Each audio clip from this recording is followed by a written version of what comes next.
Hey, Jim. Hey, Joe. Yeah. You got to put a little more light on your face now that you're ahead. Yeah, I know. I took over my wife's office for the night. My office is a little dark for some reason. What's up, guys? How you doing, Greg? Greg. Well, you know. Hey, Greg, my sister said she didn't see you at the block party. Did you not make it, or were you there? Yeah, we were in the city. What did we even do? Yeah, I didn't even know it was happening until Oh no. we got home, and then my wife went down with Yeah, she my thought she oldest. saw you. She thought she saw your wife there, but not you. Yeah, she went down. I don't know, probably later. I think for the kids' movie or something. Yeah. I honestly didn't even. I'm not on the emails. I didn't even know it was happening. We got home. She walked out the door. Where are you going? She probably, yeah, she did mention it too for a reason, probably. Walked out the door with Coors Light in hand. I did the smart thing, ditched her husband. College football was on though. Ezra, Hey there, how are y'all? Oh. And banished to the attic. looks like Joe's in the attic too. It's second. It's the Wakefield second floor. It's what, a floor and a half, half a That's floor, right? It's not an attic. It's not a full floor. It's a, you know. Ezra can't move back too much because he hit his That's right. head. Well, I'm in Somerville. We're a lot tighter here. I'm up on the 3rd floor. So Yeah, you're moving up in the world. yeah, but at least I can get on the subway when it actually runs. I hear the red lines next, Ezra. Don't get too Yeah. comfortable. Exactly. This is what happens with deferred maintenance. It all comes due once. You think of all the time during COVID when everything was shut down, that was a time to do maintenance. Yeah, would have been great. Nothing was breaking back then because no one was riding the T, so they didn't think Yeah. about it. Bro. That's True. right. True. Right. It's like your roof doesn't leak when it's not raining. Yeah, exactly.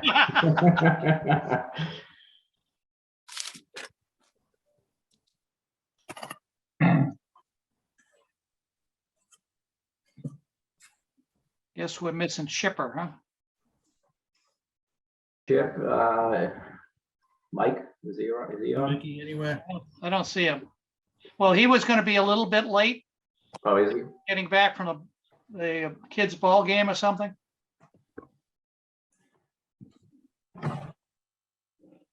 Amy's coming on, it looks like. There she is. Amy, Hey. wait a minute. She misses Hey. us already. Already. I wanted to pop on and say hi and bye to everybody. Sayonara. I wish I wasn't on my phone though. I can't see everybody at once. Who's on? I see Tom, I see Joe, I see Greg and Jim. That's it. We're running low these days. Oh boy. Who's reading my legal notice? Hey, Jim. I'd offer it to you if you'd like. I'm happy to take it, Jim, if we want to get through it quickly.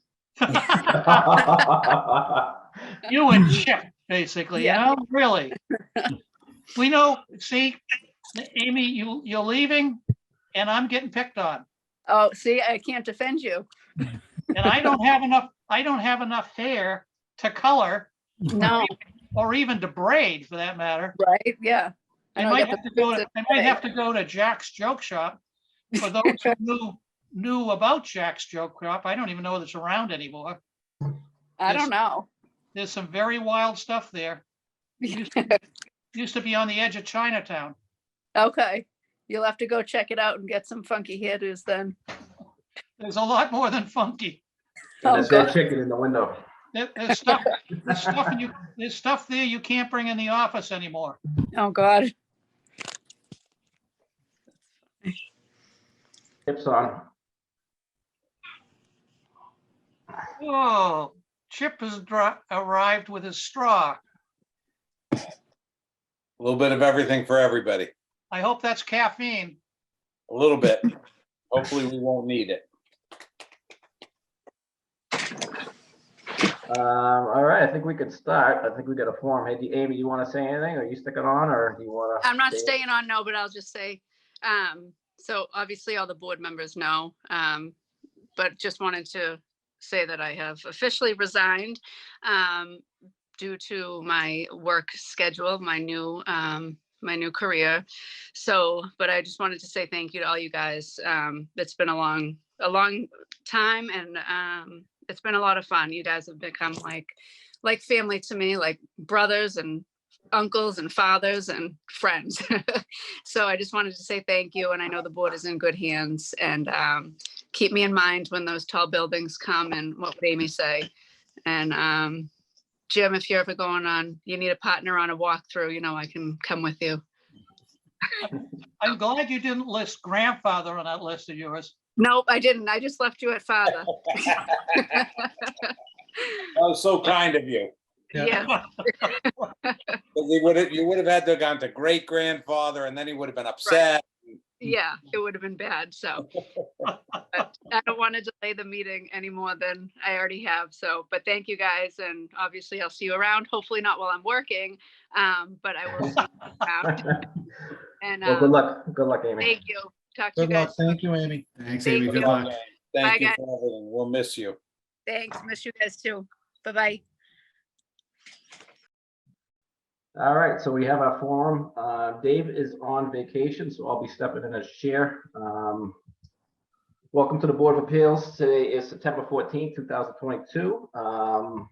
This meeting will be, actually I have to turn on live transcript.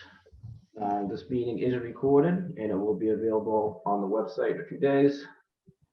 All right. So we'll start with agenda. Dave is not here. Chip Tarbell. Here. Jim McBain. Here, Amy Wall is gone. Tom Lucy. Here, Greg McIntosh. Here. And Mike Feely, I believe, is running late. That's, if Jim, that's correct. Yes. I believe he'll be stepping in later. So, and I am Joe Pride. I am present. Jim, you have the legal notice? I do. All right. Let me see if you can start. I'll try to find it on my computer. Consistent with the governor's orders extending certain provisions of the open meeting law, every effort will be made to allow publics to review and or listen to the meeting in real time. If you do not have a camera or microphone on your computer, you may use the following dial-in number: 1-301-715-8592, meeting ID 835-0062-1056, passcode 015178. Please only use dial-in and or computer, and not both, as audio feedback will distort the meeting. This meeting will be audio and video recorded in compliance with the American for Disabilities Act. This location is accessible to people with disabilities. Wakefield provides reasonable accommodations and or language assistance free of charge upon request. If you are a person with disability and require information or material in an alternate format, or if you require other accommodations, please contact Town Disability Coordinator William Renault, Town Engineer, at 781-246-6308 as far in advance of the event as possible. Every effort will be made to grant your request, and assistance and notification will enable the town to make reasonable arrangements to move accordingly various for you. Starting with 1, continued hearings. 23-20, 23-21, Sanderson, Riberno, Hesimeto, I guess it is. Application for variance under Article X, Section 190-66 for the requirements of Article 6, I'm sorry, as in table 2 for the Wakefield bylaws to allow additional into existing two-family dwelling applications for determination and or finding with respect to the continuation and extension of non-conforming use under Article 9, Section 190-50 of the Wakefield zoning bylaw related to additions to be constructed onto the existing two-family dwelling. The property is shown as map 15, lot parcel 42 of the assessors map and is located at 123 Pleasant Street. 3, 23-22, 23-23, 23-24, 1 Sullivan LLC, applications for special permit under Article 6, Section 190-32-1, seeks a special permit and site plan approval in conjunction with therewith to allow a 7-unit garden apartment building with the combination of other uses, including retail services established and or restaurant.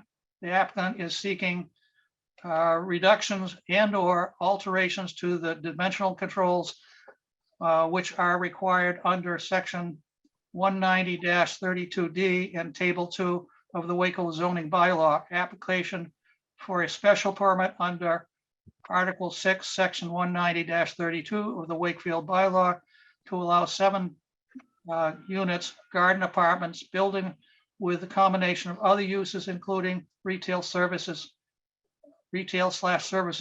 established and or restaurant application for variances under Article 10, Section 190-66 of the Wakefield zoning bylaw to allow reduction in the Wakefield bylaw, reduction in the requirements and or standards for off-street parking, loading, and under Article 7 of the Wakefield zoning bylaw. The property is shown as map 17, lot parcel 00B of the assessors map and located at 184 Water Street. 4, 23-25, 23-26, Stephen E. Mercer, application for determination or finding with respect to continuation extension of a non-conforming use under Article 6, Article 9, Section 190-50 of the Wakefield zoning bylaw to construct an addition onto the existing dwelling. Application for a variance under Article 10, Section 190-66, seeking a variance for the requirements of Article 6 and Table 2 of the Wakefield zoning bylaw related to addition to be constructed on the existing dwelling. Property is shown as map 23, lot parcel G31A of the assessors map is located at 4 Holland Road, Board of Appeals. Thanks, Jim. All right, we have a few continuances. Nora Energy Corp., case number 22-52, 22-53, 22-54, and 22-55. I'm requesting that this matter be continued to September 28th, 2022, in that my client and one of our consultants have a conflict tonight. And please also let this letter confirm that the applicant has agreed to extend the time for the board to render the file and decision until October 31st, 2022. So I move that we continue this to our next meeting and accept the continuance. Second, All in favor? Jim? Yay. I'm sorry. Tiff? Yes, Tom?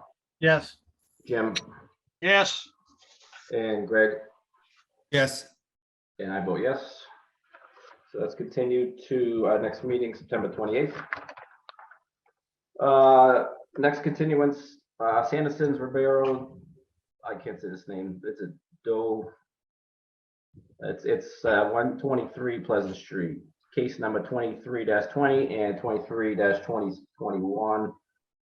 Please continue this matter to your meeting on October 14th, 2022, and that we are in the process of addressing matters regarding an easement of the property with the town engineer. Let this letter also confirm that the applicant is hereby extending the time for the board to render and file any decision until December 31st, 2022. I move that we continue this to our October 14th meeting and accept the continuation of time. Second. All in favor, Chip, Aye. Tom, Yes. Jim, Yes, Greg, Yes. and I vote yes. That's unanimous. We'll see you at the next meeting on October 14th. So that brings us to our first continued hearing, which is 22-39, 0 North Ave, Wakefield LLC. Chip, you're gonna take this one over? I will. I'm not gonna put myself in timeout just in case anything gets screwed up, so I'll just walk away. Thank you. Yeah, So- I think it's fine, Joe. If you actually, I never understood timeout. You just can't comment on it. So Yeah, I know. So turn your I'll video off and listen and come back in when we're done. all right, yeah. All right, text me when you're ready. Yeah, see you in a bit. Is All right. Jesse here? Well, I actually have to make you co-host so you can share, I think, but I'll make you co-host anyways. Make Jesse co-host. I think everyone should share though. Everyone should be all set. Okay. Thank Thank you. I am here, Chip. Nice to see you. That's good. Perfect. Chip, Welcome. can I just confirm you do have the quorum you need for this and all the members? Is that right? We do. Yeah. Great, thanks. Yeah. No, everybody that is here is on. Dave will catch up via tape. And this is just the one he'll have missed. Correct. Okay, Yep. thanks. Just checking. Thanks. No, perfect. Thank you. Go ahead, Jess. Thank you, Mr. Chair. For the record, Attorney Jesse Schomer representing the applicant 0 North Ave LLC in this project located at 596 North Ave. If I may, Mr. Chair, I'd like to provide just a brief update with respect to our progress regarding the project revisions since we were last before you last month. We most recently met with the subcommittee of Jim McBain and Tom Lucy last Wednesday, and we continue to make a lot of progress in that process. And just if I may at this point, just really like to compliment the board and Jim and Tom in particular on the progress we've been making. I think that's an excellent way to handle these kind of revisions in this process, and I really commend the board on crafting that procedure. Very effective way of getting through a lot of materials in a short amount of time. But regarding the substance of the plan changes that we filed with the board last week, there were updated architectural, landscape, and civil materials that were filed with the board for your review tonight. And our team is all on the line tonight. They'll go through the plans specifically with respect to the changes that were made. But just to give a brief outline of what the changes were, the architectural plans were changed to provide a revised roofline detail to reduce visual mass to the neighbors across the street, as well as to provide a revised color scheme, as well as a list of proposed building materials, lighting, and windows. And I'll note that Phoenix Architects did also file within the building department office last Friday, I believe it was, material samples of the proposed siding of the building. So that's available for the members to review at your availability. Additionally, Mr. Chair, there were landscaping revisions, not many, but they pertain to revised details of the outdoor amenity spaces and the paths around the building, as well as the relocation of the outdoor bicycle storage area from the front of the site to the rear of the site near the residence entry behind the building. And also provided with the updated filing, Mr. Chair, were a list of planting details for trees and shrubs, as well as a list of materials for the outdoor amenities, pavers, fence, trash enclosure, and the bike storage facility. Finally, Mr. Chair, the updated civil materials contain a number of important changes, including the addition of a pedestrian crossing across North Avenue towards Lake Quannapowitt, as well as a flashing pedestrian beacon for safety reasons. That was a specific request from the town engineer, as well as the TAC when we were last before them. Also now shown on the civil plans, Mr. Chair, are visitor parking spaces, a loading space, electric vehicle charging stations, as well as a relocated garbage area to a new location on the site farther away from the street to further shield that from view at North Avenue and provide optimal access for trash removal trucks back there. Other changes on civil plans, Mr. Chair, included revised stormwater management details, the revision of the retaining wall along the wetland line, and some revised grading details for accessibility. One final note relating to civil and traffic, Mr. Chair, we are currently trying to get on the agenda for the TAC this month. We hope to be on their agenda for September the 30th. And assuming that happens, we will provide an updated presentation to them regarding the project changes that they've requested, and we'll report back to this board after we have done so at the next hearing. So if I may, Mr. Chair, at that point, I'll pause and ask if the members have any questions for me or any procedural items you'd like to discuss. And if not, I would suggest that we turn over to Peter and his team to go through architecture, and then go to Elliot for landscaping, and then Chris will play cleanup, as it were, with the civil plans. Great. And I would just mimic your statement that we will just hopefully have your teams just kind of focus on the changes and the updates, which would be great. But thank you for the overview. Excellent. Peter, spotlight's on you. Hello, everybody.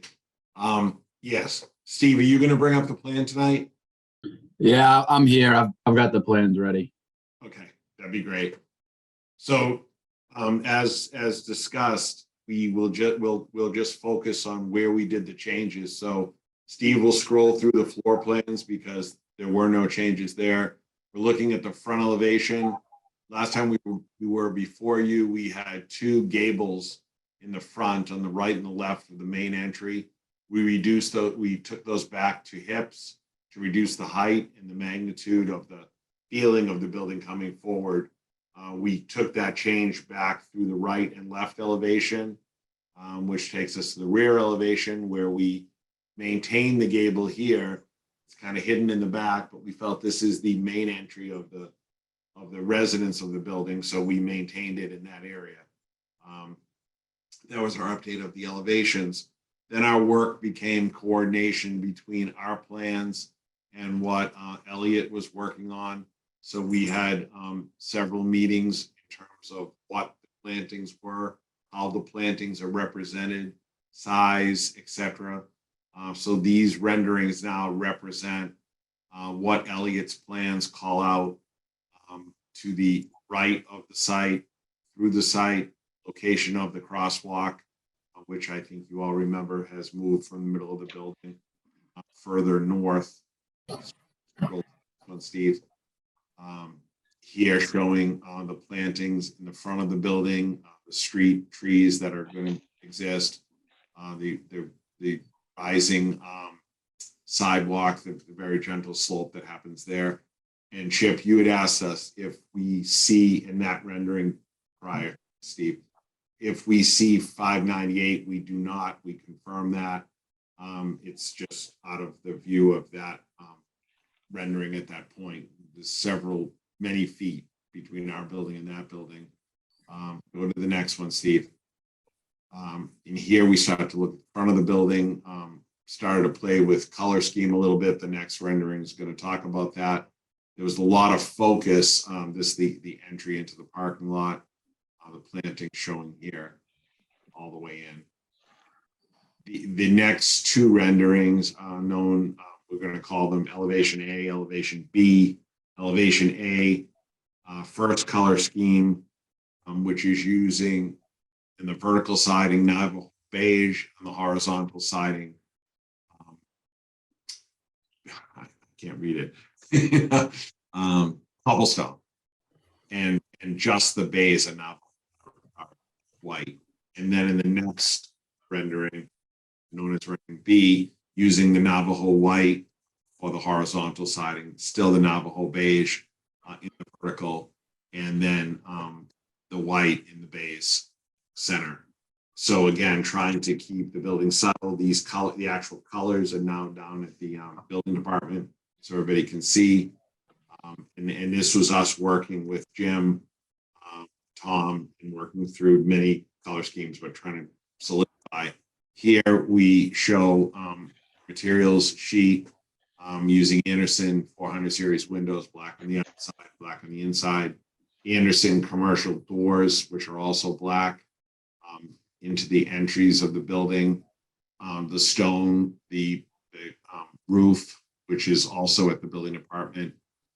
A wrapped column, a bracket, which is produced by Fipon, and then 2 Pima fixtures, one which is a gooseneck, which will sit on the building, and the similar gooseneck sits on a pole in the parking lot. And then finally, the color schemes. Hopefully, I think our goal tonight would be to try and get to 1 color scheme versus 2, if possible. Great, thank you. Tom, Jim, chime in. Well, as far as the elevation on the elevation, the front of the elevation here, with the Greg's pushback the last time about not having gable ends, I think this works perfectly and does make a huge difference. Leaving the gable at the back, I think gives it some pronunciation that the front has a different way of pronouncing itself. So leaving the gable on that side, basically, I think is the appropriate thing. As far as the color rendition, I like A scheme. The other ones too, the B scheme's too washed out. And the one thing I should mention here is I actually have the samples at my house. I picked them up today. But I think the shingles that is in the sample package that was left down at the building department is too dark. It should be more of a gray color as opposed to a gray, and well, it's just a very dark color. Let it put it that way. You're talking about the roof, Jim? Yeah, Okay. it's too dark, at least in the sample compared with what you've got here on the rendering, but we know how colors have a tendency to wash out. Okay. But I think on as far as the elevations, I'm very much with scheme A. And a quick question, since you mentioned this, is this an architectural shingle on the roof? Yes, it's an architectural shingle. Okay. So it has layers. It has some depth and layers to it. Correct. Yep. I'll just add that we took all the comments from the last meeting. Greg's comment was right on, because when we looked at this approach with the hip roof instead of the gable, I think it works better. In terms of the color, I just don't, this needs, what we've been trying to do the whole time is transition this away from the 2 buildings next door into the neighborhood. So I think the color scheme just has to reflect that, and it doesn't pick up and continue the color scheme of the 2 previous buildings on North Ave next to it. So, I think that's where I am on that. Great, thank you guys for your hard work on this. I know you've had many meetings. Other members? Comments, questions? Yeah, Chip, this is Greg. Just real quick, I think great job with the changing from the hip to the, right? Making the change that I asked for. I don't know what the actual terminology is. And then just color scheme, I think it might just be how it presents in pictures, but I like B better. I thought that B transitioned it more from the other buildings. I'm not the design person here though, so that's not a hill I'm gonna die on. I think the problem with B is that you lose the banding that's on the building because it's so, the 2 of them are so white. So you lose that banding, which helps break it down from one floor to the next. So it gives it a demarcation between the 3rd floor and the first 2 floors. So you lose that entirely, and you can see it in here. It just washes out and it's going to even more wash out when you get through with this. So that's why I go for the other one. And that is the thing is you really got to see the colors that are down the building department. And I did spend some time going into the Hardy Plank to see online what other colors might be available. And this is part of the problem. This is as close to yellow as you can get in their system, basically. And we all like Hardy Plank because of its pre-finished nature and its longevity, basically. So, this is right off their palette.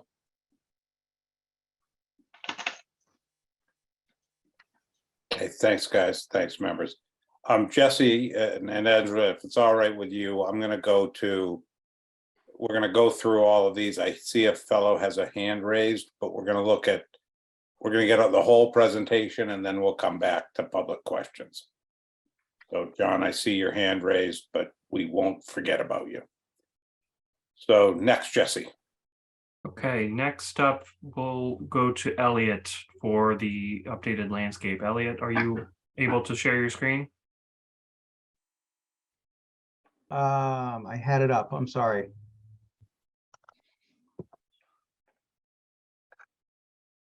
I have to go back.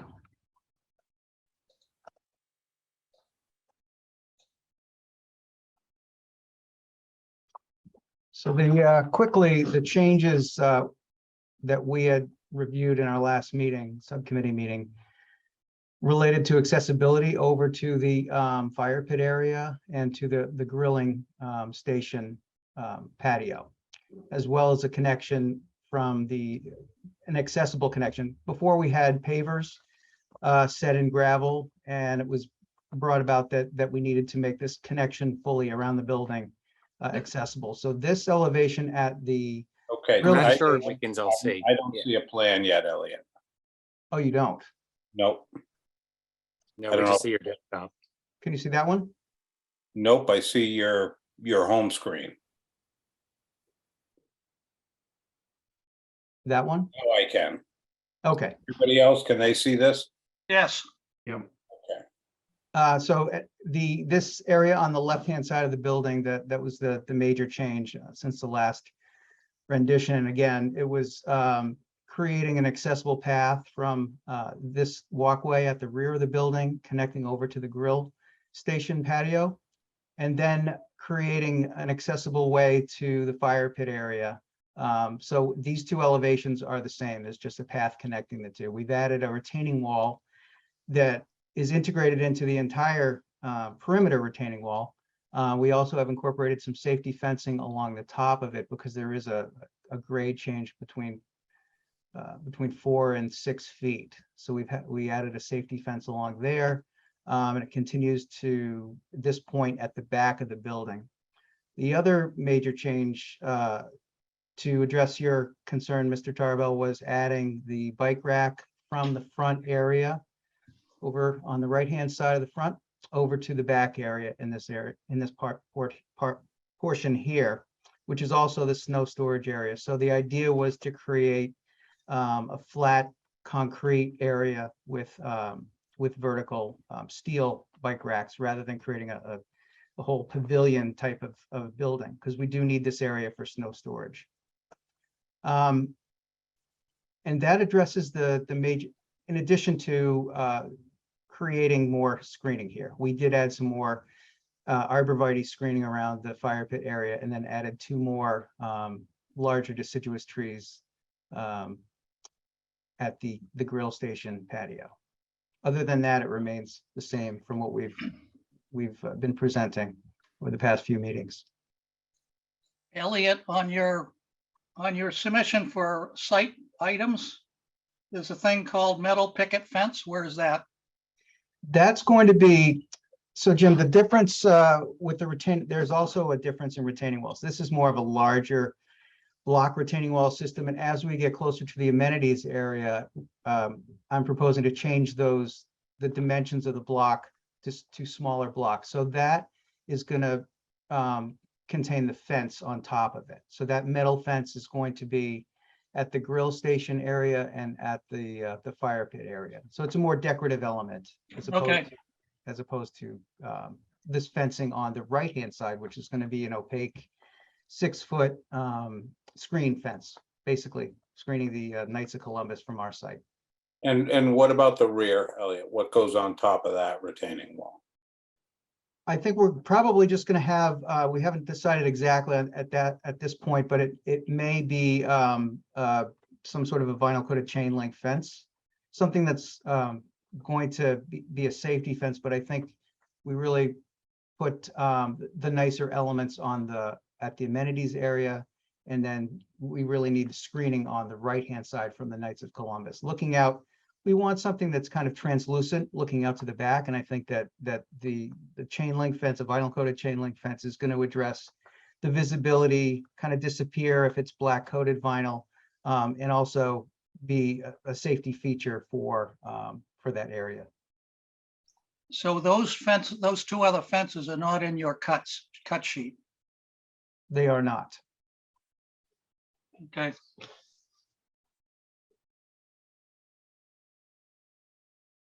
If I can just jump in, wasn't there also a change to the dumpster location, or was that done before?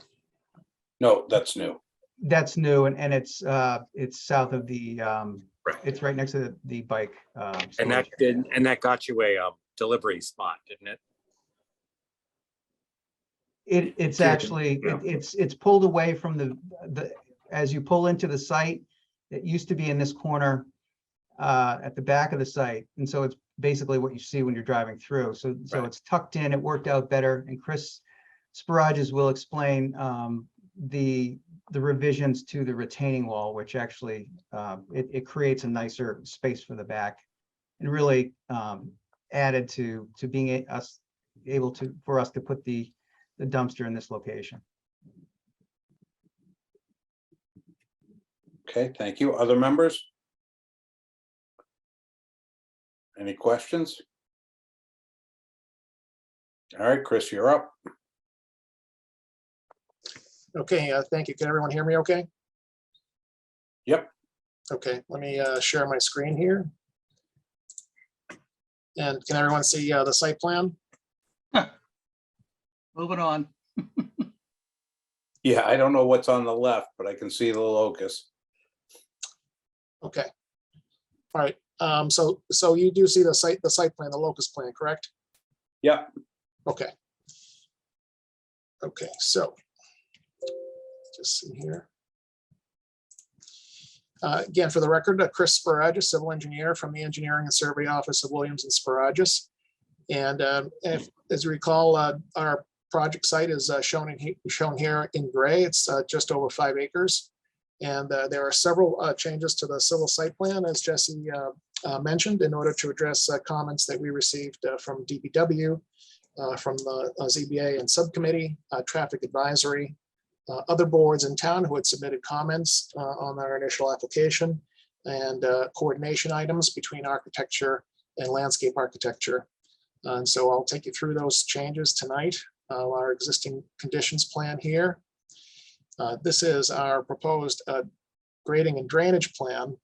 And I'm going to start first on the most simple plan, which is our layout plan.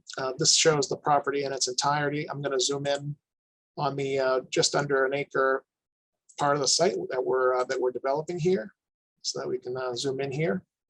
Chris, I don't know if it's just me, but all your graphics they're all messed up. Oh, really?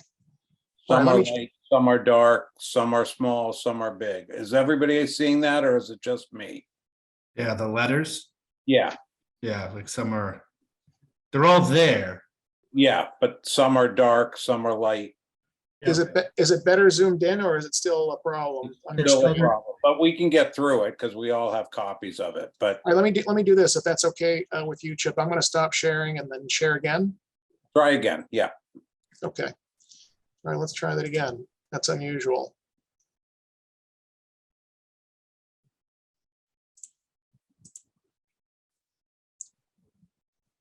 It's still the same way, but go ahead. We can see it and we've got copies.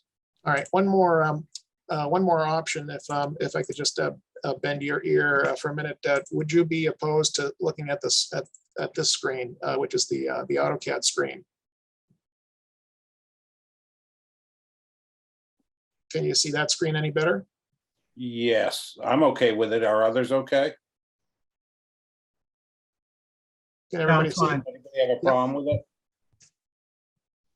Okay, Go I ahead. apo- We'll have you switch back if anybody has, we can see this and read Sure, it. I apologize for that. So this is our survey and layout plan. I know it's a little bit unusual to see a black background, but I'm going to zoom in here and just go over some of our basic elements. We received our initial letter from DPW back in March, and I sat down with Bill Renault, the town engineer, on August 10th, and we went through all of his items and figured out ways to incorporate things that he had requested. First and foremost is the crosswalk that'll take us across the street on North Ave, which is located here. In addition to the crosswalk, we're proposing rapid flashing beacons on both sides. This will necessitate a handicap accessible ramp at this location and on the other side of North Ave. And this is very similar to other locations in town where a button can be pressed. The lights flash, alerting drivers to slow down that the pedestrians are about to cross. Other site elements, if you will, on this site layout plan include the sidewalk, which now you've seen several times in the plan to improve handicap accessibility. We've added the approach here in front of the building. And in addition, as one walks along the sidewalk on this side of the building, we have the ability to also enter the building on a wheelchair along another accessible route at this location here. And then, of course, our main entrance being in the back of the building. From our parking standpoint, we straightened out the parking field in the back of the building. And as part of that straightening out, we also straightened out some of our retaining walls that you see in this magenta color. These are our site retaining walls. This allowed us to create a little bit of a space here to tuck in the dumpster pad area that Elliot was just referring to. And as Ezra mentioned, that allowed us to squeeze in parking / live delivery space here that we've striped. So this will allow UPS truck or some other delivery truck to temporarily just kind of pull in, walk over, do their delivery, and then, do a quick 3-point turn and back and go out of here. So that helped this configuration. We've also designated 4 of the spaces in the back corner here as visitor spaces. This was something that was recommended at the TAC, the Traffic Advisory Committee. The other recommendation that the Traffic Advisory Committee made was to make accommodations for a couple of electric vehicle charging spaces. And we've placed those in closer proximity to the building, right alongside of our proposed accessible parking spaces here. Again, our parking count is at 56 with 54 parking spaces required. We have 2 more than what's required by zoning using the 1.5 parking space ratio per unit. Layout elements, again, Elliot mentioned the bike rack area with a little short connecting walkway here, and then the walkway along the north side of the building that takes you over to the grill area and fire pit area. In addition to site layout elements that I've just shown you here, there are some utility elements that were updated on this latest plan set. Just switch over to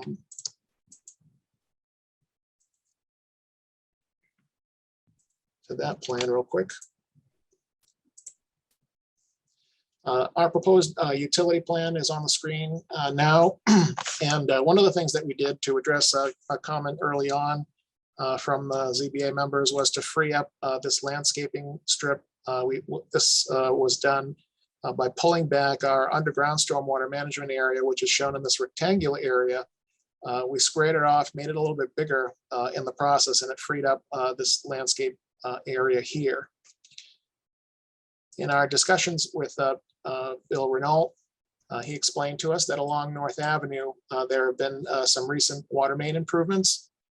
In fact, in addition to the existing 8-inch water main, which has been under the ground for a long time, closer to our side of the street, the town recently installed a new 12-inch water main on the other side of the street. The purpose of this new 12-inch water main is to improve fire flow in the area. This was part of a program where the town was able to secure a $2 million grant that Bill was explaining to me to do those improvements.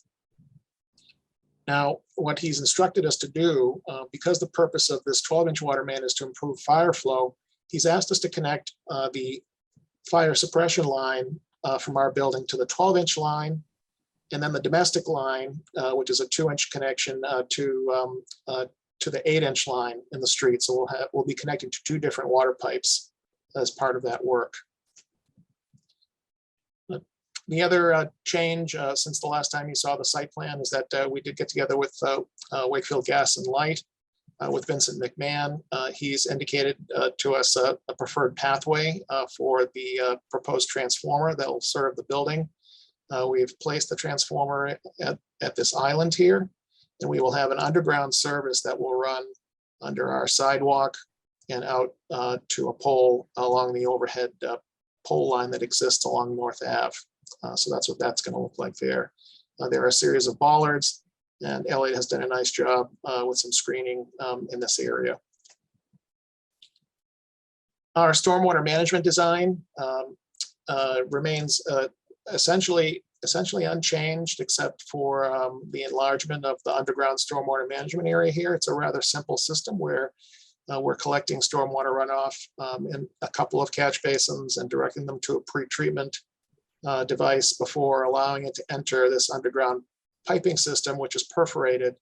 Water will be allowed to percolate back into the ground slowly underneath this stormwater management area. One of the comments that we received from Bill Renault and the Conservation Commission with the initial filing was the fact that the state had recently updated their what they considered tributaries to surface water supplies, in particular the water supply that serves the city of Lynn, that's known as Hawks Pond over off of Walnut Street near Route 1 and Walnut Street in Saugus/Linfield, is fed by the Saugus River. Of course, we know that Lake Quannapowitt is the headwaters for the Saugus River. And as a result, the DP updated their mapping and identifying Lake Quannapowitt as a tributary to that water supply. What we figured out as we were developing our plan is that there are a series of drainage pipes that flow into Lake Quannapowitt all around the lake. And we have a pretty large system of drain pipes in North Ave that collect stormwater runoff from the street and direct it down Willard Street in our particular neighborhood and directly into the lake. We know that that piping system comes out and accepts water from the large wetland that's out behind our property here. And looking at aerial mapping, to us, it was obvious that it might be possible that the stream that flows through this wetland could also be considered a tributary, even though DEP didn't include it in their recent mapping change.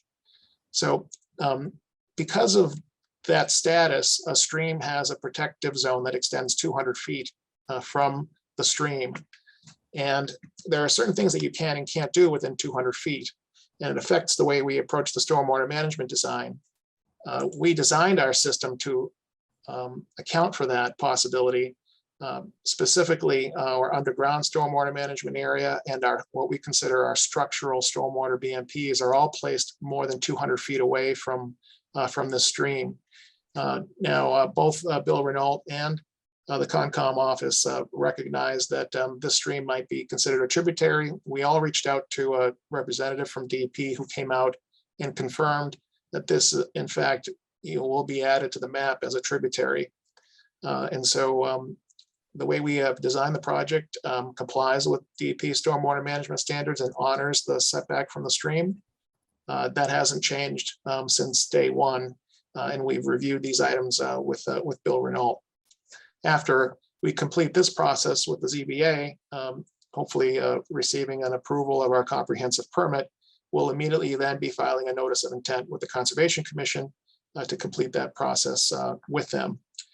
That being said, if I could just switch over to our grading plan very quickly. On our grading plan, we have the limit of the wetland. It's shown as this green line that's on the plan that here. The wetland line was delineated by one of our wetland scientists, and as you may or may not know, the Conservation Commission in Wakefield has a policy that they like to maintain a 25-foot no disturb zone from a wetland. And this wetland is especially important in this case because it borders on this tributary. Because of that, it has some more protective status. It's considered an outstanding resource water. The acronym that DEP uses is ORW. And so there are certain things you can and can't do with this wetland. It cannot be filled, for example, and the stormwater that you discharge towards that wetland needs to be treated more, which we did as part of our initial design. So the Concom Concom office expressed concerns about how close the project was being constructed to the wetland. We've done our best to honor more than 25 feet in some areas, a little bit less than 25 feet in some other areas. We believe it provides a good balance, and that we are honoring the policy that the commission has, and they'll be reviewing this more closely when they see the filing at a later date. Let's see. Other than that, there are a couple of items that Bill Renault pointed out to us that he would like us to contribute money to a couple of programs in town. For example, in his letter of March 9th, he asked us to contribute money towards the water main improvements that were made in North Avenue. And he'd like to sit down with the applicant to discuss that, to come up with a contribution that would be commensurate with the project. Bill has also suggested that the project should contribute money to for traffic mitigation. What I explained to Bill at our meeting on August 10th is that the applicant, Mr. Lopez, would like to contribute some money towards these things, but it has to be something that it's commensurate with the project and that the project can afford. So we'll be meeting with Bill to review that in more detail at a later date. Mr. Tarbell, that concludes my formal presentation, but I'm happy to answer any questions you have and the public as well. Thank you. Great, thanks, Chris. By the way, I kind of like the CAD drawings better. Yeah. In my own opinion, your color coding works. Quick question for you. I remember somewhere, and it might have come from Jesse or from somebody else, that we had requested vertical granite. Yes, thank you. No, don't worry, Chris, you weren't getting away with it. That was going to be I was going to finish up with that, so I apologize. You may recall, if I switch over to our survey and layout plan, we had proposed on our initial filing vertical granite curbing at our entrance roundings, and then proposed bituminous berm throughout the remainder of the project. On this latest revision, we've updated or improved, let's call it improved, the type of curbing that we're proposing for the project. We've added 240 linear feet of replacement curbing across the gutter line in front of our project along North Ave. So we're replacing the Cape Cod berm with vertical granite. And the entrance roundings haven't changed. They're still vertical granite. But Mr. Lopez has had some success on his recent projects with using concrete curbing. And so we've upgraded the bituminous curb inside the project from bituminous to concrete. And so that's the update on that, Mr. Tarbell. Okay, and I get our for vertical granite as a request and certainly doesn't need to be met with 40B and can't not, certainly not a safety issue or any of that, but if you, so I guess I question a couple things. Do we need curbing along the retaining walls? Or, I mean, you need something there, but if you're doing snow removal and stuff, can the retaining walls act as curbing? Or do you not want cars hitting it?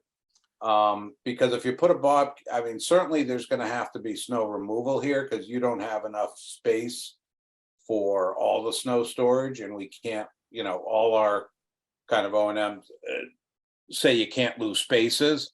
So you certainly can't be dumping it over the fence.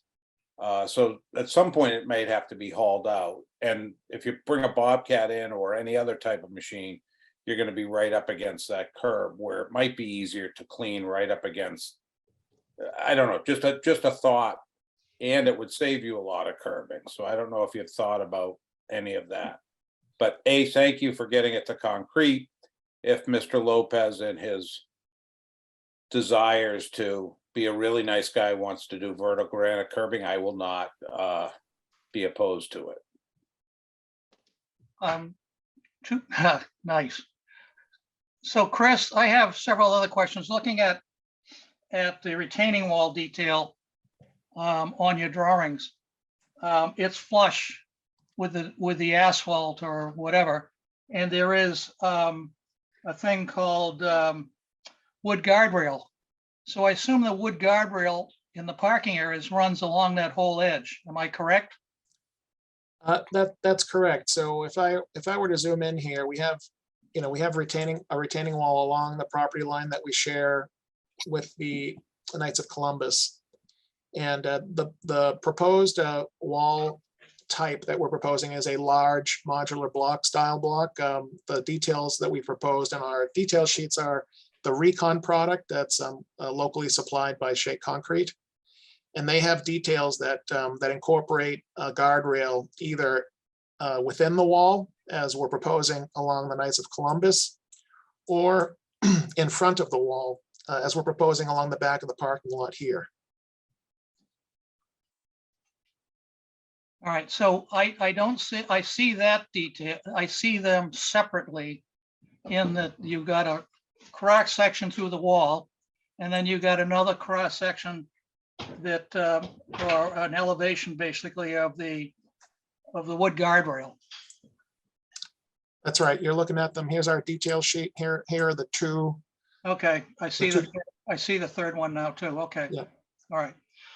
So we're not providing any sort of wheel stops or anything like that anywhere? We are not proposing wheel stops. Okay. See, I had one other thing. Oh, Jim, I just have a question before you go on to it, because it's that same topic. So Yep. how does that, earlier we heard about a possible chain link fence. How do these guardrails interact with that? Is this just essentially the wheel stops or the curbing and the fence will be behind it, or does this negate the need for a fence? So you'll still need to carry a 42-inch railing. The Recon folks, provide a detail for the 42-inch rail if you just had the rail.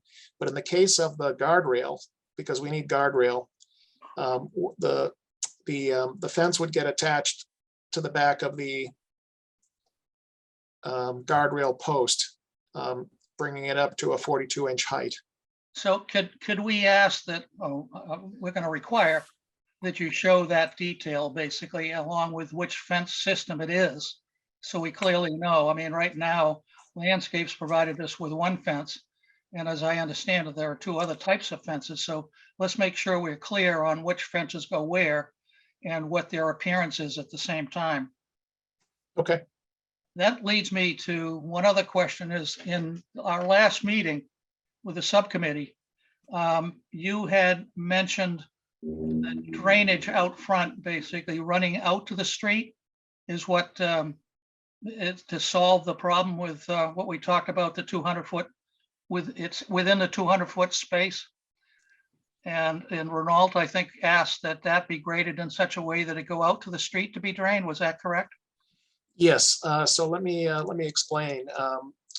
This plan shows the stream over here on the left, and it shows the 200-foot offset way over here. So much of the site is within 200 feet.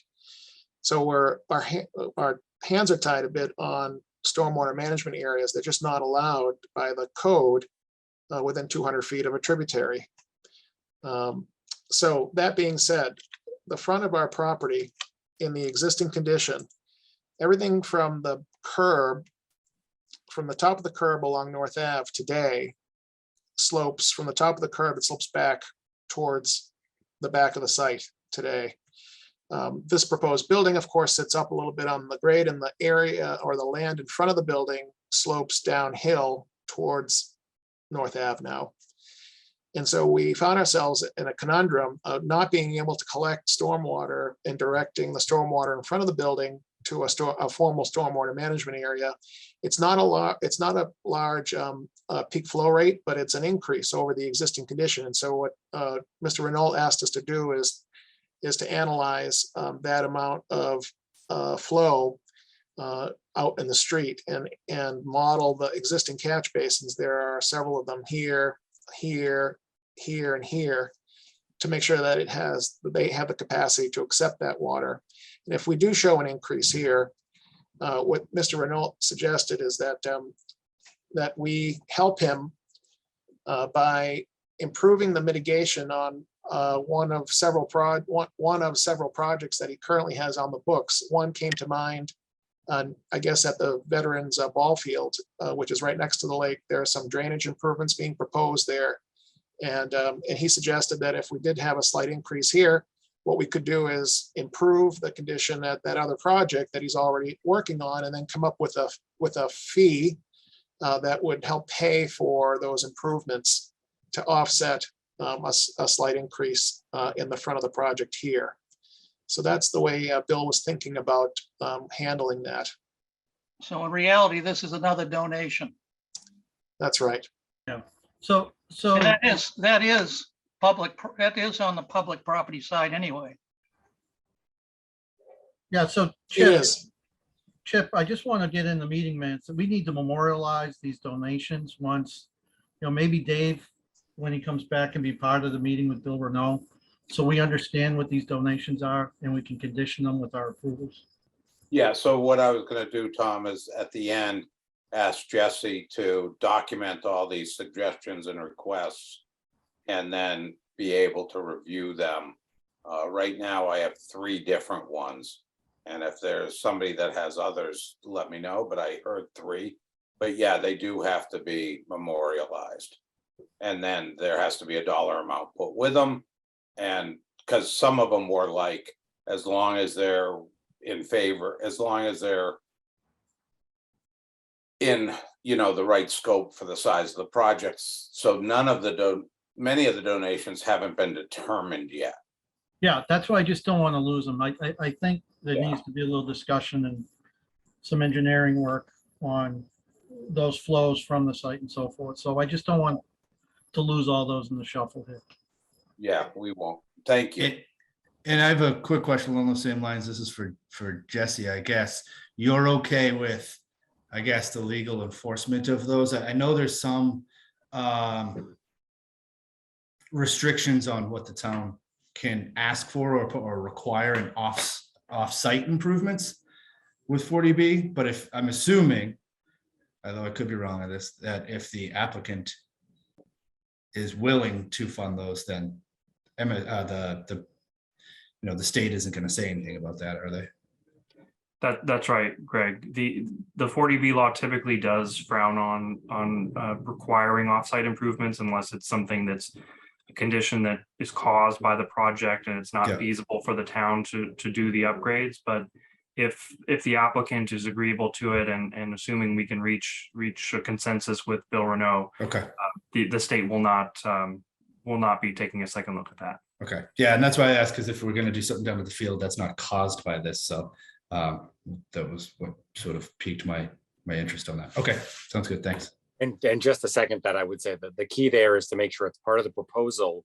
Yep. And when you describe the project as submitted, you reference that as a part of it, but it doesn't make it into the conditions, other than the one condition that is, you do everything that was described when you submit your proposal. And Jesse and I have talked about this a little bit. I still recommend at some point along the way, this goes by town council, just for them to be comfortable with the language of it all. But I think the course you're following makes sense. And then if we did come to a situation where we wanted to require something, then the key would be to just make sure that it was commensurate with some impact. And that's, I think, the key. So. Agreed 100%. And just to come back to the point of not losing these items in the shuffle, we're keeping a running tally of these. And obviously we just need to reach some resolution with Bill on the final number. Thank you. Anybody else? Okay, seeing none of the memberships, I'll open it up to public comment and questions now.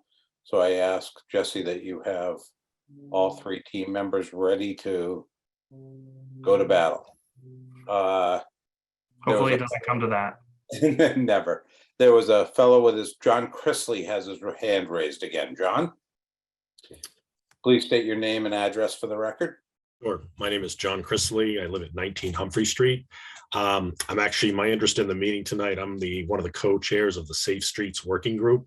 We're a volunteer group in town. We've been working with Bill Raynaud on the townwide bicycle and pedestrian plan. So I just wanted to make a comment and then ask a question. I noticed on your plans, the eastbound side of North Ave is identified as a sidewalk, which is the current condition.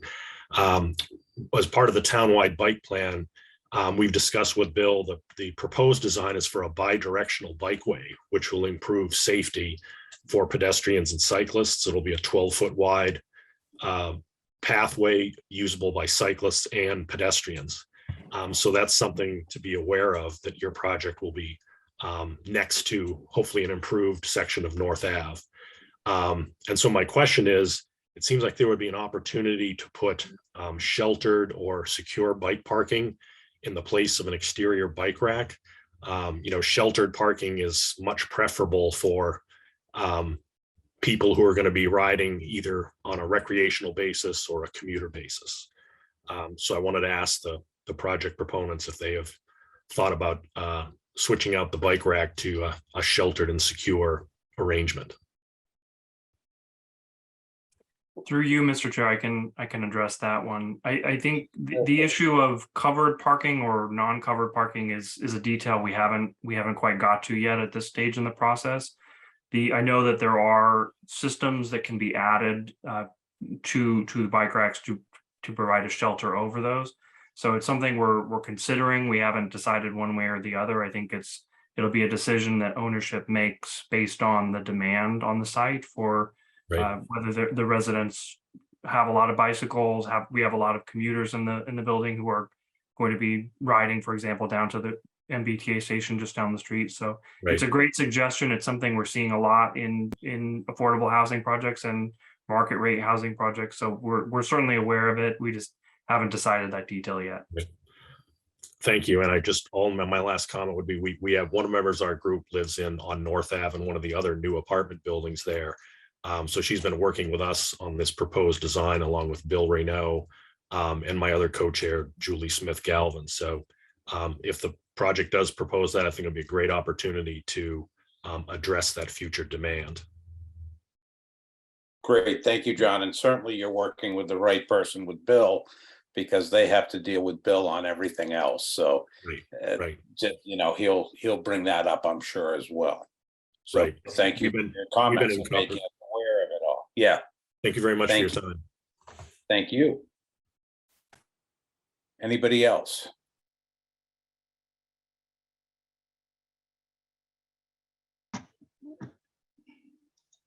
All right, seeing none, I bring public comment to a close, and back to you, Jesse. Where do we stand? What's next? Next, I would say, Mr. Chair, we've got a few items from tonight that I think we need to address with levels of details, but I think The next step in this process, if the members are comfortable with the plan, the broad strokes of it as we presented tonight, the next step would be for us to continue to coordinate the plans for Chris to proceed with finalizing his drainage study based on the new layout and the new impervious surfaces. And for me to file an updated waiver list based on the updated project metrics. And I think it would be beneficial to spend some time going through that to discuss what the waivers that we're requesting are. And I think at this point, we're ready to move into the phase of the hearing where we discuss that and conditions and the ultimate decision. Unless the members have other matters that you'd like to discuss with respect to the substance of the project, I think it seems we're making a lot of progress and ready to proceed to that stage. I certainly would agree with you. I would just caution you that I don't know. I think we are ready to go that stage. There's still a lot of open questions on the civil side and the Bill Renault side, and you know, the drainage and the dollars and stuff like that. So I think I would ask, and Ezra, would it be appropriate to have you and Jesse work on that together? I mean, is that something that you do normally? Because waivers for us are kind of a different animal. Yep. Yeah, that seems like a very appropriate next step. And I think probably the simplest thing is, rather than all these different, comments and things people are working on, if we can get a final plan set and sort of memorandum from the applicant, and then something where Bill basically gives that a clean bill of health, says this includes everything I've been talking about, then, your job, ultimately you have to keep track of everything, but you don't need to be the experts in everything. You need to keep track of, did the town officials who were reviewing this say this is good? Same as you do with fire, and police and all that. So, and with TAC. So I think if Jesse can prepare that, and along with the list of waivers and this language about, what's voluntary, what's being, what's in the plans itself, I'm happy to work with him and, make sure that Bill reviews that and gets back to you. Jesse, do you think that would be, all tied up with a bow by what are we looking at? It's middle of October next? Our next meeting is September 25th, 24th. 28th. After that, what? Would be the 28th, 2 weeks from today. 28th, yep. Thank So you. would it be that would be meeting, the Jesse, or 28th. would you The go? next one would be October 14th, I believe, right, Gail? So Jesse, before you answer that question, Chris Sparagis again, Mr. Tarbell. After tonight, I feel comfortable sending this revised package along with our updated stormwater report, which is ready to go, over to Bill, and he's going to need to review that. So I know he's a busy person and he's got other projects and that sort of thing, but for me, that's the next step. I'm going to be sending this package out to Bill probably tomorrow. I just wanted to add that in. Thank you. And Ezra and Jesse, I ask, and Chris, while you're on, where do we stand and how do we deal with Concom if they come back and say, you can't build the retaining wall where you want to build it, you got to move the building, you got to do all these different things? That's a piece that never has been comfortable with me through this whole process. I mean, from my point of view, there's an aspect of this that is you need to render into the Concom. What is the Concom's, which is at this point administering the State Wetlands Act, not anything local. So that's a process that will happen after this. If the applicant has misread the situation and can't get approval from the Concom, that's their own problem and they're at risk. They would probably then have to come back to you and amend something.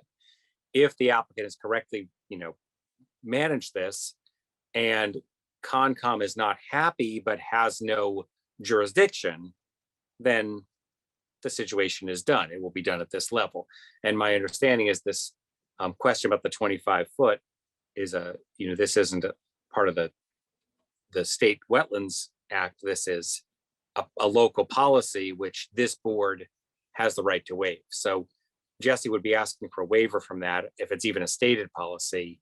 I don't think he needs to ask for a waiver if it's not a clear, if it's not an actual regulation. But regardless, you would be granting permission to the, whatever design that is the final version that you're happy with. And the only jurisdiction Concom would have after that is stuff under the State Wetlands Act. So Jesse, does that sound right to you? Yeah, I agree with that, Ezra. It's an issue for us, Mr. Tarbell, if Concom, and we don't think that this will happen, but we can't guarantee that it won't. If they say that we can't build as close to the wetland line as we're proposing, then we would have to revise the project and come back to this board for a modification. And you have the same review and approval authority of that as you do in any other 40B project. So yeah, that's what would happen. As we've talked about before, it's a frustrating interaction between the Zoning Board of Appeals review process and the Concom's review process, but unfortunately, that's just the way that the regulations are written, that they want one to happen and then the other. Yeah, they should just be a little bit more like normal projects where they can happen together and then there's no conflict ever. Great. Other board members, any questions, comments, Ezra? Yeah, a quick question. Do we get O&M plans from 40Bs? I believe so. We can. We We have. can always ask. Certainly ask for that. And if it's a standard thing, I think the only We got issue would be if, we got one on the last one. Yeah. Because and I it was assume they'd be willing. So. parking and Just snow snow removal and all of yeah, that. yeah. So yes, we did get one on the last 40B. If I remember correctly, I think there was one filed also for the Tarrant Lane project. now under construction. Yeah, yeah. So we'll put that on our list of homework items for the next meeting. The only other item I had was, I wonder whether, given it's 2 weeks till the next meeting, and most of these things need to be worked out, not by this board, but by other officials, is it worth meeting? I'd rather have you not meet to go over something that's half done, but not fully done. I'd rather have everything tied up and then you're discussing, checking off boxes. But Jesse, do you think it's reasonable that in 2 weeks you'd have all that done, or is I'm it going to suggest we actually go to the first meeting in October, if that's agreeable, both to give Bill Renaud time to review. As Chris mentioned, he's got a lot of projects in town he's dealing with now, so he'll need some time. And those drainage reports are obviously voluminous and technical. But also, if we meet before the end of the month, we won't have had an opportunity to go back to TAC. That was going to be my point exactly. Yeah. So I think this is a case. Trying to put a bow on it. That will give you guys time to work on waivers and everything else. Yeah, I think it's a case where slower is faster, actually, because you rather have everything pulled together and then a meeting that comes to you, sort of like the work group did with a lot of the design things.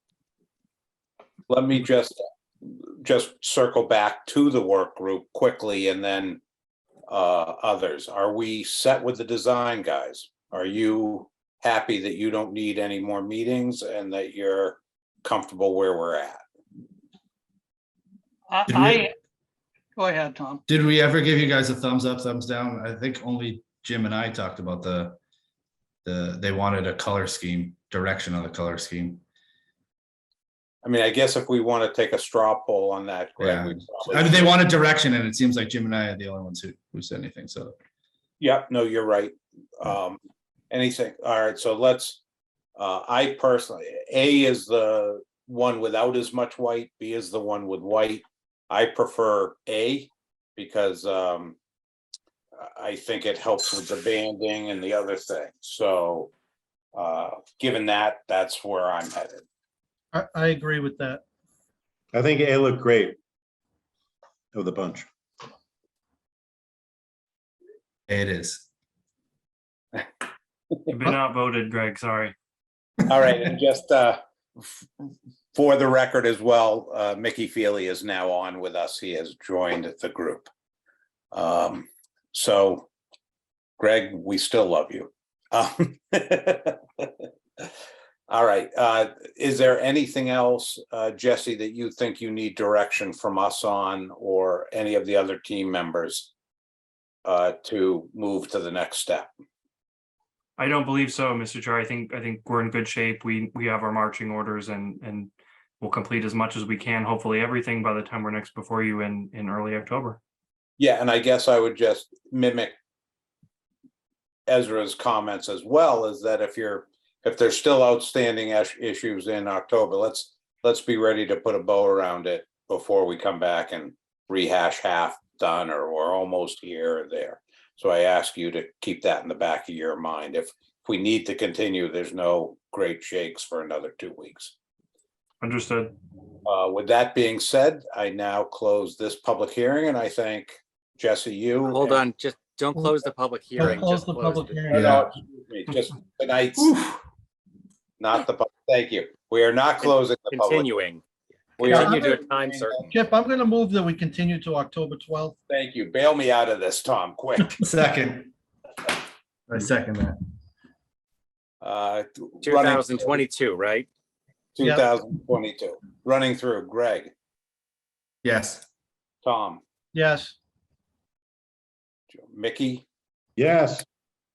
Jim, Yes, and myself is a yes. So we have now continued this meeting that is very open to October 14th. It's the 12th. 12th. 12th, Yeah. I made the right motion though, so that's there. October 12th? Yep. Okay. Thank you, guys. We'll see you then. See you then. Thank you. Good night. Thank you. Thanks Jesse. so much. Thank you, Ezra. Thank you, team. Thank you. Joe, come back quickly, please. I'm back. Yeah. All right, moving on to our next continued hearing.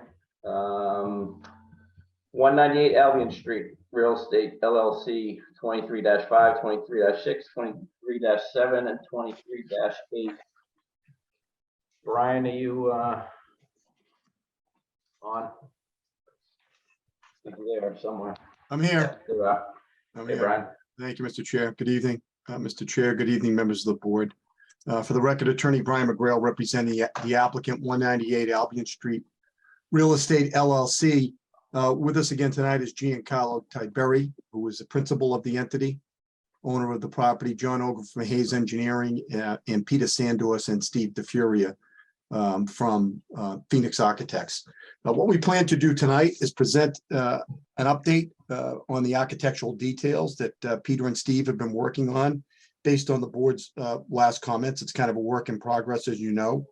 And John Ogren has had an opportunity to go back and forth a little bit with the town engineering department, and he is going to kind of present some details on the site civil as well. So for efficiency of time, I'm going to get right into it. And Peter and Steve, I'm going to hand it over to you. Thanks, Brian. Steve DeFerria representing Phoenix Architects. I'll jump through the changes quickly. We got some feedback from the board and the public last meeting regarding some changes on the interior of the building, the bathroom within the flex space on the first floor, as well as the size of the trash room. While we're on the first floor, I'll just walk through that quickly. There were some comments about a handicap bathroom inside that flex space if it's open to the public. The flex space as it's designed currently is only going to be accessible to the tenants of the building, but we have provided a handicap bathroom in there. I think there's plenty of space in this utility closet can start to get shifted. So that's in there. And then there was a comment about increasing the size of the trash room. So we were able to gain a little bit of space in there as much as we could without impacting the size of the mechanical closet in the mailroom. Other than that, in terms of floor plans, everything still stays the same. 5 units on each floor, and then the roof deck accessibility for the tenants is still intact. In terms of feedback from the board, last meeting, there were some comments about lighting for the building. If there were going to be wall mounted lights on the building, what that typology was going to be, and then the signage on the building, how that was going to start to be lit. So a lot of our time in the last couple of weeks have been both in person and on the internet doing some research on lights for similar building brick architecture, driving around the greater Boston area. And a lot of what we found was lantern like wall mounted lights on buildings. across the board in the greater Boston area and also doing some research. That was sort of the typology that we were seeing. So picking out a light fixture that's now night sky compliant that could be mounted on the building as well as on the entryway as it starts to wrap the building as well. And you can see those on the elevations, you know, how it starts to wrap the retail on the first floor. And then strategically placing spots around the building on the second floor. And we started to look at in an apartment building that was proposed in a suburb in New York. I know the discussion last meeting was about signage lighting. What we were trying to investigate and start to look into is actually starting to build out that banding that you can see there. This precedent photo is more about the lighting of the building versus the architecture. The architecture, obviously, as you can see, is a little bit more contemporary. Ours is a little bit more traditional.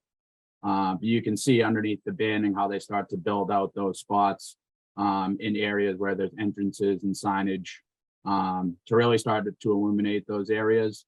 I think in the next go around, we'll start to explore that in section, just how does that building start to get built out, what that dimension is. How do you start to bury some lights underneath so the signage gets lit up, and then how that starts to complement the lantern lighting across the building. And then we are a work in progress. I know the board had a comment about getting physical samples. We do have a brick sample that's in our office right now. We had sent out to a rep from Hardy to try and get the iron gray Hardy pin along with the reglet that we can bring down to the building department. And we're dancing a little bit with a couple manufacturers just on the ethos product, what that product is actually going to be. We've been working with the client, Gene Carlo, on one of his contacts, trying to get some samples over, and he actually sent some photographs today. And I'll bring those up. Can you guys see those pictures? Yep. So one product is actually a styrofoam brick.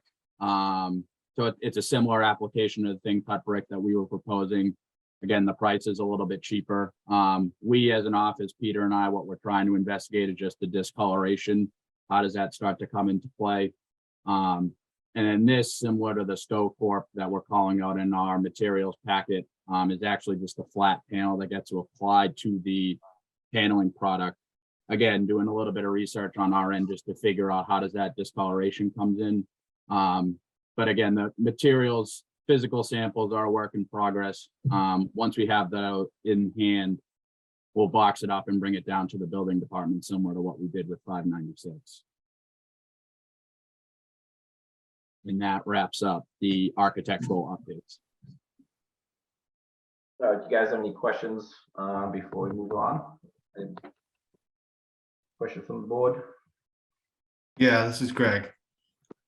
Going back to the lighting, I think it's the slide above. Oh no, below this maybe with the banding.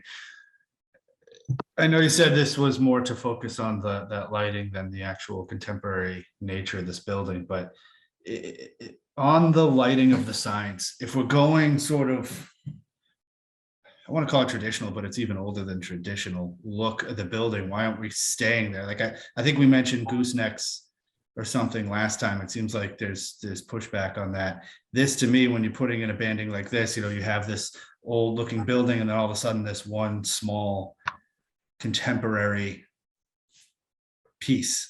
I know that there is some pieces like this on Harvard Mills, but that's a lot larger building. I mean, I think just you know, stay consistent and stay simple.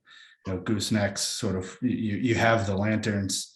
No need in my mind to go to all of a sudden, you know, very contemporary building out a place just to bury lights in it. Yeah. The thought, Greg, was to actually, you know, I know this one's showing actually like an aluminum band. We'll call it a canopy that comes out.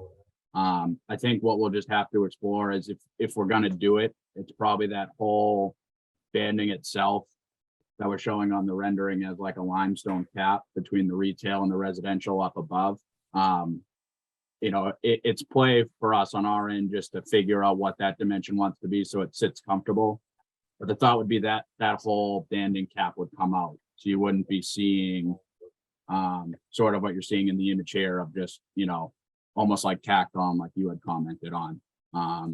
So we'll explore it if it ends up, not working out like we want to when we explore it in section. I think your comment on just letting the wall mounted lights be that definition. I guess my question then is you don't want to do goosenecks for some reason, just wall mounted. So I think even building them all the way around, it just changes the look of the building in my mind. Maybe I'm sort of beating a dead horse or an issue that's not as big, I'm not a designer, but it just seems like, you have this traditional building and then all of a sudden you're going to put in this modern piece. Whereas like if you said, you drove around to look and see what was on old buildings and you found the lanterns. Did we see pieces like this on old buildings and that's why we're trying to build this out now? Or why wouldn't we just stick with, for one element you saw it was on old buildings, but on another element we're not doing that. Greg, I could see not this, but something similar. I had in one of my projects, basically we did a cornice system. It was a fiberglass cornice system that was actually a casting of an old cast iron system that used to be on the building. And we replaced it because it'd been cut up for mounting things over time from a turn of century building. So I could see some sort of decorative black cornice element that might ring around the building in the same age nature that this building's intended to be. And there might be a way basically of putting lights under it to light that band. On the other hand, I'm just as happy as you are with goosenecks as well, but I wouldn't sort of stop the exploratory yet. Let it run a little bit. Sure. I guess the only other comment I would have on a building that's not that large, it seemed to be right up against the sidewalk. Is there a setback? I don't remember if there even is one on the sidewalk. Let's not encroach more over it, but yeah, no, Jim, I understand. Yeah. Steve, can you go back to our rendering rather than the precedent photo? Yes. Thank you. What happened to that? So my comment would be, and I just comment on, I think that we've been lighting buildings way too much.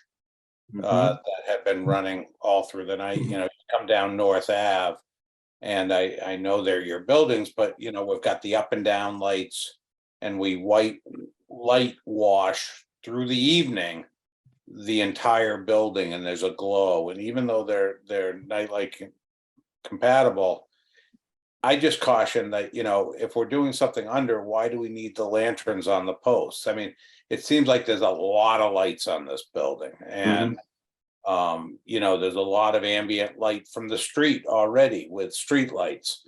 This is a very well lit intersection. I caution and just don't overlight it. Don't make it too bright. I don't think we need all these lights.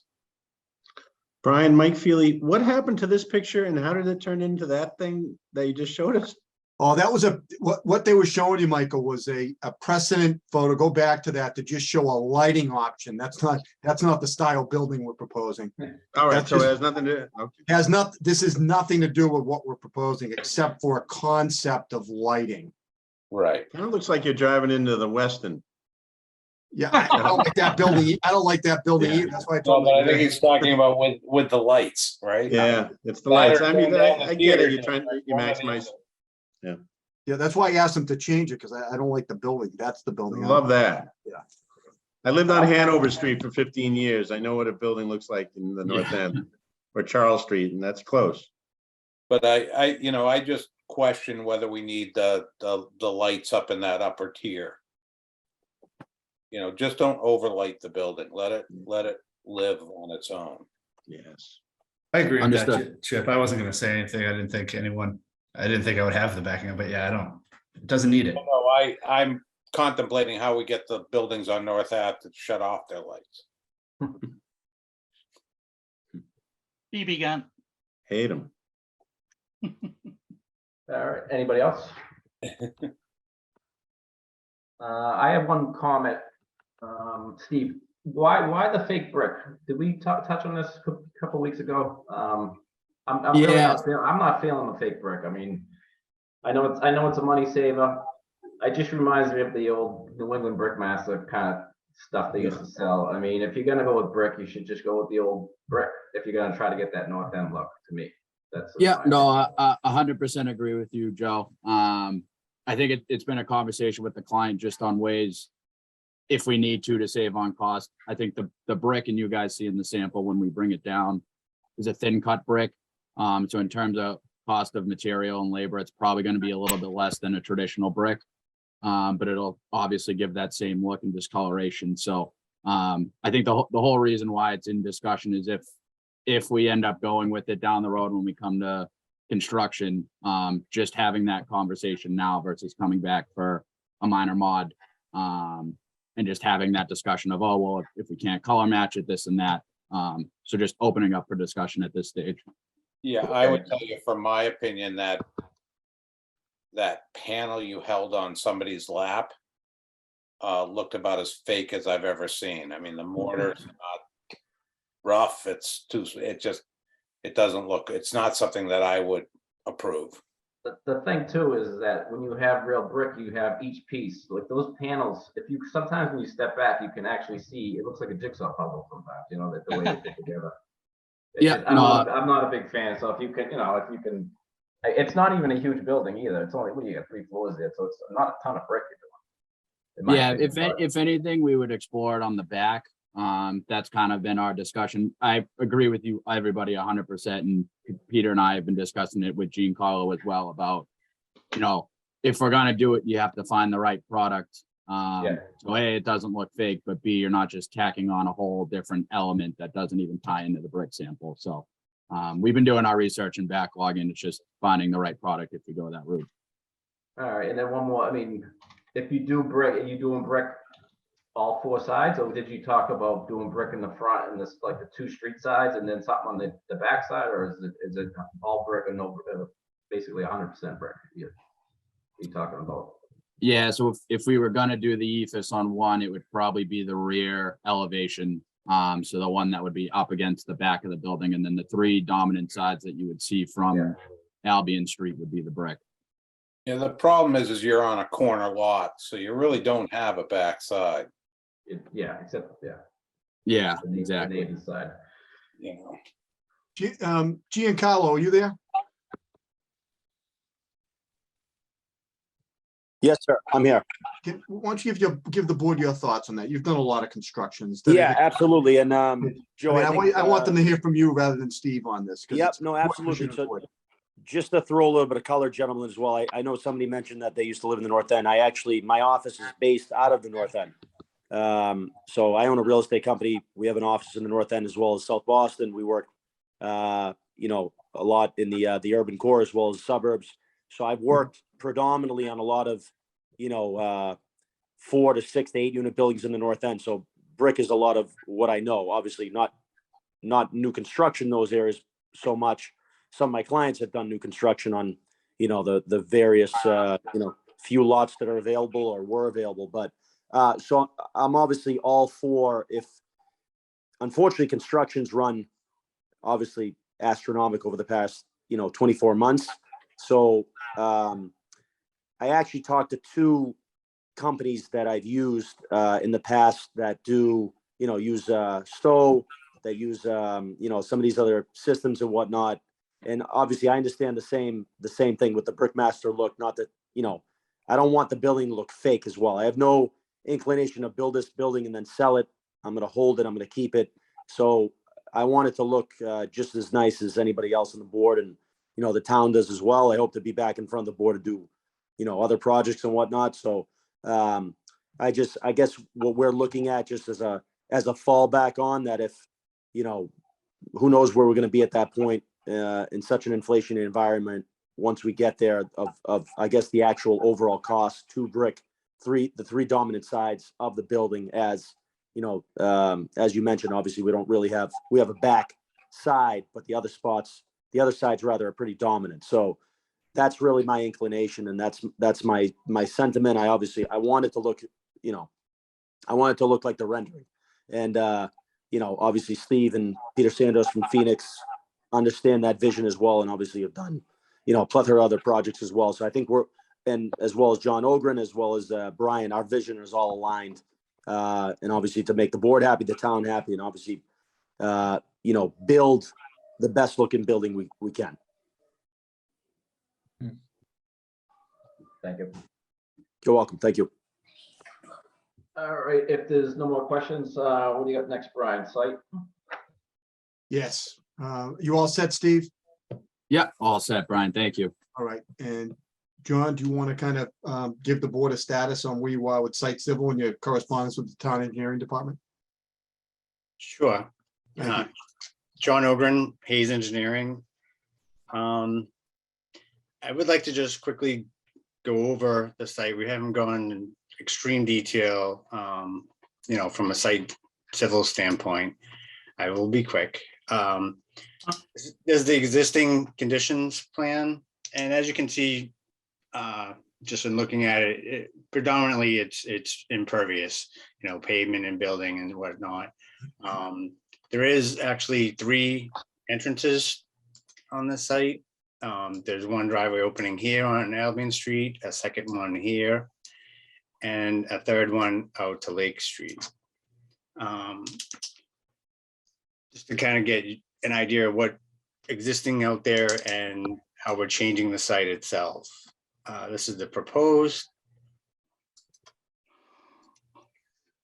In terms of circulation on the site, obviously we have the building here. We have an entrance, and this will be a one-way around the building. So you'll be entering off of Albion Street, exiting onto Lake Street. So we're basically reducing these two, this existing driveway opening. This driveway opening is slightly reduced, and eliminating this driveway opening right at the corner of Albion and Lake Street. In terms of drainage, just again, existing site, there really is no drainage on site, except for there is a leach basin that's located towards the rear of the building that does take up some of the runoff. As to what its capacity is, it's not, we wouldn't really be able to investigate it very far. In terms of the building and siting, I know there was some discussion last meeting at the board in terms of this building, and it's not parallel with Albion Street. When we were kind of laying this building out, one of the things kind of was considering was, kind of opening up this intersection, or this the entrance into Lake Street. There's a pretty decent rounding between Albion and Lake Street, and this is all concrete sidewalk. The building does end up fairly close to the sidewalks. So by angling a little bit, kind of opens, kind of gives it more of an open feeling, to, kind of more inviting to that intersection if someone's making that turn. Also, in terms of, just in terms of geometry and trying to fit the building and the parking, this turned out to be the best layout. I will note too, I don't know whether it's the drawing or whatever, it's about 4 degrees difference from being parallel Albion Street. So it's not really rotated that much off of parallel. And it does, this was not intentional, but if you go back and look at the existing cleaners, it's actually rotated very similarly, and it ends up being almost the same angle, not intentional. Again, parking, required parking. We have a parking table for the retail space. We're defining that we would not need any parking spaces, 1.5 per dwelling unit for 2 bedrooms or fewer. 10 units is 15 spaces. Sorry, we would need 1 space for the retail. We end up with basically requiring 16 spaces, and we're providing 17 spaces. I was going to touch on this a little later, but one of the comments from the light department, and I think that was one of the the residents of Wakefield had mentioned in terms of electrical, an electrical vehicle charging space.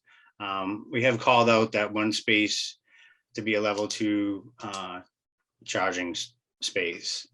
We haven't really determined. Yeah, I still need to discuss with the client, where we think that might make the most sense. I'm thinking probably somewhere in this area that would give us the ability to have any transformers that are necessary and, the actual charging pedestal. We did get comments. John, can you just quickly go back to that parking chart?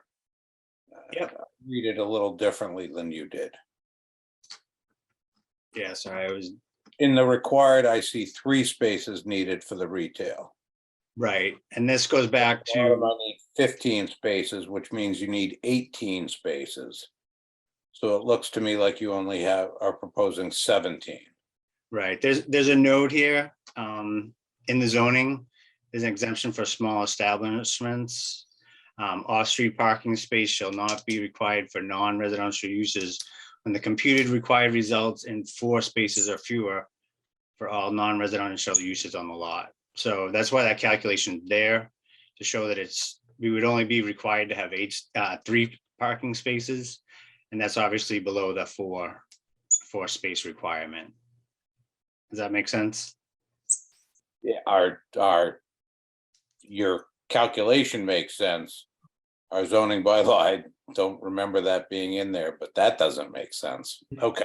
So it is in there, Chip, and I guess I have a question more for Brian. So are you committing though? So that's assuming, I know we talked about, hey, the use isn't necessarily, obviously isn't nailed down yet. It couldn't be at this stage. So, but there was some talk about there possibly being, sit down in there, that might be too small. I'm not really sure, but that it at least was mentioned. If it is sit down though, I think then you probably would be outside of the parking. Obviously, I'm just kind of, I was going to say do back of napkin, but I'm not going to do that. I'm doing in my lawyer's head. So I think you would be outside of the parking regulations. So are you committing to not do sit down, or because if you're not, then essentially you would be backing into this, right? You would come to us later for possibly a minor modification when there is no way to modify it anyways. Is that? Yeah, well, I think. Am I reading this wrong? No, I think you're right, Greg. I think it would be, so if it's an eating place, which we're specifying it's retail and service establishment. So eating places for serving food, the parking requirement is, it's based on 1 per 3 employees in a maximum working shift. Plus, you're right, it says plus 1 per 4 seats. So, so if you stop putting tables in there, we would have to really, we would have to see what type of an establishment it was going to be, and if there was going to be any seating in there. If it was going to go beyond the requirement, then we would have to come back and request a modification of our special permit for a reduction in the parking requirements. We're not seeking that now because we're making the presumption that we're not going to exceed the requirement. But you're 100% right. If we decide to put a use in there with like seating and tables, then it would exceed the requirement. It would not be a minor modification. We'd have to come back to formally probably apply for another special permit for asking for a reduction in parking at that time. So I just want to be clear for everyone that eventually will be voting on this. Essentially, if we do go this route and there is no, they say they're complying right now, which I agree with the calculation right now. If it isn't set down, that there is no, they're not over the calculation. But if they do say, oh, you know what, we weren't then, but now we want sit down, now we are over. Can you give us this, special permit or whatever minor mod, whatever route it goes? There is no way to really modify the project. Then it's just basically thumbs up, thumbs down on that use. Yeah, I agree. Which is, if that's the risk they want to go, because it's obviously on us to say, no, you can't have it. But yeah, and I don't think it'll be a minor mod, Greg. I think it would be either a new special permit or, that's a pretty big modification of the special permit to get a reduction in parking when you did originally. No, agree. Brian, I thought you always asked for a reduction of parking usually. Well, there might be something in here, you know, I always do, you know, on every project, Mr. Chair, because that doesn't just, it's really not a reduction in parking. It also encompasses a reduction in the requirements of Article 7, which is all components of parking, which is aisle width, setbacks, buffers. And, you know, even if we don't need it, I apply for it because as the project sometimes evolves per your request to make changes, it might put us in a position that we don't meet a requirement. And I'd rather have applied for that up front instead of having to stop the whole process and then submit a new application or an additional application. So did you not apply for this on this one, or you already? I did. Yeah, Oh, you we did? did. But even if he didn't apply for it, he's not showing it. So it doesn't, he can't just apply for it, not show it, but say, hey, I applied for it and that's what you gave me. 100%. So we're on our request for reductions or in the requirements of Article 7, we are not requesting a reduction in the required number of parking spaces. That's not one of our requests. So Greg's 100% right. I agree. Okay. Anything else? John, are you still? Chip, you're on mute. Yeah, I just came off. Thanks. I have a question. I mean, I'm looking at this back strip along the neighbors. Is there no way to squeeze another space in there, or where you have the vertical part, you know, the horizontal long parking? We couldn't get another space in there, or, you know, I'm definitely not in favor of no green space, but with parking being such an issue, I would love to see if we could get another space or two, visitors, whatever. You're talking about in this area in here? That area there, you know, I can't use my cursor, so, you know, can you, Just go like this on the screen. yeah, somewhere in there, somewhere along the side by shortening up the green spaces, get another space into the side. I don't know. We did look at that. One of the, you know, kind of the constraints we have is that the requirement of the parking needs to be 15 feet setback from the street. And when you do that, you end up, there's just not quite enough room to get another space in there. If we were able to slide this forward, say 5 feet or so, and have the 10 feet from the street, then I would say we would probably get another space in there. So my thought would be is that within the special permit, you can, you know, you're not asking for a reduction in parking, but you could ask for relief in that setback in order to get another space, right? And if the landscaping was done correctly, it would be hiding those spaces anyway, potentially. I don't know how others feel, but you know, I'd love to try to squeeze out another space or two in here. And that's what it would be doing, would be squeezing. I John, agree, especially with what we just talked about, Chip. John, is that 15-foot setback requirement? What section is that under? Is that 190, 31 or 36? Do you know? Off the top of my head, no, I don't. I don't know. Yeah, hold on. Hang on. I think it's under the landscaping, essentially. Okay, open parking area shall be separated from the street by a line by a landscape strip not less than 15 feet in width. Yeah, okay, so that, I just want to make sure that was under the purview of the special permit. So I think we could do that with the special permit, Mr. Tabell. We wouldn't need a separate variance. And my other question is the right-hand parking space under the building, it looks to me like it's even closer than this one. True. I guess that would. It looks like it. I don't know whether it's an optical illusion or not, but it looks tighter. So I would just ask that you look at parking a little bit more, and if it's just a slightly more paving and you can squeeze it in there, I would like to see it. John, can you go back to the parking table 1 second? Yep. So I saw, okay, so.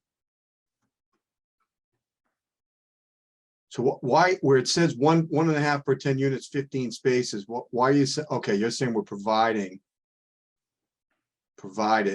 okay, 16 spaces. And then down below, though, you say we're providing 17. Is that, what's the story with that?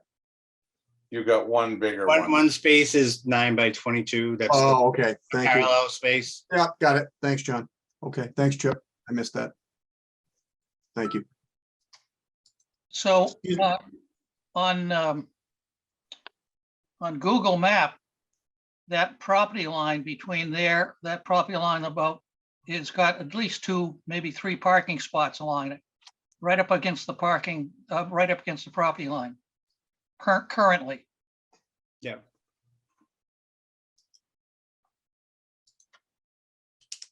Yeah, in this area in here, Yep. correct.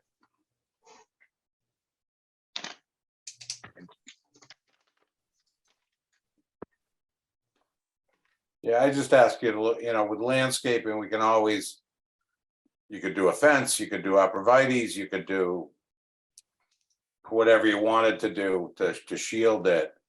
But I think you could get another space or 2, I think, at least another 1. There's a huge maple, and it's shown right there on that plan. There's a huge maple that's towering over a 3-story building that's next to it.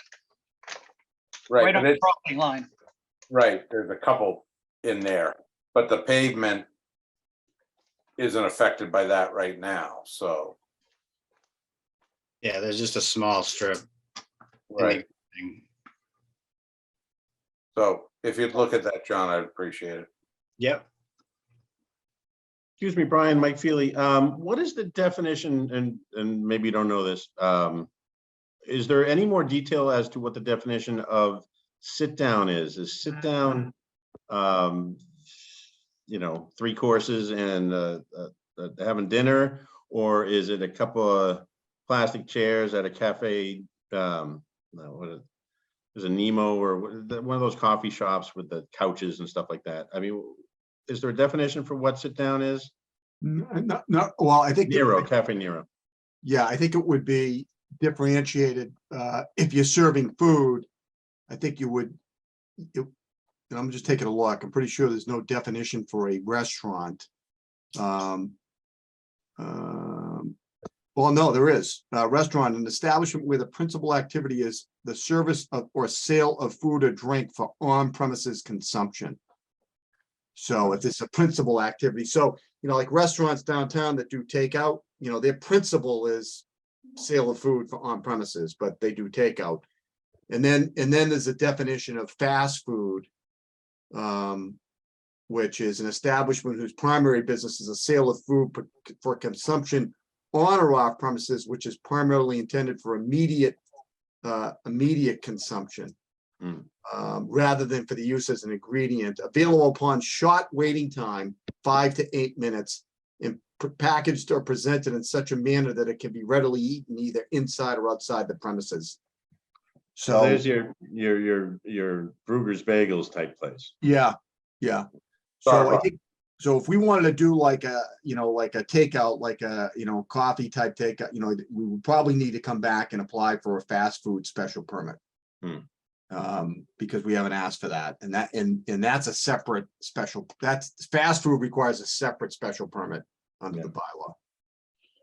I just don't want to constrain this place because it presents such a great location and building that I'd hate to be like, oh, you got this great tenant, but it doesn't work. Do you have any idea of what the parking is in the public realm there on the streets? 2-hour parking or anything like that? John? 1 hour parking across the street. Yeah, there's parking across the street here. But it doesn't sound like you're gonna have a restaurant that's gonna be a 5-course meal down there, so, I mean. No, I mean, it's, right now we're asking for retail and service establishment, and then, it's tough to predict, Giancarlo, we'll have to find the fit, and, the flexibility is if we find a good use, we assume the board's gonna want that good use, and we would come back. Yeah. Cafe Vittorio, Giancarlo. If you really worked in the North End. You're on mute, Giancarlo. You're on mute. That's all right. Yeah, it's okay. Stanza de Cigari below. Yeah, there you go. I was gonna say that, Jerry Ritchell doesn't leave Hanover Street, but maybe we can get him to come to Wakefield. We'll see. There you go. John, are you good with this or? John, Ogden, are you done with All this? set? Presenting, huh? Just wanted to go, I just wanted to go over the engineering comments. Sure. Majority of the comments are the pretty standard comments that we see. I'll just go over the ones that I think kind of required a change on the plans and really need some emphasis. General, they had some concern just to make sure that the grading worked out because there is an existing concrete sidewalk, that it works out grading wise, that would meet ADA standards. So we've added some notes and some additional details to address that. They also had. Does that sidewalk need any work? Well, I think that's kind of what they were getting at was, if during construction it gets banged up. I think for the most part, it's in pretty good shape. I think somebody should look at that and see whether it needs to be replaced or not. Yeah, in here, obviously we're closing up the existing. Right, so I just don't want it to look patchwork over this nice new building and have a patchy walkway. In this section here, some of it is bituminous concrete. So we're proposing that this be replaced with concrete sidewalk.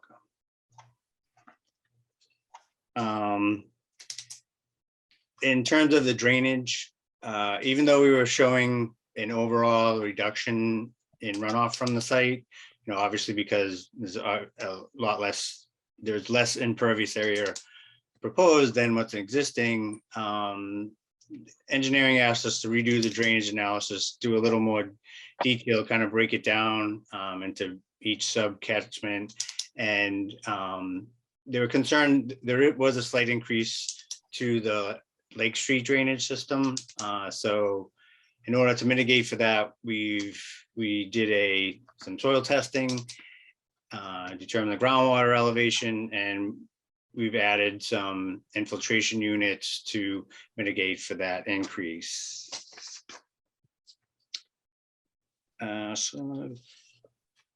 far as there was a comment, the only comment I think that really dealt with the site from the fire department was they wanted to see a hydrant added, which has been added in the front, right by the front entrance here. And we talked about the charging station for the EV's charging station. So I think that pretty much sums it up. We've submitted these changes to engineering. We submitted it to them last Friday. I have not heard back from them. Okay. Thanks, John. You're welcome. Any comments on that from the board? All right, Brian, what do you have next? The operation and maintenance? No, well, I'm not gonna, I don't think there's a need to get into that tonight, Mr. Chair, because we're still waiting for engineering comments. What I did want to mention is we still have to deal with Traffic Advisory Committee, and I think the board knows Lieutenant Anderson has been on leave because he's at, I think, one of the police academies. And so I've inquired again today, when, because there's a couple of projects that really need to get before the TAC, this being one of them, and then the next one you're going to have on Main Street. So I asked Bill Renault, I said, when can we get before the TAC? And he commented that Lieutenant Anderson should be back by the end of the month. So we're a little bit slow on that, but there's nothing anybody can do, nothing, the town can do. Lieutenant Anderson is furthering himself professionally, which is good for the department, and we just have to wait. So. Our last project mentioned that there's a meeting on the 30th. They sounded like they Yeah, well, I'll check on that, because I emailed Bill Renault today. Let me just see what he said. Because I knew I'd be here tonight, so I wanted to.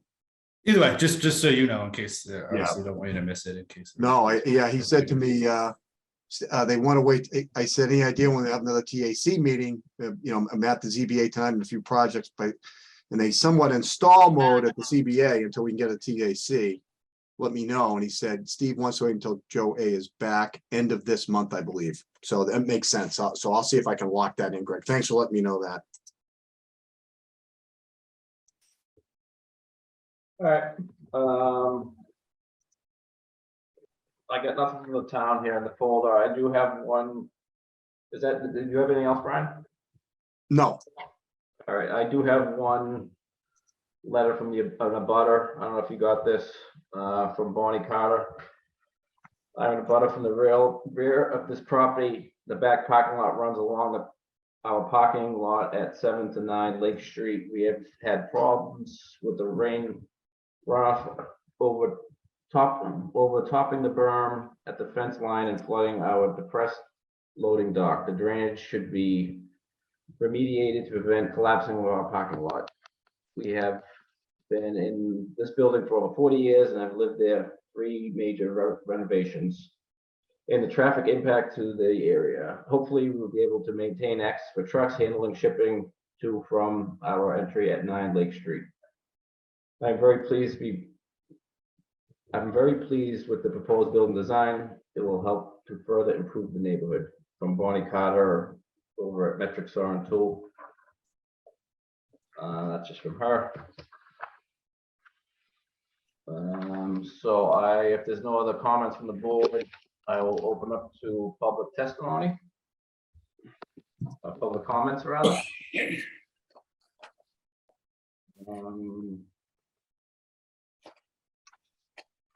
I don't see any hands. Bless you.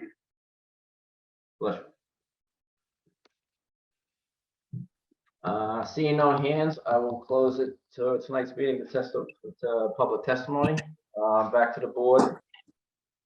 Any comments, questions? Brian, you know what are you gonna extend this to the next meeting, or you need 2 weeks, 3 weeks, or? No, I think we'll, Peter and Steve, you're gonna continue to work and hopefully we have comments back by the DPW. So we'd like to keep it moving until the 28th.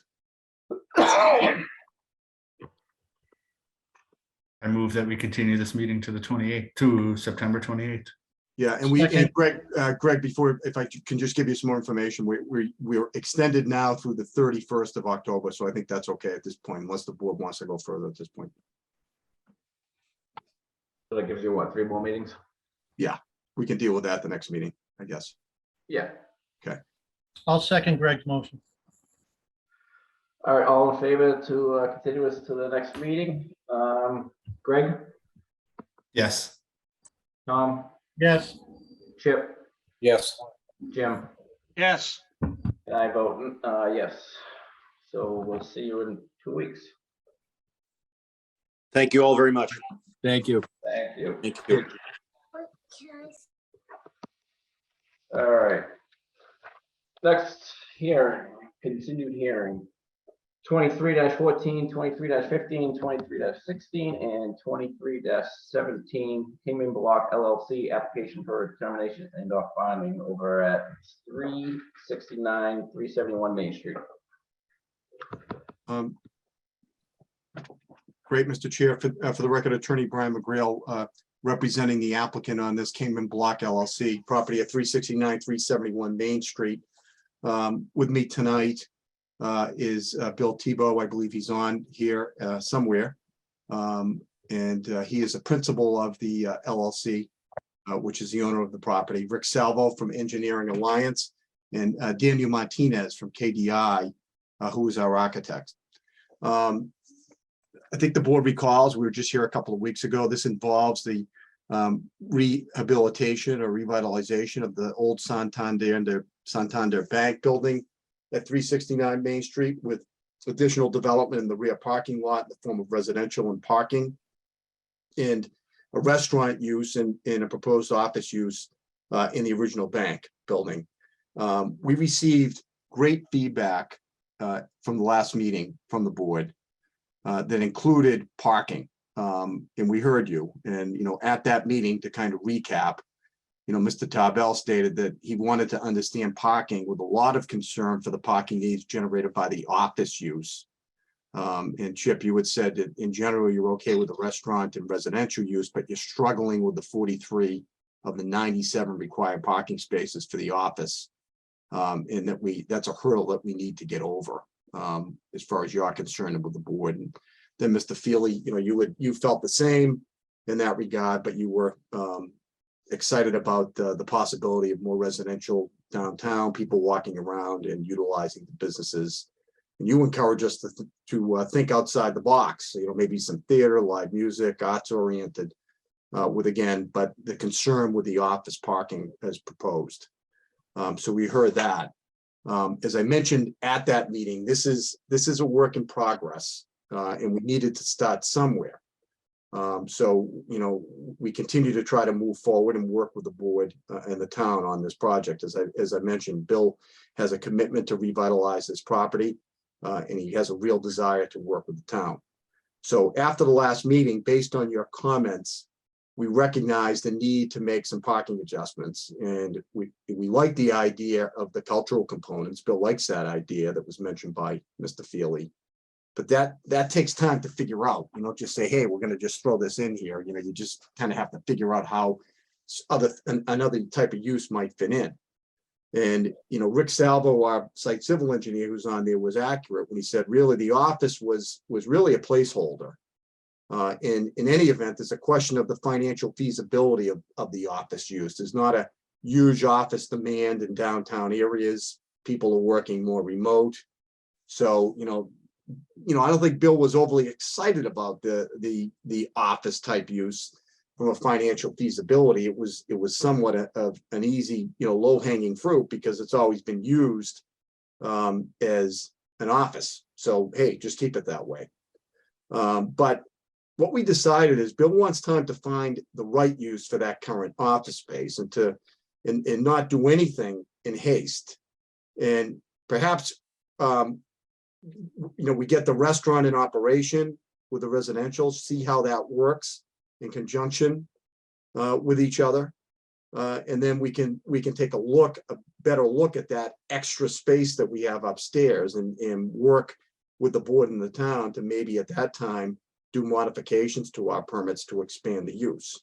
So at this point, we're looking to modify our plans, or we're suggesting that we modify our plans to eliminate the office use altogether. And initially, we would use that space as storage for the restaurant and the residences. So it wouldn't be rent out storage for the public, like a public storage space. It would just be free space for the restaurant to use and for the residents that they could, have storage spaces up there, with the option to come back at a later time with a formal modification, not a minor type thing of our permits to allow another use in that space that we hope might include some of the ideas presented by Mike. It's just too complicated to propose it at this time and to kind of get hung up on that. So hopefully in doing that, it will eliminate the hurdle that Mr. Tarbell referenced about parking, to just put that hurdle aside and get over it that had been raised for the project. And when and if something is proposed in the future for that space, it can be evaluated at that time. And we can all work together to find a great space, a great use for that space. But it might be helpful to kind of see how the restaurant works, how the parking's working in the area, and kind of take it in phases. So that's the first thing that I wanted to talk about at that time. I'm happy, and then I'll go on another aspect. Happy if I could, Mr. Chair, to see if there's any comments from the board in that regard. Sure. Chip, you want to show that? Yeah, I'm happy. We can't, that's great. Easy. Makes it less of a discussion. We've always given restaurants in downtown a pass on parking. because whether it's Sabatino's or whether it's, any of them, Public Kitchen, Sakuro, any of the downtown restaurants don't have parking. So as long as we satisfy, for me, as long as we satisfy the parking requirements for the uses, that being residential now and back, then I'm pretty good with it. I appreciate their candor and I appreciate their thoughtfulness on how that space might be able to be used in the future. But I do understand not being able to wrap their heads around or hands around it as they want to move forward and start the renovations. So I have a question on that, Chip, though. And I guess this is going back historically. So I completely understand the restaurants getting a pass on parking. But how many of the restaurants that you've done, because I know there hasn't been any since I've been here, that I don't think I've even done a restaurant since we've been here, other than maybe like Carol's for a sign or something like that. But how many have included a complete change of use? I understand it is a restaurant. So a new restaurant comes to us, we give them a pass on parking because we understand how that works for that space. Here, we're completely changing the use, so we don't understand how it works for that So space. here's one that's very similar. And I'll run all through, I'll miss some, but. And this is a legit question. I'm not challenging you. I don't know. No, I'm trying to, so Artichokes was the YMCA building. Yep. They went residential and restaurant. They took the swimming pool, made it parking out back. And there's no restaurant parking at that building. It's all street parking. Sabatino's was Brown's Hardware, now a restaurant. I think Sabatino's might have 2 spaces out back with their dumpster for, I'm just saying. Essentially none, yeah. But potentially none. Public Kitchen has been a restaurant in the past, but it went through a couple hands, but there's no parking out back there. But those ones, I guess I'm putting aside because those ones weren't change of use. I guess that's my a change of use. Yeah. Well, Artichokes was a change of use. Public Kitchen was a change of use because I permitted it. It was not a restaurant. It was originally made into Duck Walk. Oh, wasn't that like way back when it was made into Duck Walk, And then it went into Karen's. Yeah, that was quick. And then it went into Public Kitchen, but before that, it was not a restaurant use, that's a big restaurant. There's a lot of space in that restaurant. Right. So what's basically happened, I think I could say historically, and Jim or anybody else correct me if I'm wrong. Downtown Wakefield has changed quite a bit to have more restaurants, and we've just recognized the fact that historically there isn't parking for them.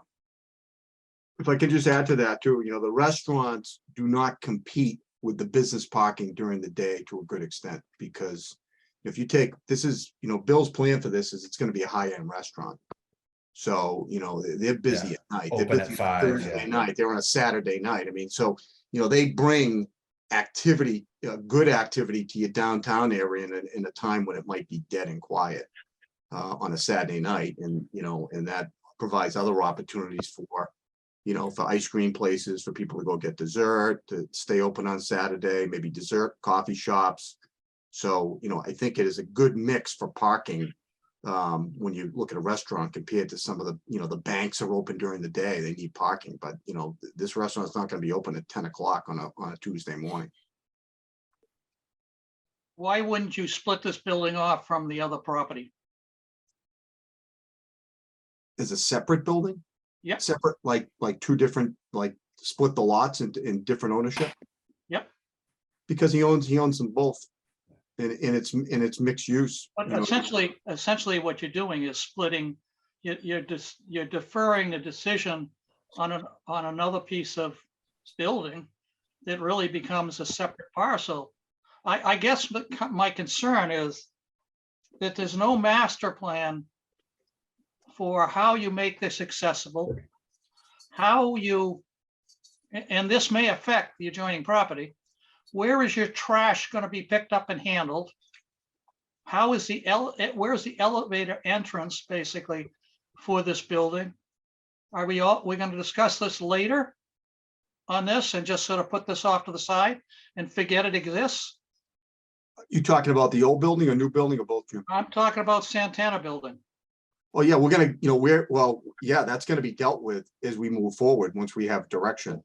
Yeah, but not before maybe we've dealt with this new building. Well, I think you're dealing with both. I want to see both in tandem, Jim, personally. Well, I want to understand I how just, the properties interact together. And if it takes them longer to figure it out, they'll figure it out. as long as the two of them go forward together in some format, basically, like, for instance, never mind the parking, let's put that aside for a minute.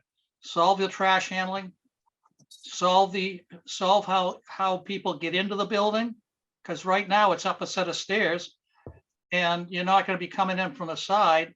If you look at how, if I look and think about how I'd lay that out for a restaurant and what I do there, basically, and get access to the second floor or the third floor, as well as second means of egress out of that upper level, basically, it has to be part of the plan because it may affect what you're doing next door in one way or another.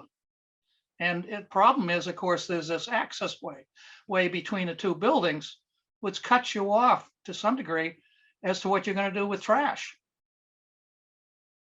Unless you're going to put a big hole inside the building and roll it out from inside the building onto the sidewalk. That's their issue to explain to us. Yeah, well, as they move forward. I just say, as long as the things are worked together, maybe you haven't got a tenant on either level, but I'd want to see how the basic building functions, basically, internally and externally, pre-planned. Someone's going to come along eventually and utilize it, particularly on the first floor. I mean, you can put a second level in there and have a whole balcony system if the right person comes around for high end. On the other hand, I just like to know how this all comes together. Yeah, I guess I'm kind of with Jim. I mean, 2 weeks to me seems to be a short time to be like, we don't know what we're going to do with this, but we want you to look at this other building first. Don't worry about the parking over here. We'll make it work later. I mean, I of course, we're talking about possibly doing something cultural and arts. Sorry. The Albion. Come back to me.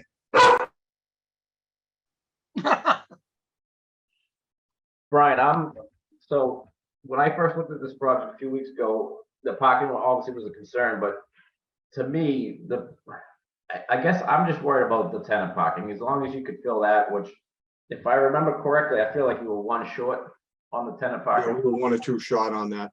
I mean, is there any way you could make at least that work, or have you been working on that at all? I mean, to me, that's the only thing. That's my concern is the tenant parking. The restaurant parking, I don't care about. No one, like you said, no one else has it. And the office space, I really didn't think too much about that. But the tenant parking is what I'm concerned about. People should have a place to park if they live there. So I know you were one short. I don't know if you could, if there was a way around that. Have you even looked into that, or are you just going to stay with one short? Well, I think it's really tight. I mean, Rick, do you want to address that at all? We think we're too short. Too short. Rick? Yeah. From engineering lines. Yeah, Joe, if I could just chime. Go ahead. Go ahead, Tom. No, go ahead, finish the parking thing. I got something. I'll wait. Yeah, so we have 30 parking count requirement, 30 parking spaces, and there's 28 parking spaces underneath the building over here and over here. Relative to the dumpster area, we have plenty of dumpster enclosure to handle both this building and the Santander building, but we can see how all that's going to work out with access and that sort of thing later. But right now we are 2 spaces short from the required parking. So we've got 20 units with 28 parking spaces. Yeah. And you've moved things around. You've tried everything, I'm sure, right?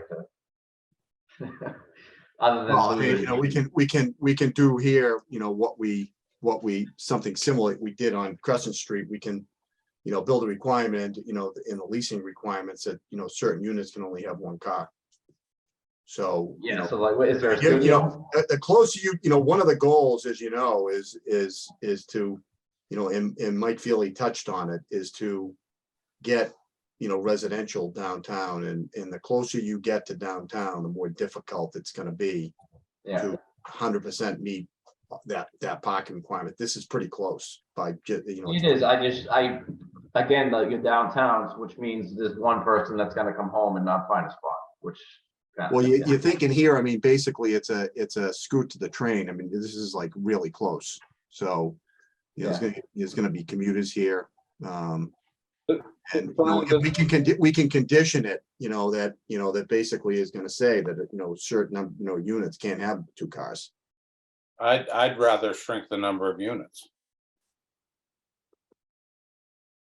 Yeah, because that's where I was going, Chip. It wasn't, parking was part of it. It's just how this whole thing's gonna work.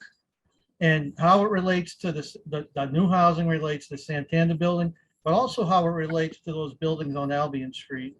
I saw a letter, we got a letter that, from the gentleman from the cultural district was asking the same thing I was asking 2 weeks ago about how it's gonna work between that new housing building and those buildings with the frontage on Albion Street. So I agree with the thing, having housing downtown is a net positive, but is this, at what scale though? At what location? It's gonna differ. I thought the housing, we had too many units. I'm not against it there, but I'm against cramming too many into a spot where it's gonna be tough to make it work. So I appreciate the discussion on parking, but for me, I gotta kind of see how it all works together. Yeah, sorry, this is Greg again. And I guess that's a good segue, Tom, into what I was sort of saying is, especially taking that as the background, that the parking, we're only down 2 spaces. Yeah, only for that. How does this whole thing work together? Then you're going to come back to us in 2 years or even 1 year with something that requires 0 parking. I doubt it. So then you'd be looking for, you're saying right now, we're a great downtown spot because we're only 2 short. But then you'll be cramming something in the other part of the Santander Bank building later. And to me, just 2 weeks seems to be a premature time, or 4 weeks, maybe it was a month, to be saying, hey, we want you just to look at this one part of this project that we don't want to subdivide either to make it into 2 projects, when it seems like you haven't talked to necessarily the cultural exchange. If we're going to try to put some cultural thing in there, they might have pre-baked ideas for you. I don't know. I don't know. It just seems, maybe I could get there. It just seems to be a very quick turnaround to be like, we're going to do this great project. Now just look at this building, because this is how we're going to make parking work. Just look at one part of the project. That's what it seems to me like we're saying. We don't intend that. I mean, I don't think we're not intending to cram anything in up there. That's not what Bill Tebow, he doesn't care about that space, with all due respect. He's walking away from that space right now. And the only way he's going to do something with it is if he feels that it will work for him in the community. And that would be for you to decide. So if it's and Mike talked about this, if it's a theater or something like that, then people are going to be downtown. They're going to go to restaurants and they're going to go somewhere else afterwards. I mean, if your board and the town looks at something like that as a positive use, and Bill thinks it's financially feasible and it works, then we do it. But if you don't, it stays storage space in perpetuity. It's just, there's no intent like, hey, we're going to come back and try to cram something in 2 years. That's not a goal. I think some of the uses that we're potentially talking about there are not, these are not financial windfalls to Bill. This is him kind of being kind of a good, corporate citizen to, hey, maybe I can have some of these downtowns that will work well with my restaurant. Geez, wouldn't it be great if the restaurant patrons could eat and then go somewhere afterwards? And so I think that's kind of so I don't want it to come across that we're like, we're going to delay this and we're going to come back and cram something in. That's not the goal. I think if the board said today, hey, that's gotta be storage in perpetuity, you can never come back, we'll go forward. Let's go. I mean, we're not, that's fine. It's not like there's a hidden agenda here that we have to get use out of that space. Thanks for that context, because I mean, maybe I took it, but it didn't, from that presentation, it didn't, you know, it seemed like, yeah, we might keep some boxes up there for now, and then, you know, but we need these buildings now to make it financially viable for the developer, and then we're gonna come back later for Brian, complete use. Mike Feely, I don't want to put a speed bump in it because I know a black box theater or something like that. You got to get a consultant in, you got to talk to this person, that person. It takes some time. I've done it. Can you give me one idea of exactly what this is? Is it 2 floors and so many square feet? Do you have an idea of that? Yeah, Dan or Bill, maybe you guys have some knowledge on that you could, you know, what's upstairs, Mike, for space? Yeah, or the whatever that storage is, or could you Yeah. even put another unit in there? Anything? Yeah, it's a good question. Yeah. Bill, you're on mute. I'm sorry, guys. There How you go. doing? Why don't you introduce yourself, Bill? You're the big Hi. mystery I've been talking about. Hi, Billy Tebow. Thank you very much for having us. I'm sorry I couldn't get on the last meeting, but I wanted to make sure I was on this meeting. So, like I said, I mean, I fell in love with the building. I buy unique buildings, and it has a lot of character. And but it's a challenging building. When you get these old buildings, sometimes you really run into these challenging spaces, So I thought the restaurant, you put a really nice high-end restaurant with the high ceilings, carpet ceilings. I meant to go over there, but it took me like a week, 2 weeks to get qualified with the bank, even though I own the building, to be able to get into the access. So I'm actually going there tomorrow at 2:00 to be able to take some more pictures of the ceilings and I'm sure you guys have been in the building, and really a lot of pictures on the third floor. I call it the third floor, but in the front of the building, or 2/3 of the building, you've got you got 2 stories of high ceilings. It's all one story, but it's 2 stories high in the bank. And then in the back of the building, that's 3 stories. It's 1, 2 stories, and then the whole top floor is just all the office space up there. So it's really challenging space. And again, we didn't think there was much of an office market, but again, we just figured try to maximize the parking lot. I mean, it would make more sense from a redevelopment perspective to tear the whole building down and maybe just have plenty of parking and then incorporate a new restaurant into the space. But I just thought the building had a lot of character for downtown, and I thought that was what the town wanted to preserve. So, but I mean, from a financial perspective, it would make a lot more sense for me to take the whole building down and just build a brand new building, have plenty of parking, and then, to put some type of nice restaurant on the first floor in a new building. But I thought the board was going more for trying to save the building. I thought that's what everybody wanted.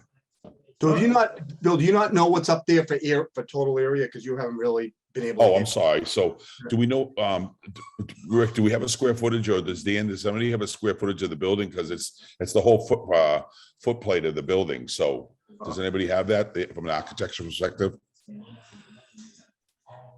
So it's an entire third floor, Bill. That's what you're saying, from Main Street all the way back. Of double height. No. So the front of the building, when you go in the bank, it's the ceiling is like 2 stories tall. You know what I mean? The first floor is like 2 stories tall, but it's all open. Cathedral. And then you go into the top floor, which is all one level. That's the top floor, which in the front of the building would be the second floor. But in the back of the building, you actually, because it doesn't cathedral all the way up, like Brian was saying, you got the first, second, and third floor.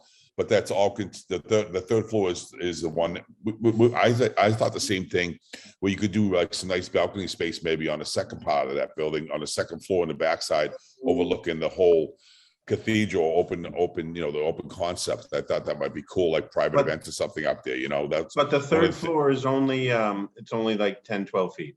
Is that correct? And that's the space. Oh yeah, from height wise, yeah, like 10, 12 feet, yes. And the elevator's in the front of the building off the main street. You go in that side door. So you get the main entrance from the bank, and then on the left-hand side, there's another entrance there. And that's where the stairs and the elevator is to get up to the third floor, or to the top floor.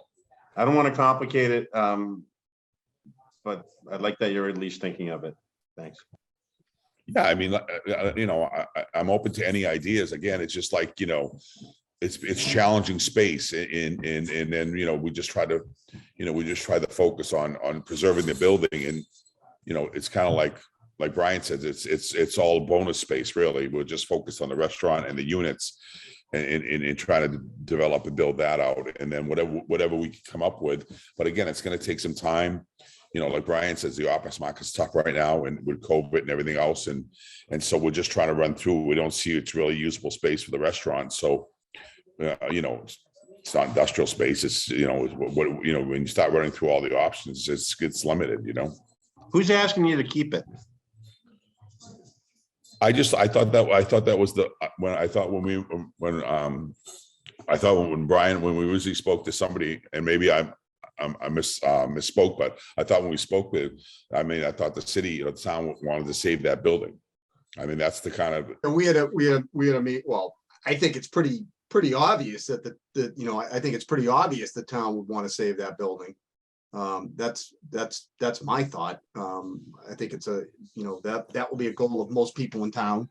I think that's a reasonable assumption. And we also met with Erin Kakinda, and she's a director of economic and community development. She conveyed that that would be a worthy goal. And Bill, I mean, you kind of bought the property because you like the building, right? I mean, that's. Yeah, no, I fell in love with the building. Like I said, like some of my other buildings I had, like the Brookline Savings Bank and some of those other buildings that really have a lot of character and unique. But again, they make for challenging spaces sometimes. Bank buildings, they're not the not the most adaptable space as far as for reuse sometimes.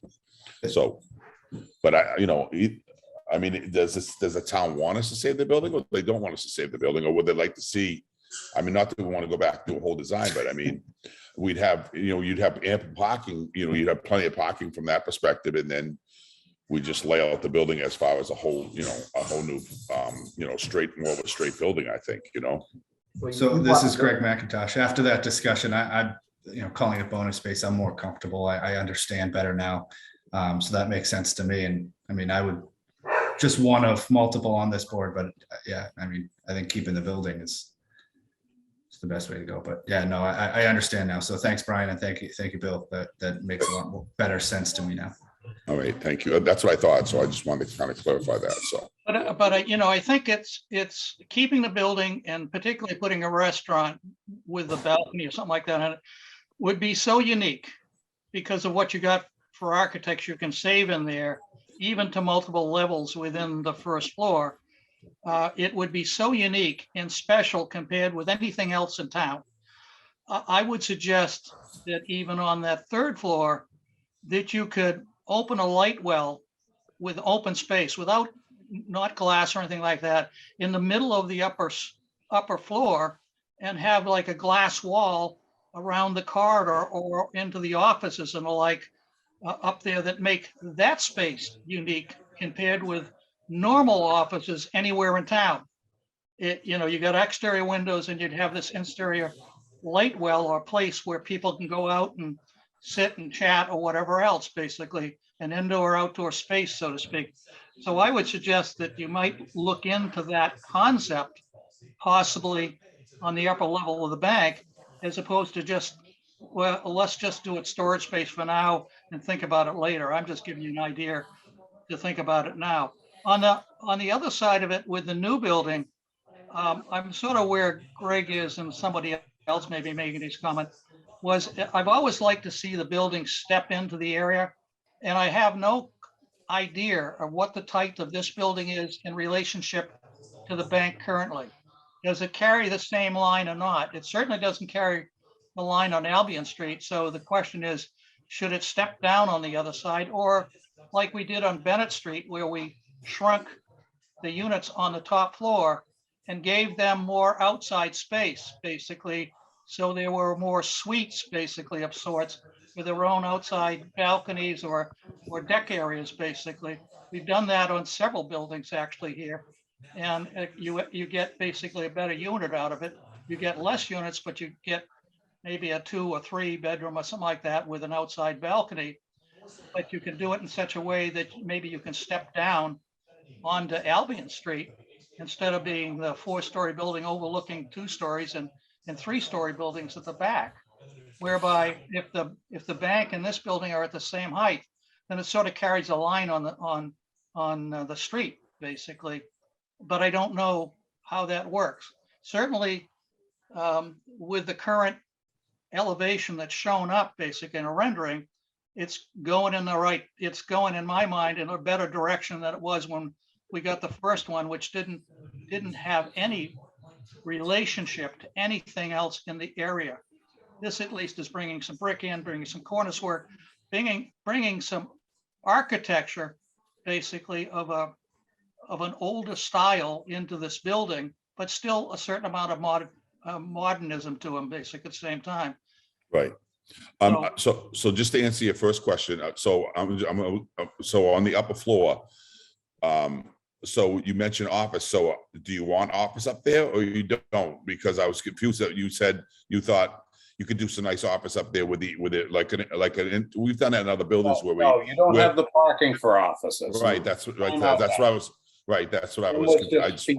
It seems like we're, Mr. Chairman, it seems like we're in a prelim, like, let's chat about this project meeting, not looking at what's being proposed, not talking about what's being proposed, but let's throw all these ideas out like they're just coming to us like, what do you want us to do? I'm really confused about the direction this meeting's taking tonight.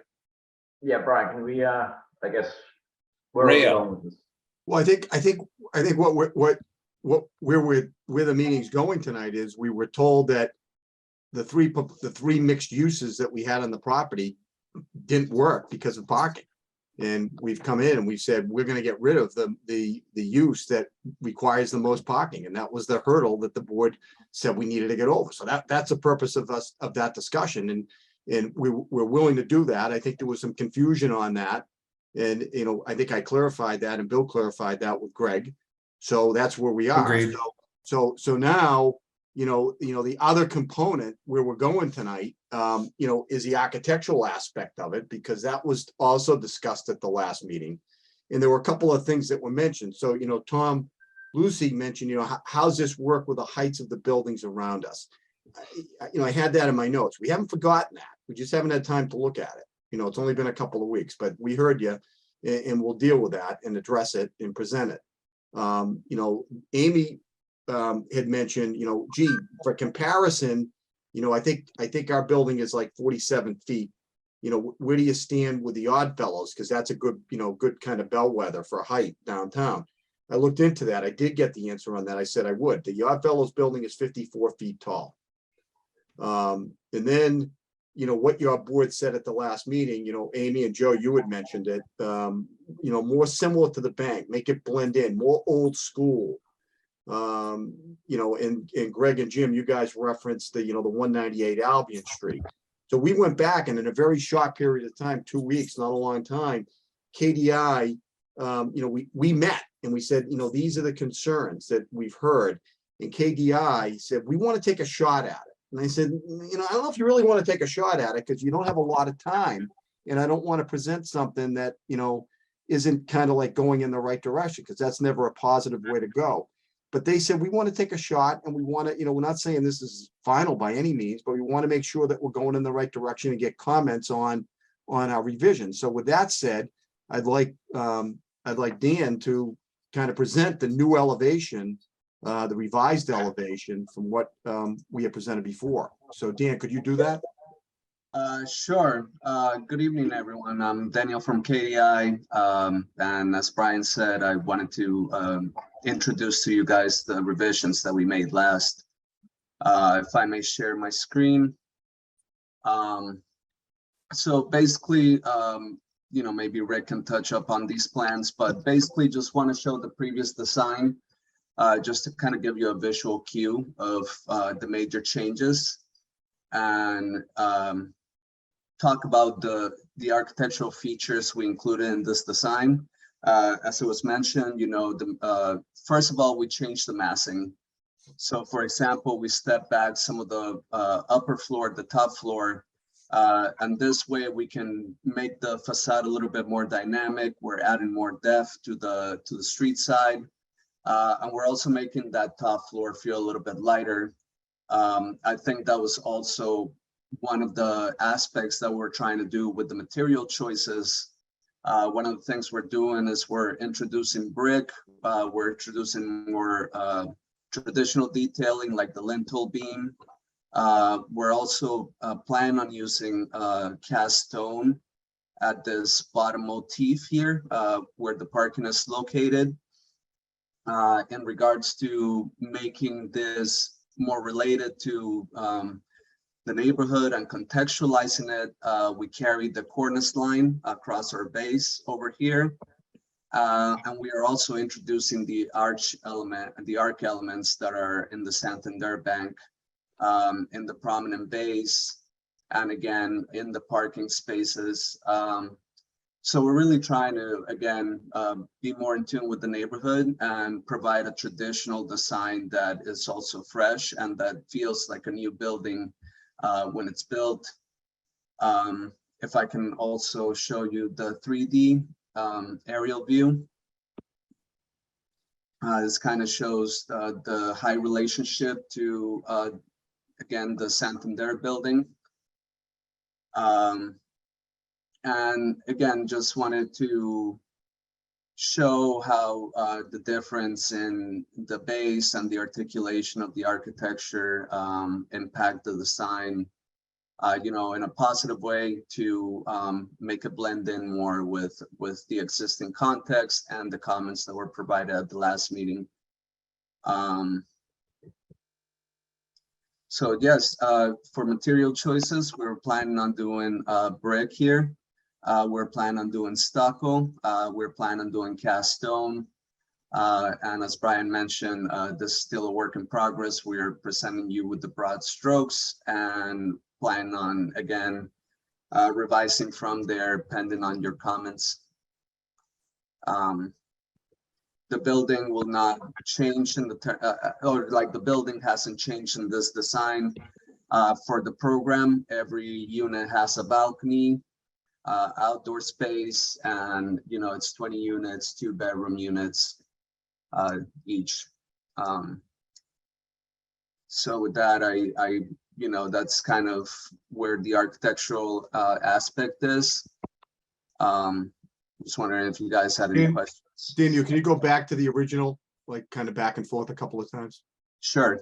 So this was the original before. I believe some of the comments were that this looked very much like Boston and kind of your typical development, and, you know, the what I from what I heard, that the team wanted to see something more traditional, more in tune with the neighborhood.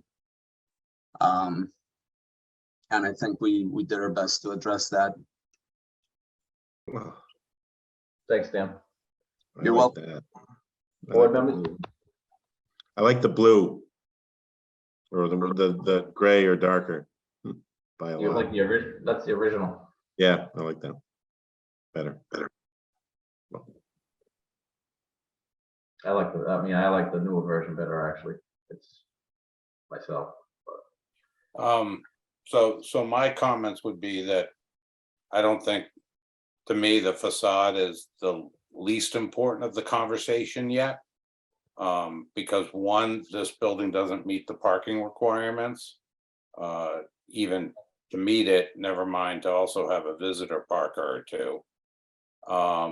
You know, it doesn't step down into the neighborhood at all. It has a very big face. If you just think about what's to the right of this, it's a parking lot and a 1-story building. You know, when we did 698 North, you know, the back side of it, you know, we lost half a story on the top and found some interior space and tried to step it down into the neighborhood. This doesn't step, this to me would be a very big building, although it's next to the Santander building.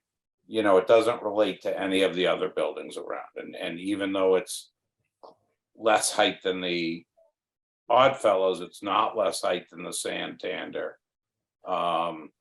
And yeah, the colors start making some sense because it starts addressing that. But you know, to me, it's too voluminous. You know, it just 20 units here, great to get people downtown, but you know, parking is the issue for me.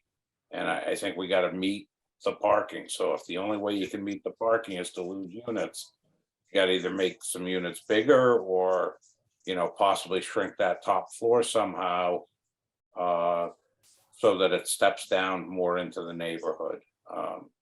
And like Greg, I'm not a designer, but those are my initial thoughts. So Joe, this is Tom. I agree with that. I don't think this building is a transition from what's a pretty big building with the Santander building.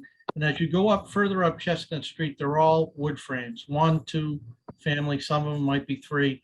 So we need to start to have a transition here, not something that is taller than the Santander building, at least all the way around the building. And I agree with reducing some of those units with the volume will take care of some of the parking issues as well. I appreciate I like the newer version as well, at least the concept and the approach, but too much volume, too much height, as far as I'm concerned. And we're still not seeing how it relates to the buildings behind it on Albion Street. I know you only had 2 weeks, so it's not a criticism. It's just putting a marker down that I want to see that. Okay. Noted. Yeah. I'd agree with both Tom and Chip. I mean, I know Tom said you can go up the street. I was down there today, and you don't even have to go. If you go across the street, it's how, you know, big houses, I think multifamily, I assume. There's construction there right now for the savings bank, obviously, but this doesn't even come close to you know, the massing or stepping into even across the street. It's bigger than the bank building. And then I guess my only other comment would be I think it's a step in the right direction on the design, but I still think, I mean, it needs to be older. I don't necessarily think it needs to look, you know, old details, but a new building. I wouldn't mind if it looked like it'd been there for 100 years. You know, if we're gonna keep the bank building with it, let's do more of the all brick like we're doing at 198 Albion, something to make it, you know, look like it actually, you know, was part of downtown for 100 years. I don't care that it's a new building. Thanks, Greg. Anyone else? So my comment would be, so I do like the second build. I like this a lot better than the original design. But, you know, I hate to have you chop a whole floor off, but I feel like that ribbon you have on the 3rd floor that should be the roof. I feel like that feels like you would have take your finger and just wipe off that top layer. I think it would fit a little bit more better, a lot better in the neighborhood. I know you're going to be losing the whole floor, but it would line up with in this picture. It would line up with the Santander building a lot better. So that would be my comment. And you know, that would resolve your parking. And then maybe you could get bigger units down below. I don't know how you would do that because you're limited with the site space anyway. So, but sounds like you have like a little bit of a parking issue there, Brian. Still, I mean, I know you're too short, but that's what I said in the original. Like I just from day one when I looked at this project 2-3 weeks ago, I couldn't get past the two spots. Yeah. No, I always appreciate the comments. I think, you know, the struggle with this is with the whole project, with many, but this one in particular, when you're dealing with the restoration of an old building, the bank building, is the financial feasibility of it. Yeah. You know, that's the struggle. And, you know, we're going to have to go back, you know, Bill talked about it, you know, to clear the site is a lot cheaper. And you get a clean slate, and the construction is a lot cheaper. To rehab the interior of that building and to bring it up to speed for a restaurant, which he thinks is a great use for downtown, is not cheap to do that. And what's going to carry that is going to be the residential use. You know, if you just said, hey, you're going to buy this property, you're going to put a restaurant in there, you can't do it. It's not the rent of a restaurant in downtown Wakefield is not going to carry it. You won't do it. Yeah. So the residential component of this project is what drives it financially and makes it feasible. So Bill's real, we've had these discussions and he's like, I don't have a lot of room to move here density wise. So we're gonna have to go back to the drawing board and do some rethinking. Because every time units come off, it affects the pro forma of the financial pro forma. So. Yeah, of course. Right, so and then Brian, if we can't even utilize the top floor, what are we really getting out of saving the building? What are we saving? Just the, we're still gonna have to heat that upper floor and maintain it and everything. And then so if we really, if the top floor is just not usable because of the parking requirement, I mean, we really just, we're really just getting the first floor. So I mean. Well, yeah, I'm talking about the new building, not the Tom Dam building. No, I'm talking about if you chop off that floor. So again, one of the things I could take the units maybe and put them into the upper floor of the old building, but the problem is, you would destroy the ceiling in that old building because the carpet ceiling, because you'd have to run all your drain pipes and everything in there. Understood. You know what I mean? So, but I'm saying it, if you're looking at the overall project and there's a challenge with the parking, and right now with this, the really like the top floor is just really kind of dead to us, right, of the existing building. So what are we really getting by saving the building? We're really just getting the first floor. So, you might, since you need a special permit, be getting the opportunity to do anything. Because if you don't save it, there could be a number of people on the board that weren't interested in having a brand new residential building in downtown and ruining one of the oldest, nicest buildings in downtown. Well, the goal is to save it. We've stated that, that's the Right. goal. Well, so stop talking about, well, if I tear it down, I got to tear it down, because you're still going to need a special permit.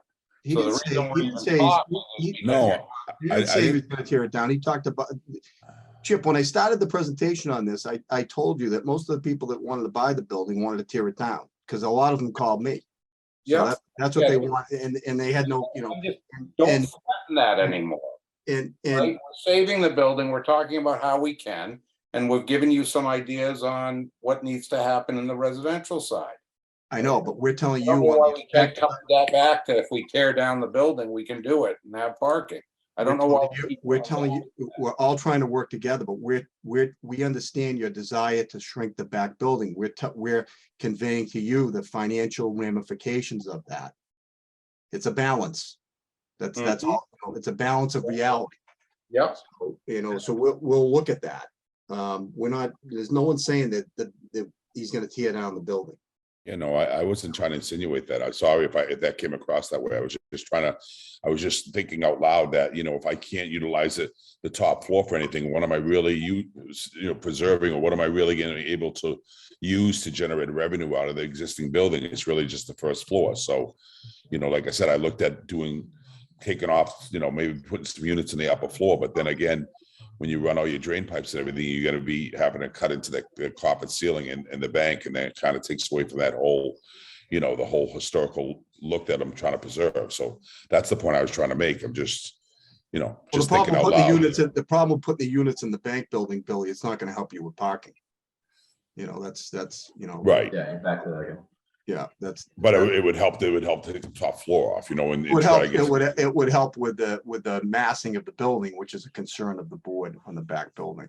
Because I just thought the way the road kind of sloped down, and I mean, that's just me thinking, but the way the road kind of sloped down, the high up being towards the back of the building sloped down, I thought just stepping it up like that from the main street, kind of gave it a feel, but if it's too much, I understand that, so. All right. I think we're all trying to row in the same direction and get there. I mean, I think, we have, as I've said, we've got a really good developer, a guy that wants to work with everybody, but we have to find a balance that works for everybody. Is it on the historic register, Brian? Yeah, it is, Mike. Thank you. Anything else, Brian? Was that? No. Did you, I have this, did you get this correspondence from the Albion Culture Exchange? I did not. I mean, I can read it real quick. It's 2 pages, so I'm not gonna read the whole thing, but it's from Christopher J. Carino. He's the chairperson for the Albion Culture Exchange Committee here at the Wakefield. He manages the building located at 9 Albion Street in Butter.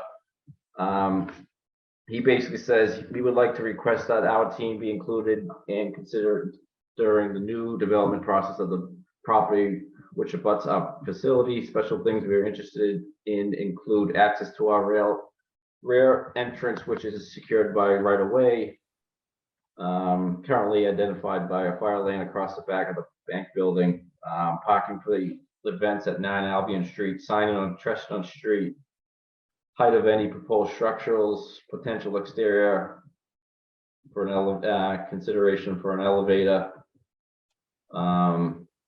development assistance to help ensure our organization can reach the community in an effective way. So I don't know, do you want to get a copy of this? Sure, that'd be fine, you know. All right. But is he in attendance at the meeting tonight? I don't know. I can open up the public and We'll find out, I guess. Yep. Yeah. Anything else, board members, before I open up the public testimony? Yeah, one question. The right of way, is that a right of way up between the two buildings, or is there height restriction? From the letter I just wrote, Jim? No, Okay. no, Brian. Brian's Oh. question. Oh, between the two buildings? Yeah, the right of way, is that has to be open all the way up, or can these two buildings attach themselves? No, we need to keep that open, Jim. Okay, Yeah, there's rights there that we looked into that. There's That's- structural issues, fire issues. And there's easement issues there too, Chip. Yeah, no, All right. I mean, you know, is it unreasonable to ask if, you know, I mean, I think what we've heard is massing issues with the building. We've heard that loud and clear. We've gone in the right direction as far as materials. Mike doesn't agree with that, but it seems like the majority of the board does, with the brick and the material. You know, Jim talked about ideas of stepping back. Would it be all right with the board if Mr. McBain volunteered himself to perhaps have some conversations with our architect? I mean, I think that always helps because he tends to have good ideas, knows the area, and then our architect is not shooting arrows in the dark and coming back in 2 weeks saying you missed again. Just at least to be able to bounce the ideas off of him. Yeah, Jim's not doing anything. I think he can take care of I that. mean, I'm not saying that he's gonna design our building, but at least if our architect makes some revisions, we can send them to him and say, you know, what are your thoughts, any ideas on this? how about if we ask Jim if he has any interest? I think that's probably the best way to go about it. is Amy available? You had to go there, didn't you? Oh. So is that a yes? Yeah, sure, why not? Does anybody want to join him? Well, then you need a subcommittee. Yeah, then it would be we Not would for have to two. notice and everything, so, Not for two people, do you? yeah. you do, Chip. Yeah, 2 or more. Oh, okay. Um, So, all right, Jim just volunteered, I think. Apologies. So just to clarify for us, so basically we'd be sending design revisions to Jim for a continued conversation about the materials and the facade, correct? Yeah, and the mass Yeah. setbacks and yeah, everything. Everything. Jim will fill you in. Okay. It's his first time, but We'll talk about it offline, Daniel. I know I've dealt with this before. yeah. Okay. Once. All right. You all set, Brian, before I open it up? Yes. All right, I'm gonna be opening it up to public testimony, public participation. If anyone from the public wants to share a comment, please raise your hand. And I don't see any, which I'm surprised. Big project like this downtown, but Unreal. I do have one I will read. It's a quick one. From Gail at Edson 15 Wave Ave, Wakefield. I read in the item that the owner who wants to develop downtown bank building has asked for a variance in off-street parking and loading, as well as special permit to build an apartment building with 20 units. No variance should be given for parking and loading in this downtown area. Sounds like it's mobile parking. This is an area that needs more available parking and to have tenants, restaurant patrons, office workers, as well as existing residents and stores competing for limited parking does not seem like it will work out well. This development should provide parking for the restaurant, the office spaces, and the apartments. That McGrail stated that most downtown restaurants have no off-street parking really does not matter. We already discussed that. 20 apartments is too many for the property, especially as the owner does not want to put in enough parking and loading for the development. No variance for 20 apartments. This needs to be inadequate parking provided. And that would seem to be meant to mean fewer, if any, apartments. So apparently she doesn't like the parking situation either. Other than that, I don't see anyone's hand raised, so I will close it to public participation. Back to the board. Any comments, Brian? I think you know what you have to do, I guess. No, and thank you to the board for your, again, to get your feedback direct and straightforward is helpful. At least we know where we are. So thank you. Brian, do we, to Tom's point, do we want to show some of the surrounding buildings? Also? Yeah, that's on it. That's part of our list. So Dan, I think what Tom is saying is, just so you know, and Tom, please pipe if I'm wrong. He wants to know how this in some detail, how this interacts with the back of the buildings on Albion Street, and maybe do a context plan of the heights of the buildings around us, to kind of do, and I can show you what's been done before in other projects to kind of, to look at heights of what we're proposing compared to what's in the vicinity. Is that right, Tom? Yeah, it is. And the letter from the Cultural Council referenced some right-of-ways and some other things, Brian. I don't know how real they are or if they're perceived or practice. So I don't know if you have anything on that, rights of way over the property, if you could look into that a little bit. Sure. When Joe sends me that, or Gail sends me that. Gail has it. She'll probably email. I think Gail maybe already did. So I'll look at that. Or Gail will connect, but I think Gail already did send it to me. Pretty sure she did. I just didn't have a chance to go through it. You have several sheets that show face-on elevations on the building. Is if you could basically superimpose on two of those, one on Albion Street and one on Chestnut, superimpose the next few buildings on the street within that for context. Okay, noted. Just be photographs basically superimposed with the renderings in the background or in the foreground, whatever direction you're going in. Okay, will do. All right, motion to continue. If we're all. I'll make a motion to continue, but how much time do you want, Brian? So that's a good question, Chip. So I think let me It see, feels to me like August, it- September, October. I would propose that I extend the time to start. Just to, I always like to put it out there, even though it might not be needed till the end of November, just for a time extension to the extent necessary. That number one, and then number two. Bill, are you still there? Yes, I'm here. Yes. So the board meets every 2 weeks, but I don't think we're going to really get a lot. I don't think we're going to get very far here in 2 weeks. I think we should skip a meeting, but you're driving the bus, not me. So, because Daniel needs to go back to the drawing board. We need to meet. We need to have some discussions, and then we need to run some stuff by Jim. So that's a pretty quick turnaround. What do you want to do, Bill? I don't want to drive the bus. I don't want to get the board upset with me.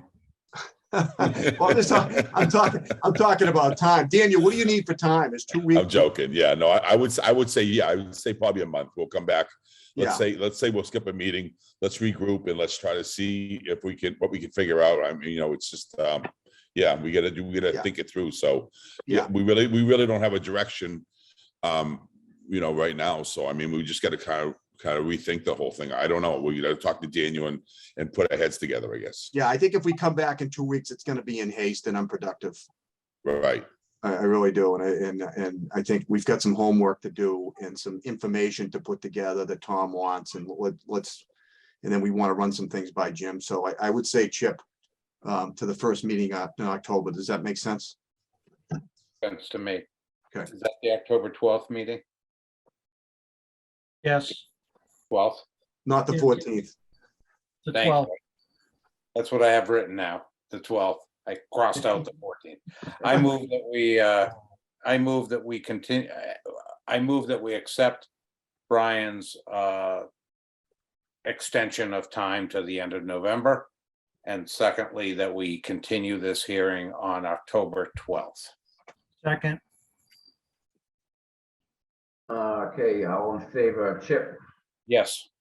Tom, yes, Jim, Yes, Greg, Yes. and I vote yes. Great. So, Thank you. Thank you, guys. Thank you, everyone. Well, Okay, have a nice night. Right. All right. Off to our first new hearing of the night. One Sylvan LLC 23-22, 23-23, and 23-24.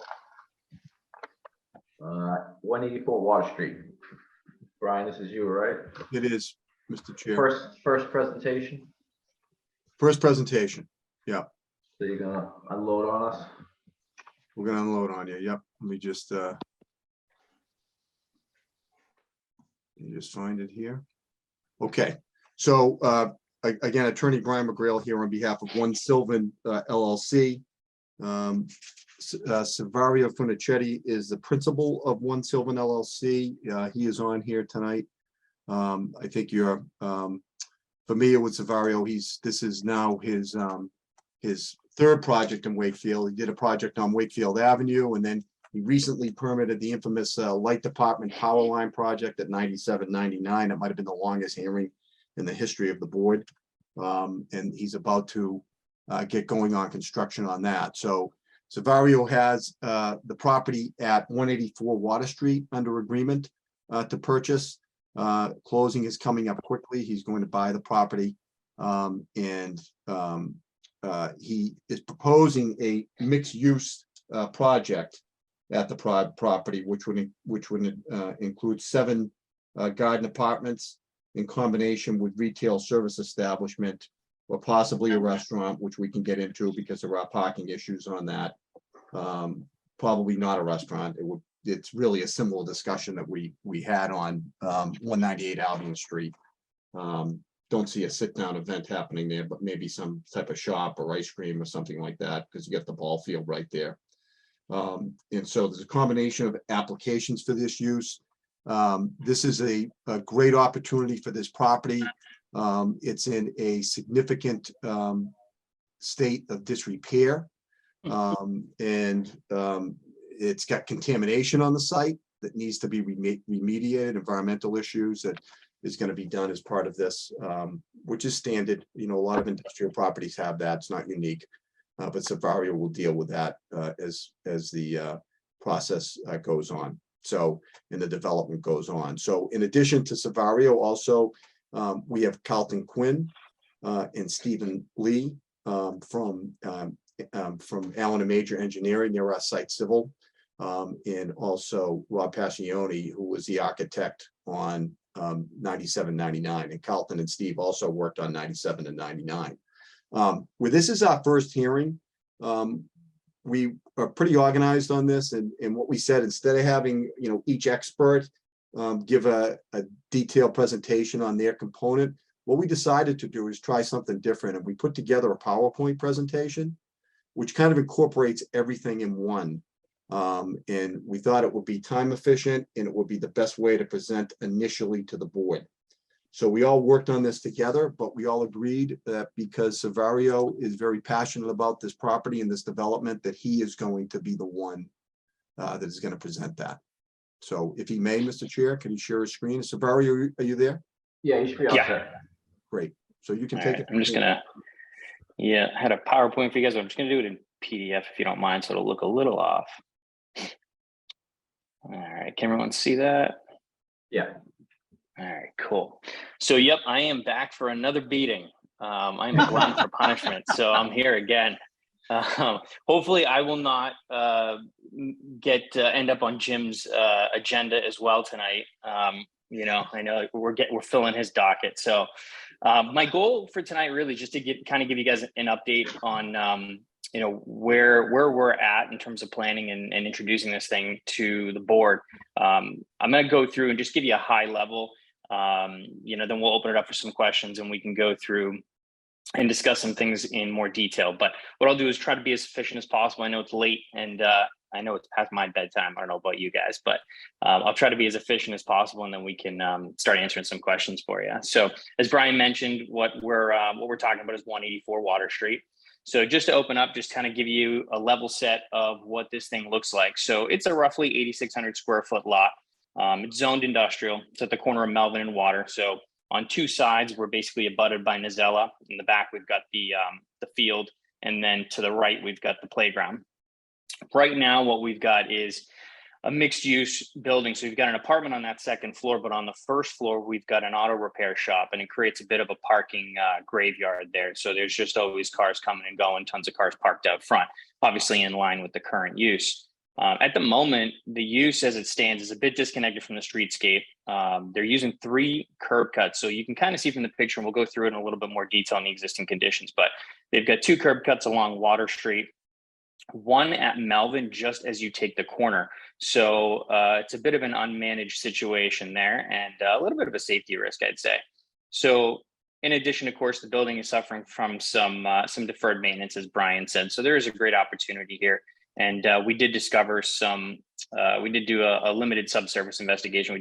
We did find that there is some contaminants in the soil, and there are some underground tanks that we were already aware of. So overall, there's just a fantastic opportunity to take this, you know, great lot that's abutted on all sides by the field and the park, and do something interesting here. So we took the time to really think about what the context of the neighborhood is, the context of the street, just kind of better understand what the neighborhood would want and what this corridor of town would want. And obviously I have a great deal of experience having done 97 and 99 with you guys just a few months back. So these are just some pictures. You can see obviously the front over to the left, the side from the corner of Melvin. So that bottom right image is if you were standing on the corner behind Shaw's, because if you remember, I'll show you the Google map in a moment, but Shaw's is right next to us there. And then up in the top right, that would be if you were walking down Melvin just a little bit further, so you can see to the rear of the lot. You'll notice the trees are basically cleared. The lot looks a little different than it does in Google Maps, where it looks a little bit more lush and you know, filled with greenery. The trees at this point have been pared back. So in terms of existing conditions, we do have a little bit of a unique lot. You know, it's more of a trapezoid than a square, I'd say. Relatively flat, but it's got that atypical shape. We don't have any abutting structures or private land, which is a bit unique, right? So we've got Nizella wrapped around us, and then it's a corner lot. We have what I would call poor pedestrian access or poor pedestrian connection, right? Walking down Water and heading around the corner to Nizella Field. So we're hoping to improve that. And you'll notice that there are a few encroachments currently. So you might be able to tell from the screen, but our fence is actually sitting on the sidewalk currently. We've got that building encroachment in the back left corner. And then we see that at the street side of Water Street, in the corner there where Melvin meets Water, some of our land is actually on the sidewalk. So there's a few little dilemmas that we could fix along the way as we go here.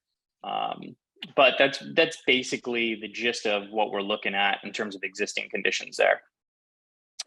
So we started to look at this thing and say to ourselves, okay, what does the neighborhood look like? What does the location look like? This one, although, you know, 97 Water Street is practically diagonal across the street from this thing, it is a slightly different subsection of this particular portion of the street, right? So I wanted to think about the context of the neighborhood in this portion of the street and what makes the most sense.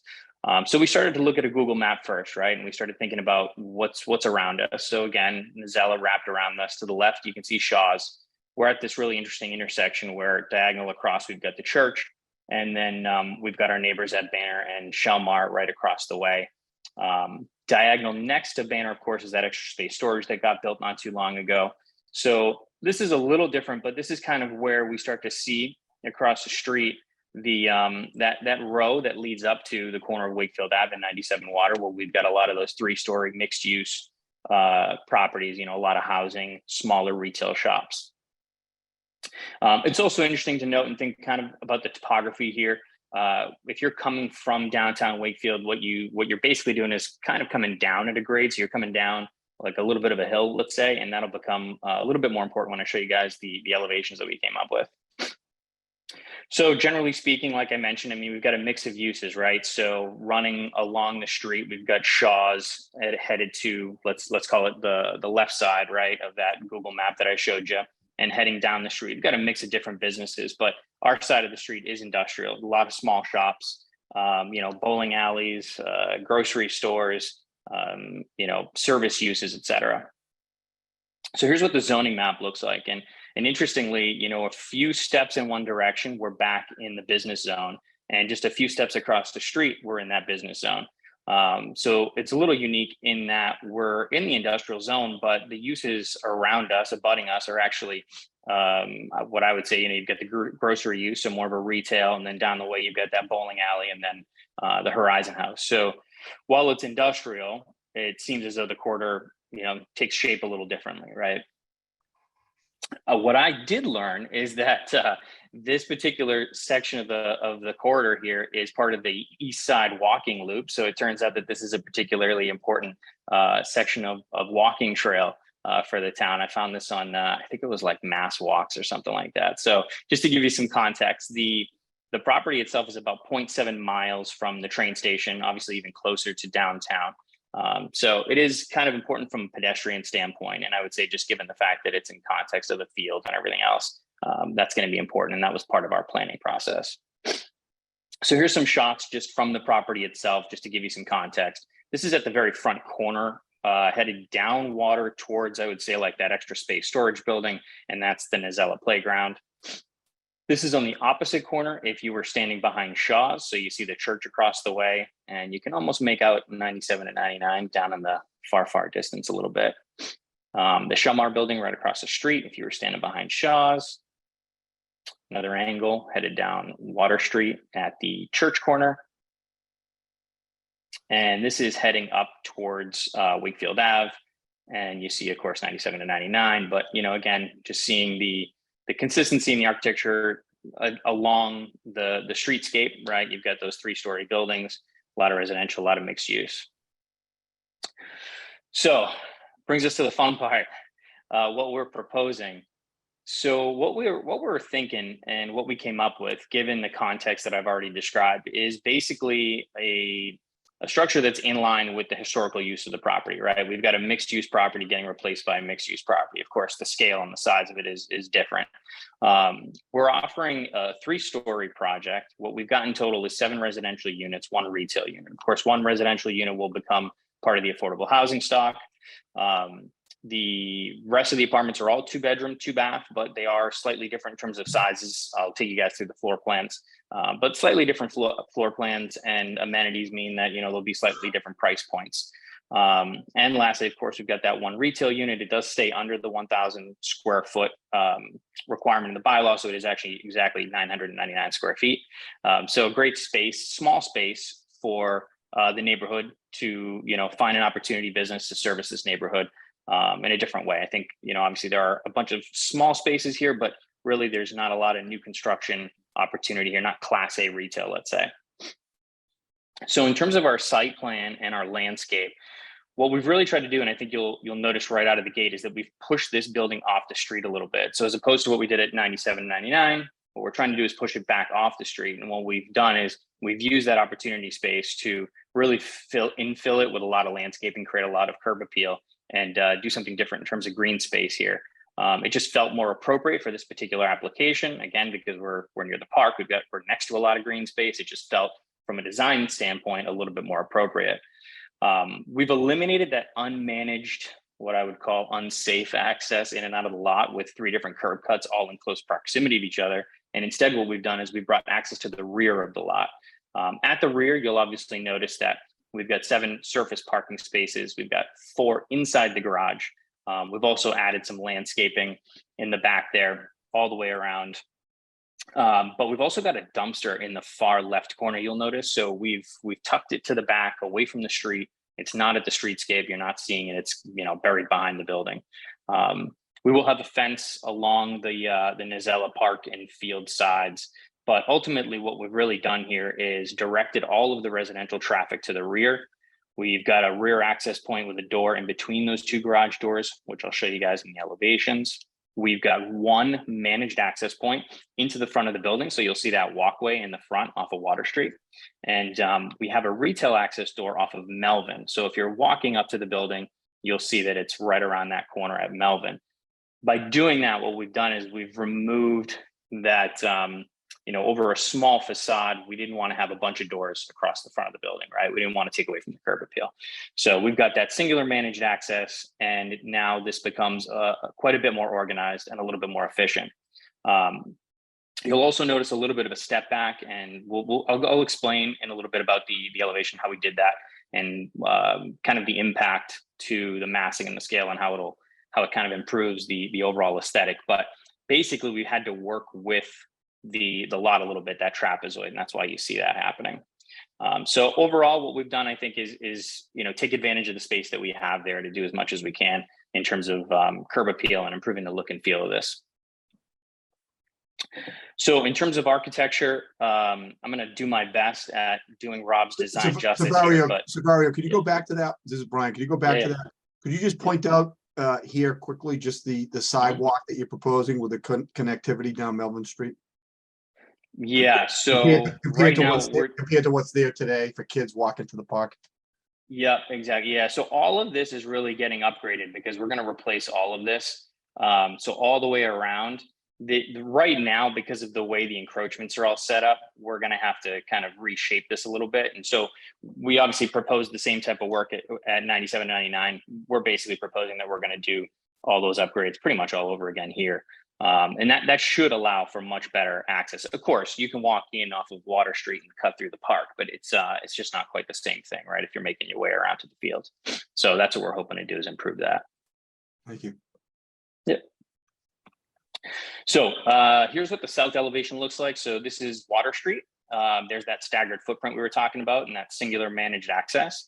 So you'll notice, and I'll show you guys a couple more renderings, but basically the biggest thing you're going to notice is the way that we step down the roof lines. And so as I mentioned, if you're coming from the downtown area, you're heading down Water Street, you've got kind of that sloping grade, right? And so this should kind of help take some of the edge off of the height of the building. But overall, what we're looking at is basically a 35-foot height at its tallest, and then 33 at that lower step down. You see a couple changes in material along the way. So we're using 3 different colors, but we'll explain the facade materials in a moment. This is the east elevation. So this is the side that's facing out to the Nizella playground. You notice a couple of balconies. We've you see like that differentiation in materials, but also changes in the massing. You know, obviously that where that step forward is, you can kind of see it from the side perspective now, and so that kind of helps with the scaling of this. So here's what it looks like in a rendering, a little bit nicer than just seeing it in one dimension. I'll leave that there for a moment for you guys. Okay, if I move to the next one. Yeah. Sure. So this is the west elevation along Melvin Street. So the first thing you'll notice is that the retail storefront wraps around the side. We've got 2 more doors along that side as well, but what we've chosen to do is keep the coloring in line with the same material that we're using along that first floor plane. The idea is we didn't want an alleyway of doors, right, taking away from the aesthetic of the building. But basically right now, instead of that parking graveyard, the retail storefront is the star of the show here. So what you'll notice is that there is a door there on Melvin for the retail access, and that helps us with that managed traffic, right? So if I go back to that initial rendering, you notice that the door to get into the building's right here. There is access if we need to put in a door in the lobby to get into the retail space. So that could be an option too, but doesn't necessarily have to be. We've got plenty of ways to get into that space. but ultimately there is one door at the front. So here's what the north elevation looks like. So this is the back of the building. You'll notice that we push the elevator core and the stairs to the rear of the building so that we wouldn't have it sticking up tall on the Water Street side. But we got 2 more balconies. Should be a really great view for someone just overlooking the park. And here's our garage doors. So we've got 2 2-bay garage doors, and then our rear entry door down here is where we're getting in from the back. Now, originally we had some electrical meters back here. So in the plan set that I think may have gotten submitted, you might have seen meters there. We are no longer putting meters on the outside. We spoke with Vinny over at Wakefield Gas and Light and sorted out power and all that good stuff. So there's no transformer pad on the site or anything like that. We've sorted out where we're getting power from, and the electrical meters will actually be inside in the electrical room. And I'll show you where that is when we go over the floor plans. So here's what that looks like at the southwest elevation. So again, this is if, I guess you could say if you were standing at Shaw's or at the church, this is how it would look. So you've got that great greenery across the front. The storefront ends up being a bit more of the star of the show. As I mentioned, you've got the down lighting throughout the roof trim. And here it is from the northwest elevation. So this is at the rear.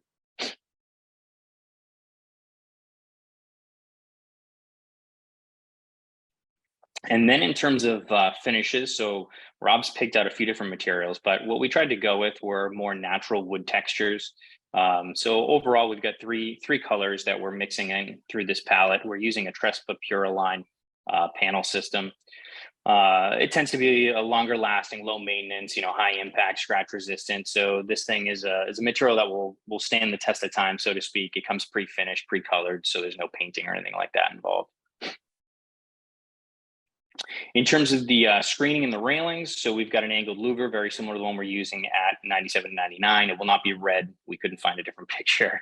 And then we've got full elevations in there for guard railings and pictures as for illustrative purposes. But basically, it's a 7 spindle. It'll be metal painted in black to match the trim. In terms of the roof detail, what we're imagining is a recessed downlight. This is in the finished schedule, so we did call out the type of light and all that good stuff. But what we basically got is a painted fascia and flashing, and then we're hoping to do a cedar soffit material in the soffit and a downlight. So here's what the first floor looks like. This will give you a little bit more context in terms of the access into the building and kind of where everything is. But what you'll see up here, if you can see my cursor, that's your retail space and the door that leads out to the sprinkler room along Melvin, that extra door that we've got there for the retail at the rear. We've got our stairwell core right here. So that's that front door coming in off of Water Street. Our electrical room is right here in the center, and that's where we moved all of our meters. We've got a unit on the first floor, and so it has access both from the rear and from this front lobby area. Elevator core right here to the back, and then of course our garages, 2 cars in each garage. But primary residential access will be at the rear, since that's where the elevator is. That's what makes most sense for most residents. And I did also forget to mention on the site plan, we did also allocate, and you'll see it in the plans, 2 spaces for EV charging.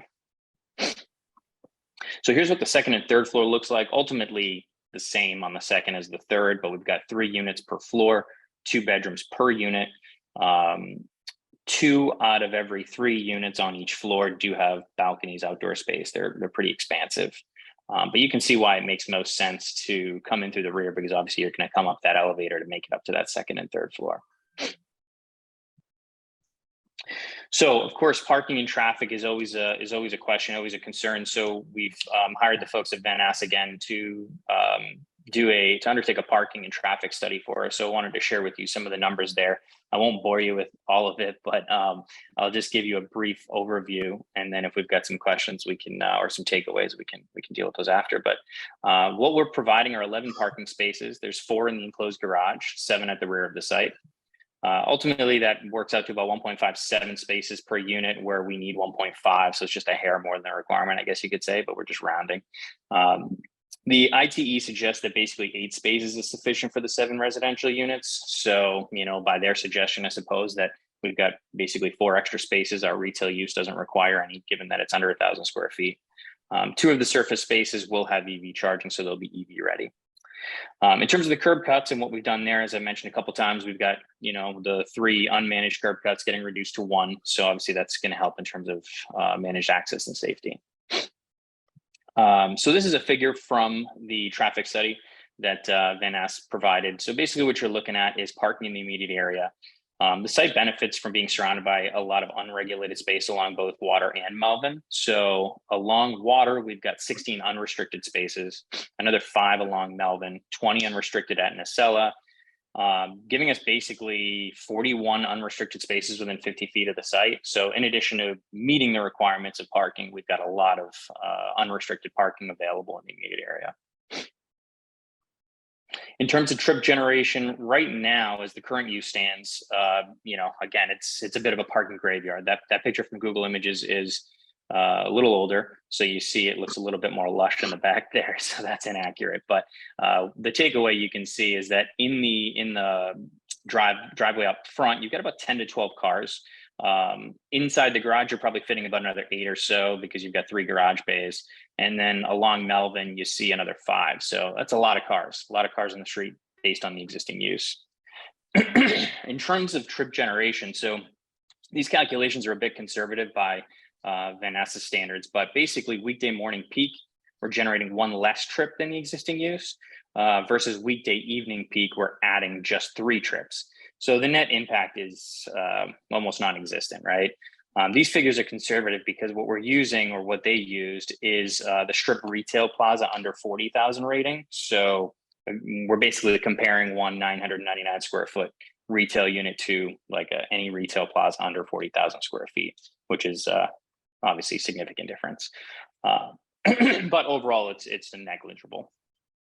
So basically their conclusion in the memo that you'll read is basically that overall, we're improving the circulation, we're improving the curb cuts, we're better defining access, better defining egress, and improving pedestrian accommodation.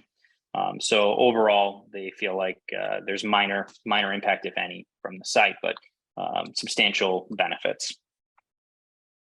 So just in terms of the summary of impacts, we're making some upgrades, infrastructure upgrades along Melvin and Water. So we're going to improve our structured pedestrian walkways leading to Nacella.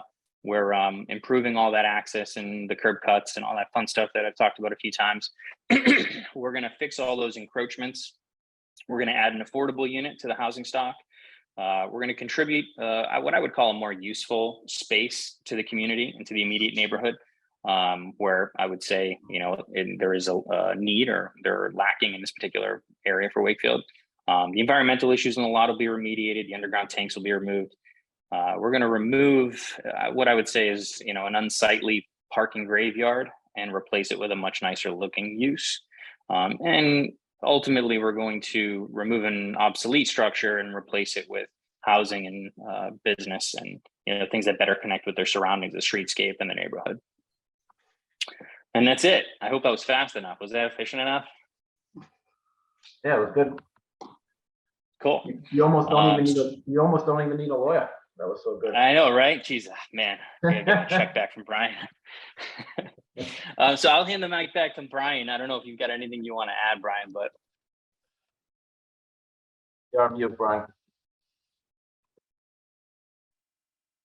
I don't think you realize this. Brian, mute. Sorry, I really don't. I mean, we put a lot of time into this PowerPoint. Whether you like the project or not, I hope you like the PowerPoint, because a lot yeah, of at least give me a couple points on the PowerPoint, guys, yeah. would you? I think it's just a good way to present an opening meeting, because it really gives you a full flavor of a lot of things on the project. And instead of having, no offense to our engineers and architects, but boring engineers and architects just kind of going through things. So hopefully that is a good kickoff for this project. I think it provides a really good opportunity for a property that is in need of a facelift and can be a better use for the area and the neighborhood than what's happening there right now. So we're happy to answer any questions, and we're certainly we would welcome any comments or input, concerns, criticism. Well, that's why we're here. So This was done very, very well. I just want to know where the telephone poles are. Good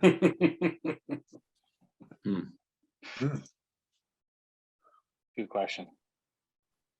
They're not there. Do we have telephone poles there? Oh, yeah. There's a line that goes directly over the building, over the lot, down the middle from the other side of the street. I think Yeah. that's a Carlton question. There's nothing at this corner, but it does travel from the other side, basically. So we don't have to worry about the power Yeah, I see company.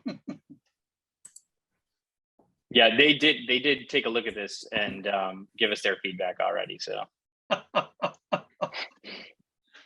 guess there's no need for me. Well, I don't know, it looks like Greg's right. There's like a pole that goes, there's nothing running in the front of Water Street, but it kind of goes down Melvin, right, Greg? It looks like it. I mean, Yeah. Who knows if this isn't like a mangled, the Google car is driving down the street sometimes doesn't get the overhead and stuff. So, but that's what it looks like. yeah, And I forget I asked. No, it's a. You just listen, make- if you want me, you make- if you you want make to, me if you want nervous to, after what if happened. you the want to add last us to time. your docket of design work, okay? Oh. So I guess my only question would be, overall, I like the look of the project, and the use of the project. And I don't know if I have a view on it yet. I'm sure Jim does. Is the modern design in that area of town? I mean, I think the project itself looks great. Does it flow with the big brick building next to it and across the street? Does it need to even? I think this stands on its own. It doesn't need, unlike areas that are a little more crushed, like the one we just finished. This can stand on its own. It looks great in my eyes. I don't have really much to say about the architecture, quite frankly. It's a good sign. We're off to a good start, folks. And I guess then my only other comment would be the lights in the overhead. I know we were just talking about stop lighting buildings, trying to get them. But yeah, I mean, I liked it overall too. And I know that Jim is always talking about getting things to go together. So that was my only thought. So. Well, it's also nifty in my mind that there are two materials here, as you see. So it breaks the building down to something much more palatable. Like if you took those materials and wrapped the whole building, it just wouldn't have the same appearance to it. It would blow the idea entirely. Yeah, anyone else? I'm good.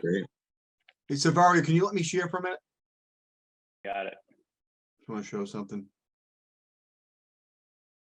That's your power line situation. So there's a line from across the street that goes to the building, but there's no pole, all the poles, there's nothing out front on Water Street, and the poles are on the opposite side of Melvin. Because this is where you're going to get your power, right, Savario? They're going to bring it down a pole and run it underground. That's why you don't need a transformer. Yeah, I believe that was the poll. Yeah, it was definitely on Melvin. I just couldn't remember if it was further down. I mean, maybe Carlton can answer, but This I site, believe this that was site the is poll, yeah. basically totally clear of utility poles. And it has its own transformer. So that's an obvious place for them to pull from. Yeah. They said we don't need a transformer on the site. Yeah, we're gonna And it pull will and go come in- underground and across it will Melvin. it will come in underground, so there won't be a wire going to the building. Yep. You talk about an upgrade on the corner. Actually, Can you put a scoreboard on top for the field? What about the baseballs that go in people's yard? Mini Citgo sign. Yeah, and this is where you'll see the sidewalk that will, now come around, get rid of this curb cut. So kids going to back and forth to Little League games, I'm walking out in the street, they can have a sidewalk to be on to get into the ballpark. There are actually two leads going to that building, and there's one already going from the transformer, which is, you can see right there on the corner of the house. So they'll cut one and keep the other, which is the one coming from Melvin Street.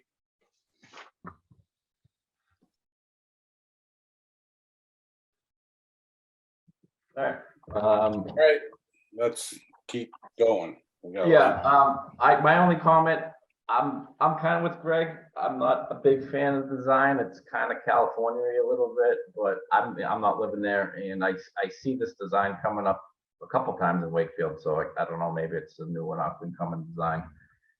To be clear, I like the design. I just had a question do? of whether it needed to fit with the rest of the neighborhood, but I don't, yeah, well, Jim I guess clarifies. I it for agree me. with you on that. I don't think it fits in the neighborhood, but it's a little too I don't know, it's too modern.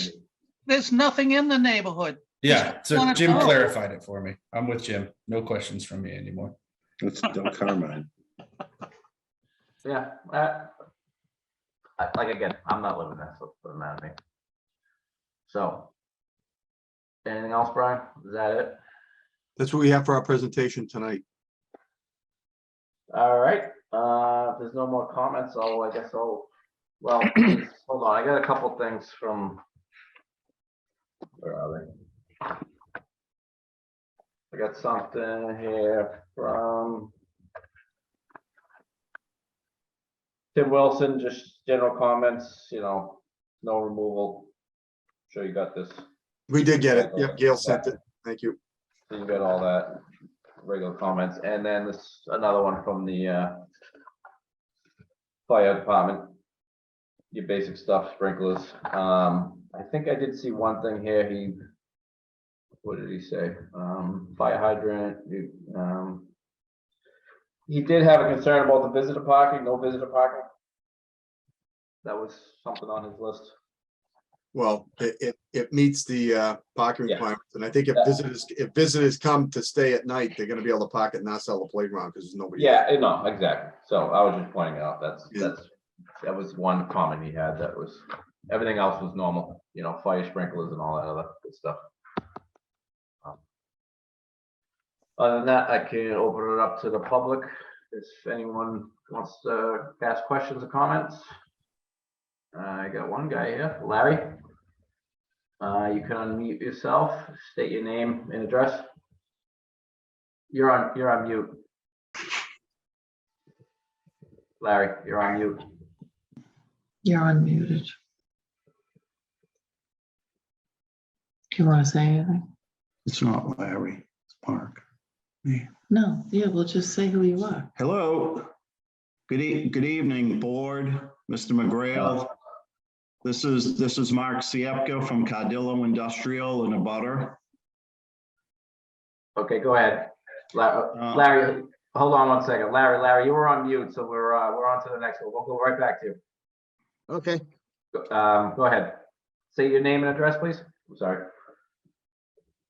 Go ahead. So it's Mark Siepka, Cardillo Industrial, direct abutter. Okay. M&K LLC, ownership with David Cardillo, Cardillo Realty Trust. First, I want to commend the developer. I think the site is in desperate need of repair and development. I think his project is, beautiful and what he's proposing. I think a restaurant would enhance the community there.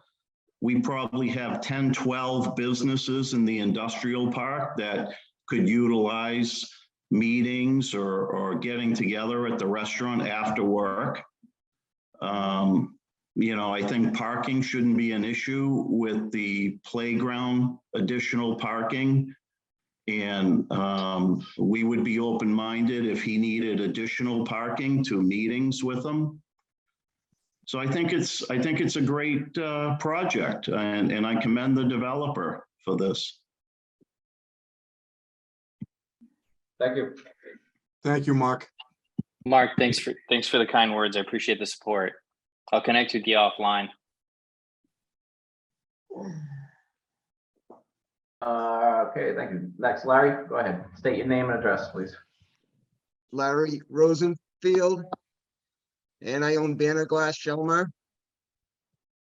And I just want to compliment you on a good-looking project. The only concern that I have is the amount of parking. If there's 7 units, and there were originally, is that 2 commercial or residential? 7 gardens and 2 commercial properties? or build stores? Just one, Larry. Okay, because originally it was two, it's back down to one now? No, the set of plans that I sent you last week are the same ones that I presented today. We've always only had just one storefront. Okay. But the building looks beautiful, and I'm just hoping that the Board of Appeal looks at the parking, if there's any way we can get more, because 7 units with 1 car apiece, if they have someone visiting or stopping by, that could have a problem for parking on the street, across the street on my side.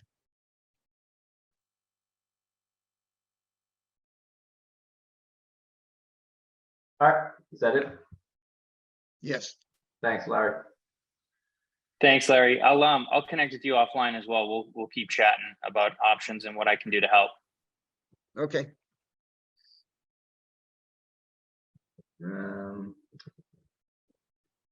I think that's it for the public. I'll close it to the public now. Back to the board. Any other comments, questions? Brian, when are you going to be ready for engineering and your next steps? What do you think, Chip, and board members? Do we need an architectural more detail, or it seems, what do you think this project needs, Chip, as far as review for components? Well, you need your engineering, you need your track. Yeah. You need all the pieces. Yep. Do you need a night on architectural, more detailed architectural? I'm fine with the building as how it is. It would be whether others need it or not. That's maybe if he wants to talk about materials, but I don't think it needs to be a whole night. I think you get. Just a thought that from our last experience, just to give you guys a heads up, with the guidance that we got offline from Jim last time around, Rob actually made sure to call out everything in the same way, in the same format of the plan that we finalized for 97. So most of the details should be in there, but if we need material samples submitted or something like that, we can start ordering if you guys feel good about the overall look as it stands now. I feel good about this, basically, so I'd like to see some materials. And at the same time, I think in the past, when you look back at the past project, I think we had some cross sections. So how, dimensional overhangs and other pieces of information that had to do with the detailing, either at doors and windows or some other places. So if you could pull that stuff together as well. Yep. Jim, just to make sure I'm on the same page and that we're aligned, so I can get you what you need. The doors and windows. So we did call out details in terms of, like thickness of banding and things like that.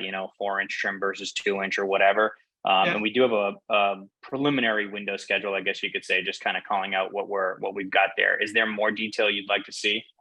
Well, like the roof relationship basically to the sidewalls.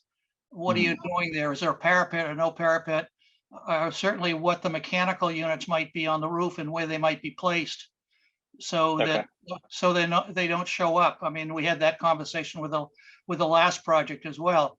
And given the elevator and stairway overrun, it might be, those things might be tucked in back there and maybe fenced around or something like that, so that you don't see it really on the street.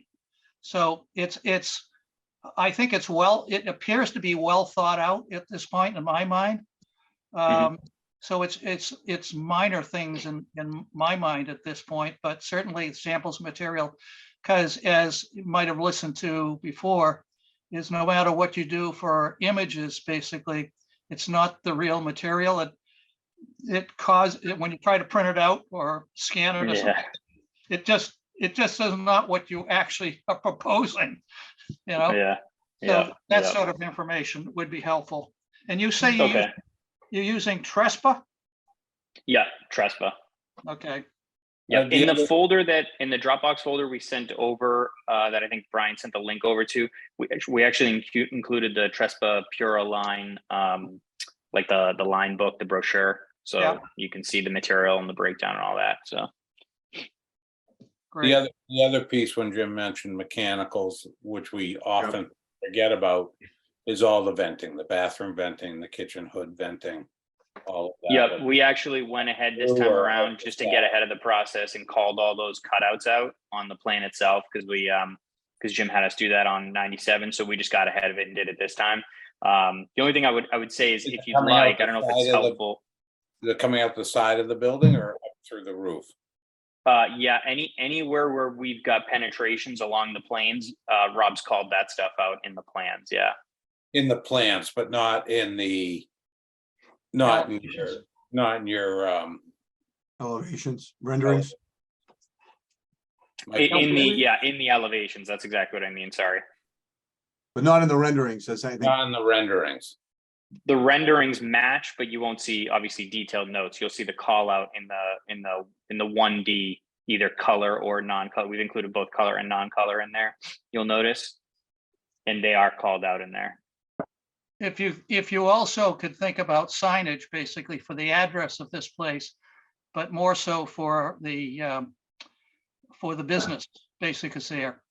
And I at this moment think you're allowed a sign on both streets, but where would you put it and how would you light it? Yep. Okay. If you have any idea at this point, I'd put it together. Otherwise, you're going to come back to us later.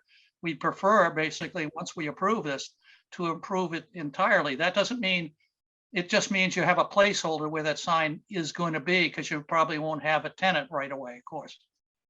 Okay. So placeholder, but maybe not so much, because obviously the tenant's going to want to come back and figure out their signage, right? So do we handle it the same way we handled 97, 99, where the tenant's going to come back later, but we're saying, hey, this is approximately where it's going to be? Or are we talking about dimensionality in terms of the amount of space? I guess you tell me. I would rather see the building design for a sign location, okay? We'll deal eventually with this, with the sign itself, what the tenant comes forward with. Okay. But as far as the design, I would also, location, consider how you're going to light it. Okay. Okay. And how do you feel about that 184 that we used over the canopy? I have to go back and look at it. I don't remember it at this point. Okay. Just cut out numbers. Yeah, it's cut out numbers attached. Yeah, And we can talk about elimination. Yeah. Why don't we at the next meeting, do some of these architectural features, and then maybe we can do site civil at the same time. Carlton, you got the memo from the town engineer. Do you think we can address his issues by the next meeting? You there, Carlton?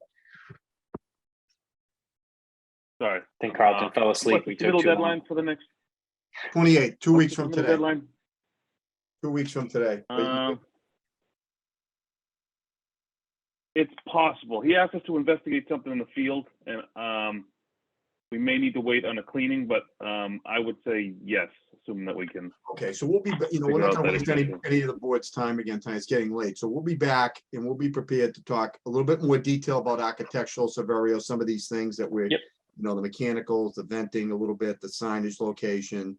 In the interim, you'll order the materials for the board. And and if we can address site civil, we'll do that at the same night. Site civil and landscaping, Brian? Yeah, Chip, thank you. Yep. Yep, we can talk about landscaping too. I mean, it's just not that big a project, so. No, appreciate that. I mean, we don't need to drag this on. You guys did such a nice first presentation that we don't need to drag it on a whole long time. Thank you. Thank you. Well, you're probably gonna get stuck with traffic. Unfortunately, with Lieutenant Anderson being away, TAC's backed up. I don't know how they're gonna get through everything they gotta do. And we need that, even though we think there'll be no impact, we need them to tell us that. Yeah. And approve whatever you guys did. Understood. Cool. All right, that's it. I move that we continue this to October 12th. No, September 28th. Eighth. I'll second that. Thank you. Chip, Yes. Tom, Yes, Greg, Yes. Jim, Yes, and I vote yes. So we'll see you September 28th. Awesome. Thanks, you guys. Appreciate it. Good to see everybody again. Thank you. Let's get building. Enough of these plans. Soon enough, soon enough. All right, for our final new hearing, for Holland Road, 23-25, 23-26, Stephen Mercer. Thank you, Mr. Chairman. For the record, Attorney Brian McGrail for Steve Mercer. Steve has hung around. I see him on there. Steve, are you there? Yes, I am here. Great. Hi, Steve. So I'm just bear with me. I'm downloading the plans.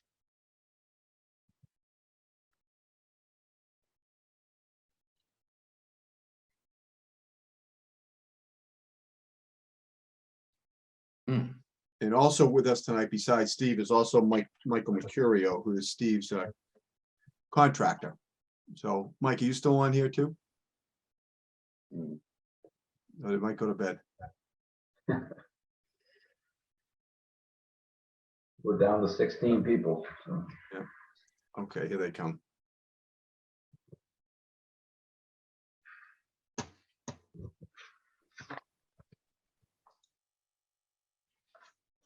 Okay. So I'll start while these are downloading.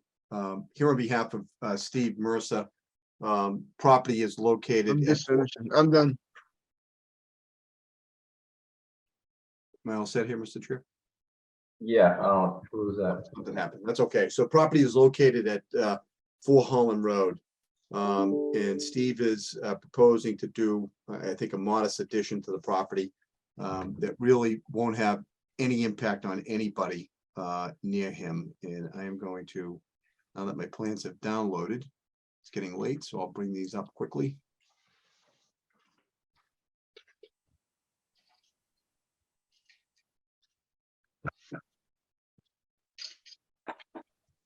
I'm gonna go with the site plan first. Okay. So this is the site plan to familiarize the board with the location of the property. If you're on Oak Street, where my cursor is, coming from Green Street, so coming from downtown Greenwood and you're heading to the high school, you're on Oak Street and you would take a left on Holland Road. So it's that end of Holland Road, not the end of Holland Road off of Charles Street or Main Street. So it's way down the end. The property is in the single residence district. It's right here. If anything is ever a uniquely shaped lot, this is it. It has extreme unique circumstances. And this property was before the Board of Appeals years ago. It got a variance as an attached garage here, that there was a variance given to allow that. And what the Mercers are planning to do is to put an addition onto the back of their house to expand it, increase their kitchen area, some of the bedrooms upstairs, bathroom, living area, and put a deck on. This Holland Road, as you can see, it's marked unconstructed. It's basically a paper street. This is all dense wooded back here. So there's, really, I'm going to bring up an overview of the plan so you can see. So there's really no abutter impact here whatsoever. The setback is going to be 11.2. The way our bylaw reads, where this is a unique shaped lot, you can't really figure out what this is. Is it a side yard, a rear yard? And what our bylaw says on unique shaped lots, if you really can't determine what it is, it's a side yard. And when this variance was given before, it was based on a side yard. So I would say it's a side yard, but then we also have that unique provision in our bylaw that says if you abut streets, and this is an unconstructed street, but conservatively it would need to meet the 20-foot setback rather than a 15-foot setback. So I think if the board were inclined to grant this variance, I think that the relief would be it's allowed to be 11.2 feet from the property line. And whether that's deemed to be a front setback requirement of 20 feet or 15 feet, but it's allowed to be 11.2. We've also have requested a finding because this is a legal non-conforming lot. The legal non-conformities our lot area because it's just under the 12,000 square feet. Obviously setbacks, lot width is unique, that it's not in compliance on lot width because of the shape, and it doesn't meet the shape bylaw of regularity because of the uniqueness of its shape. So we are asking that the board would determine that the addition proposed in consideration of the existing nonconformities doesn't intensify any of those nonconformities. And even if it did, it would be deemed to be not substantially more detrimental to the neighborhood. So, So Brian, a quick question. Why do you need a variance? Because because the finding, I mean, you're at 0.8 feet, so you're not going to be greater than that. Yeah, but that was given by a prior variance. Oh, because it was given by a variance. Yeah. But doesn't that make it okay? Yeah, so that's, and it was for the garage. So even though that's 18.5 feet, Chip, it's a good question. I can't. It looks to me like you're just gonna continue the non-conformity. Yeah, well, because that was given by a variance, I can't springboard off of that for a non-conformity argument. There's a term in the law. I can't springboard off of it. Okay, all right. I can't use it, because it was a variance. So you got to go back to the original footprint of that. Yeah, exactly, Chip. Because the garage, I gave you a copy of that, was by variance, and then. Yeah, no, I saw that, but I didn't know if that then made. Well, it's a good question. That being the point that we would. The case law says it's a term. People have tried to do that. They said, hey, look, my house doesn't conform. So it's, I just want to alter non-conformity, but it's not a legal non-conforming. It's legal because of a variance. Okay. So I can't springboard. I mean, it's easy enough to give you the both, but. Yeah. So that's. So you're essentially saying you're having two nonconformities now. It doesn't want you to be able to say, hey, I'm at 0.8 feet. Now I'm going to build at 0.9 feet across the whole back of my property. Yeah, I can use that 0.6. Okay. Yeah. So, Got it. and in that variance, one might say, hey, you've already got a variance that can allow you to be there. So why don't you just, you're not going any closer. But that variance, Greg, I think I gave you a copy of the decision that specifically talked about the garage. So I didn't read it. Yeah, but it did. It was an old one. But 1985, baby. Yeah. So that's kind of, as far as the variance, I'm going to show you architecturally what's happening here, but there's certainly unique circumstances. There's a hardship because there's really nowhere else you can financially feasibly put this addition to expand this house. Well, you got shape of the law. Yeah, and there's certainly no detrimental effect to the neighborhood because of it's, there's nothing back here. So that's that, and then I'm going to show you just quickly the architectural plans.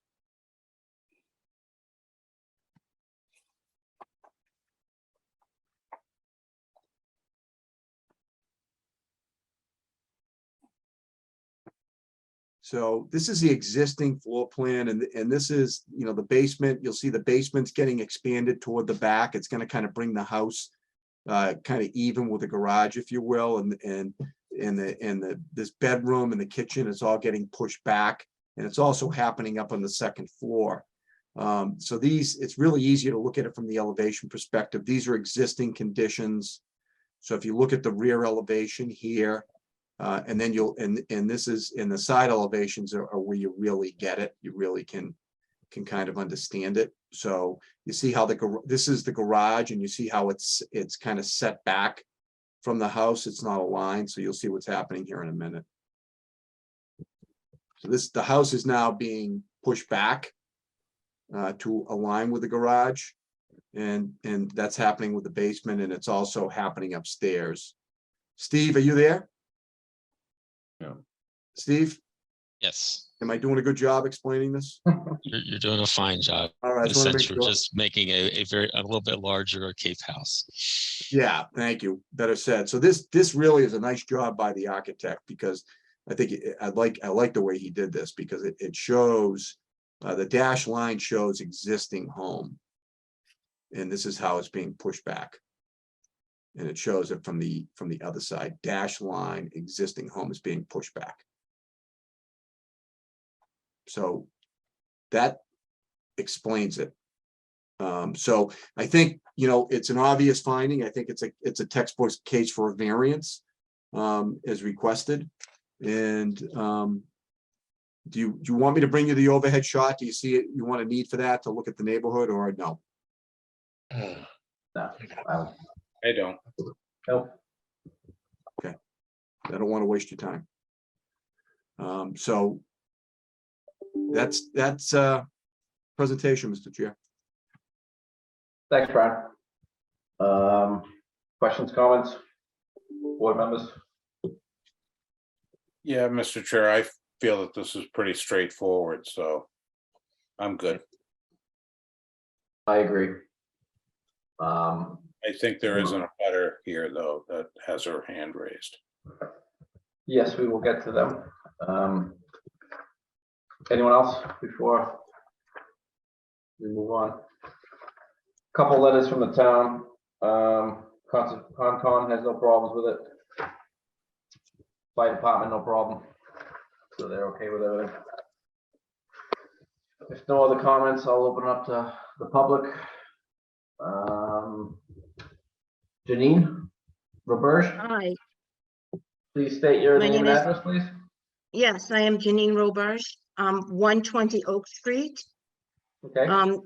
And my one question is, considering the issues that the town had and the people that live on Holland Road and on Oak Street, when Holland Road was built, there was a lot of water issues for many years.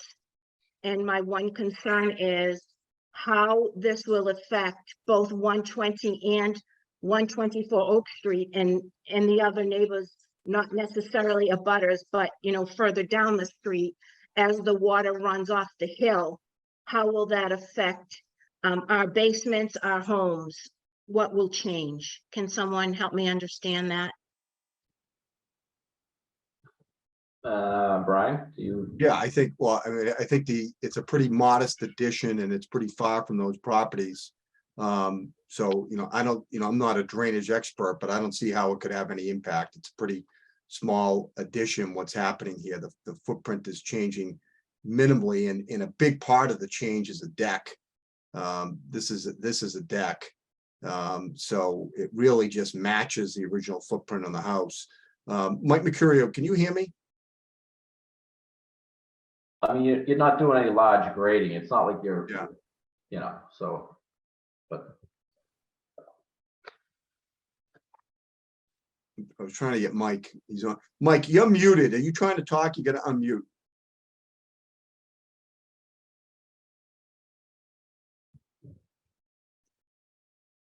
I can't do it. So it's no big deal. But I mean, that's my response to that. Okay, so I'll tell you, I do know Mike, I know his wife, the neighbors around here, we've all been very friendly. And, we've always reached out when we've had other variances and I've, helped my neighbors and such. I will say that I was a little bit surprised that I received a card in the mail and being how this neighborhood is, no one came over, knocked on my door and wanted to tell me about this before it happened, considering, it's right in my pool area, backyard's touched. Just a little bit disappointed, but that's just a personal opinion. But I can reach out to Mike, we know each other well, and I'll follow up from there. Thank you. Right, that'd be great. Thank you. Thank you. I think that's it. Yes, so I'll close it to the public. Back to the board if anybody else has questions or comments. Do you care which order we go in? No. Because I think if we grant the variance, yeah. So I move that we grant the variance under Article 10, Section 190-66 for, right, is it a side yard? Side yard chip, yeah, the board, Yeah, that's what I'm trying to figure out. Yep. from the requirements are 6, table 2 of the Wakefield zoning bylaw related to an addition, as we saw, will be constructed onto the existing dwelling as presented to us this evening for a yard, side yard setback. You need a chip? Hold on, I'll bring it up. Well, it's 11.2. Hang on, let me just get it to make sure. Oh, So, yeah. hold it's on. Here it 11.2. comes. Chip. It's 11.2. That's right. Yeah, allowing it to be 11.2 from Holland Allowing Place. it to be 11.2 from Holland Place. Yeah. That's what I got. I'll second it. Thank you. All in favor? Chip, Yes. Tom, Yes. Jim, Yes, Greg, Yes. and I vote yes. That's unanimous. So I move that we find pursuant to Article 9, Section 190-50 of the Wakefield zoning bylaw, that the addition that's going to be constructed onto the existing dwelling is God, it's getting late. I'm sorry. Not intensify any existing Not non-conformity. intensifying the existing nonconformity. And if it is, we see that it will not be more detrimental to the and if by any way it does, we see that it will not be more detrimental to the neighborhood. I'll second that. Thank you, Tom. All in favor, Chip, Yes. Tom, Yes. Jim, yes, Greg, Yes. and I vote yes. So you got your variance and your finding. Thank you so much. Thank you for your time and your consideration. Really appreciate it. Thank you. And good night. That concludes new hearings. Brian, are you on this, Nellie? Yes, All right. You ready? I am. All right. The floor is yours. Okay. So I really tried to simplify this, and I thank Mr. McBain because he was working with the building department and he spent a lot of time with me. So we both understood it. So I'm sure if I make any mistakes, he'll be kind enough to pipe in. So this deals with a request for minor modifications on a permit that was given to 6 Nelly Street. And Majid Porshadi is here, who is the applicant, and I'm going to bring up these plans, if I may, Mr. Chair, that will really do a pretty good job. Try to really be concise to show the board the changes. So what I've done is I've kind of put these in order, and I've said, the ZBA approved, it means what was approved as part of your decisions on this. So, and I've circled where the changes, so you'll see this, focus on this back spot here. And the change on this is a little bit right here. The stairs are just being moved out and compared to there. So they were in the back, and now this deck area is being expanded a little bit and the stairs are coming off. So that's the first change. The next is ZBA approved on the first floor. You'll notice that a window here is being moved over here. And this deck is being made smaller to accommodate an issue for interior stairs, I'm sorry. And then this staircase is coming out like one more step. And the foundation's changing considerably. No, there's no footprint change. That's not what I see.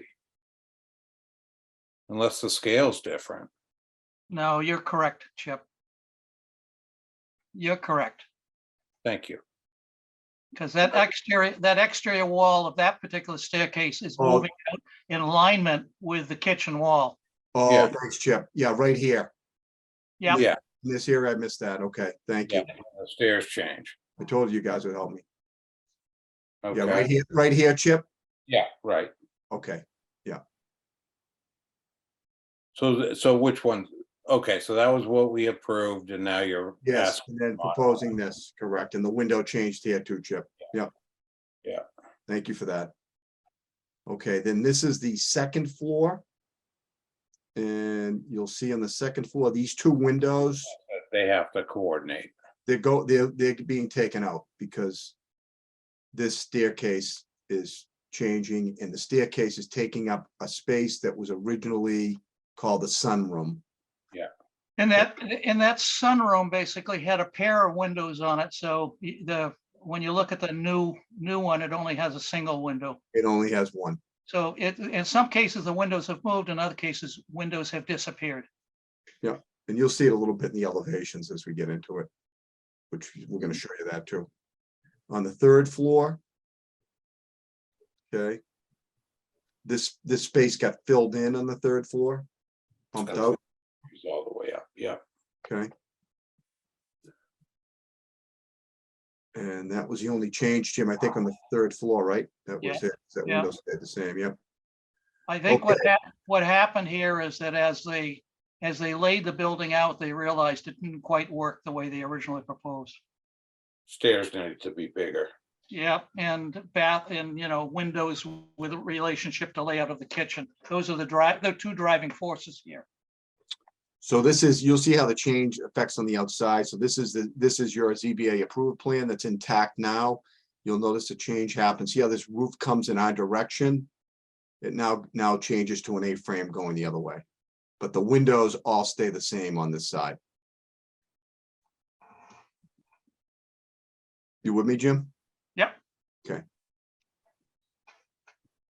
And then this is the rear elevation, and you're gonna see the roof line kind of changes.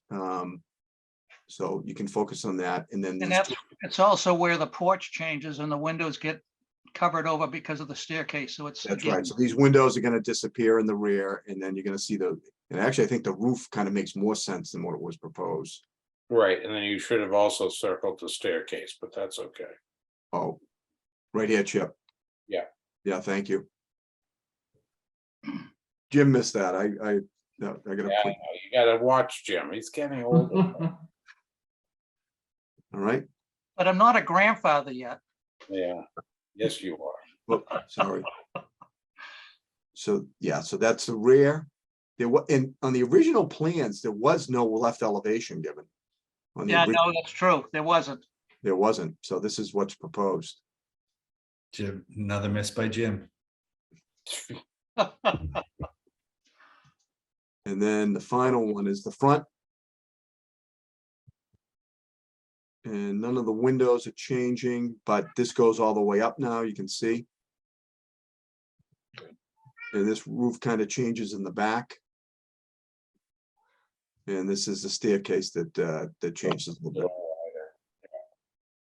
And that's it. And then you can kind of see this. So these were the 3D views of the approved. And you're gonna see how this roof kind of changes the other way. You can see it goes that way now. Yeah. Versus coming this way. And this picture here is that one there. Right, Jim? No, pull it down. Look up again. Okay, That's go down again. That one there that's the front porch on that one. hold It's- on. Oh, that's the rear Yeah, that's the rear. proposed, that one which goes to the bottom left-hand. Right here. Yeah, Right, Yeah, see. how right, the- that one. See how the yeah. deck comes out to the right.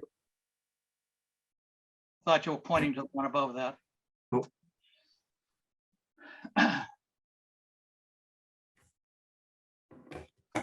That's Jim, it. opinion, since you have looked at this a lot, minor, mod. And it sounds like we're just adjusting things to get stairwells to fit. Yeah, that and planning changes. They made an inside which doesn't affect us. So I recommended that this come back before the board for minor modification. There's no real major effect to us really, or to the decision, previous decision. And if I remember right, there wasn't a whole lot of neighbor discussion or participation on this one. No. If any. If any, yeah. Okay. I think your recollection's correct.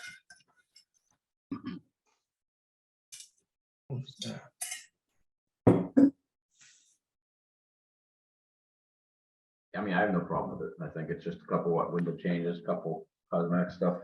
Fine. Yeah. Yeah, you don't care, because if you were building it, just would have done it.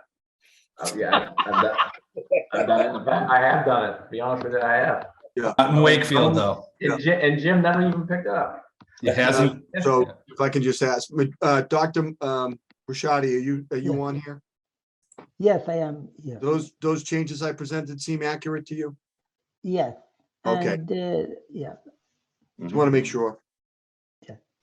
Go ahead and add something if you want. Now's the time. We've been working with it. Yes, my name is Majid Pourshadi, and we've been working with.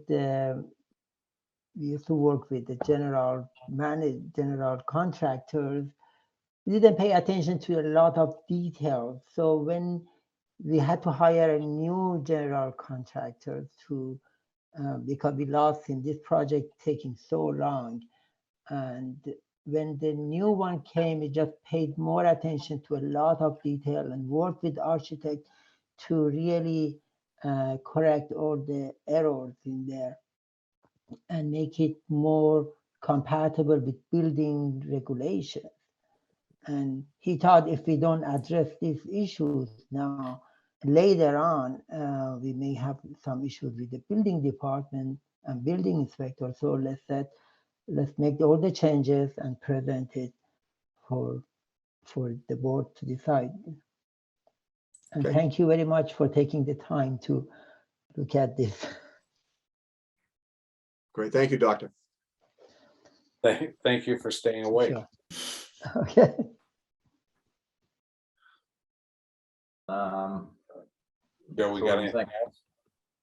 I move that we accept the changes tonight as presented as minor modifications. I'll second it. Thank you. Thanks, Tom. All in favor? Chip, Yes. Tom, Yes. Jim, Yes, Greg, Yes. and I vote yes. You Thank get you the minor very much. modification? Thank you so much. Thank you. Appreciate the board's time. Anything for you, Brian? Thanks, Joe. I think you're done, right? You're a pretty good chair, Joe. Oh, thanks. Thank you. Appreciate that. I think he just nominated himself. Second? That's it for you, Brian, right? I'm it. Thank you. All right. Good night. But Brian, you haven't had to write a decision with him yet, so. hold that. Oh, that's a good point. Yeah, I didn't I forget. don't think I have to. I think Dave would be in time for that. Yeah. no, this is prep for later. Yeah. Sorry, what else do I get to do? Thanks for all your time tonight. Have a good night, everybody. All right, see you, Brian. Appreciate it. Appreciate it very much. All right, lastly, we have AT&T. 414 Main Street, modification to existing cell tower. Are they on? Or did they give up? There's still a few. Oh, I see his name on there, the same person that signed the letter here. Yeah, good evening. Good evening, Chairman Joe and the board. Thanks for hanging in there. Thank you. I'm on. Sorry it got so late. Yeah, this should be pretty straightforward. I guess I could show my screen here. Let me see here. If you have it, that'd be Big help. Yeah. How's that? We got it. Okay, yeah, this is for 414 Main Street. We're doing a basic antenna upgrade.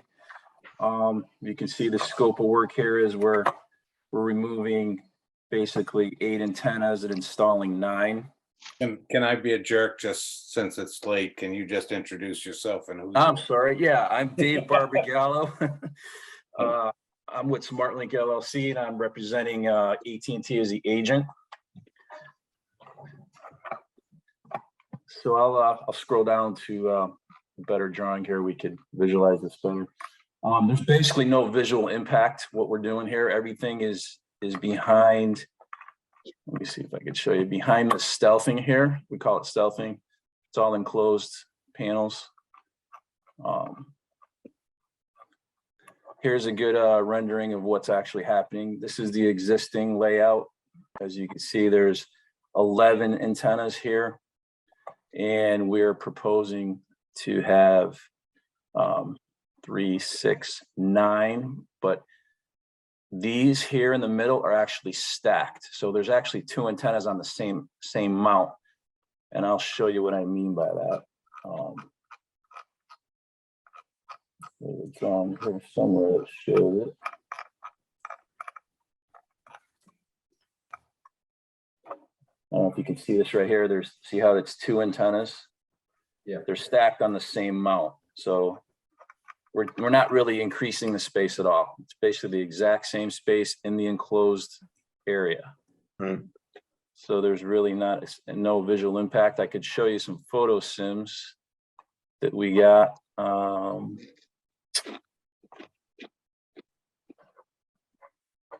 Is that coming up? Yeah. Yeah. Yep.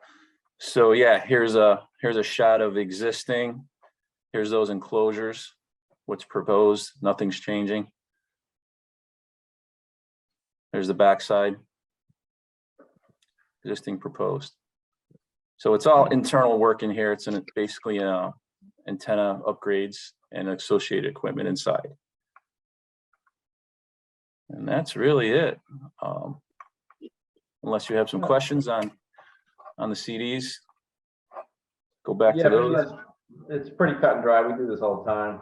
Yep. Any questions? It sounds like it's just a swap, everything, like you said, internal, so. Yep, all inside here. Right. We got Anybody? consent from the owner already. He's on board. So yeah, just waiting on your approval. Board members, anything? Nope. Nope. All right, Chip, do you want to make a motion, or you have that? Public. I guess we don't need public for I this. don't so- think we do public, do we? No, we don't. Mr. No. And plus, no public would be on at this point. That's why they wait so long. Mr. Chairman, I make a motion to grant the request as presented tonight in accordance with the plans prepared by Infinity Engineering PLLC dated July 8th, 2022 at the location of 414 Main Street. This determination satisfies the standards for eligible facilities request of an existing wireless tower and base station in accordance with section 6409 of the Middle Class Tax Relief and Job Act of 2012. Thank you. I'll second. Thanks, Tom. All in favor? Chip? Yes. Tom? Yes. Jim? Yes. Greg? Yes. And I vote yes. So that's unanimous. You will have the paperwork tomorrow. Oh, that's great. So we'll get a BP in within a week or so, I think. Yep. Yep. Okay. All right. Appreciate your time and have a great evening. All right, thank you. All right. All morning. Yeah, right. Take care. No morning. No. Oh, All right, any updates, comments? Great job. No, No. I move. Thank you. Is that it? We approve the minutes. Oh, wait, we gotta do minutes. The minutes. Oh, yeah. I just moved that we approve them. I second it. All in favor? Aye. Aye, And, close. yeah. Who's in favor of closing the meeting? I move that we adjourn. Second. All in favor? Aye. Aye. Greg, do you have to go take the dog for a walk now? Me? My McIntyre. wife is, I've been dealing with 3 kids. I'm the only one home tonight. So No dog? Who is the barking dog? that was a dog too. I might just let her out. Just let her run away. I was gonna say, what in God's name did you get a dog for? We got that when my wife was like 7 months pregnant with our first kid. I should say there was no we involved. Just remember, this is recorded. She knows. I call it. It is her dog. All right, guys, everybody have a great night. all right, See you see you guys. in a couple weeks. Good night. See you all. Hey, we gotta take Amy out at some point. Yeah. Yeah, All right, good bye. night. See ya.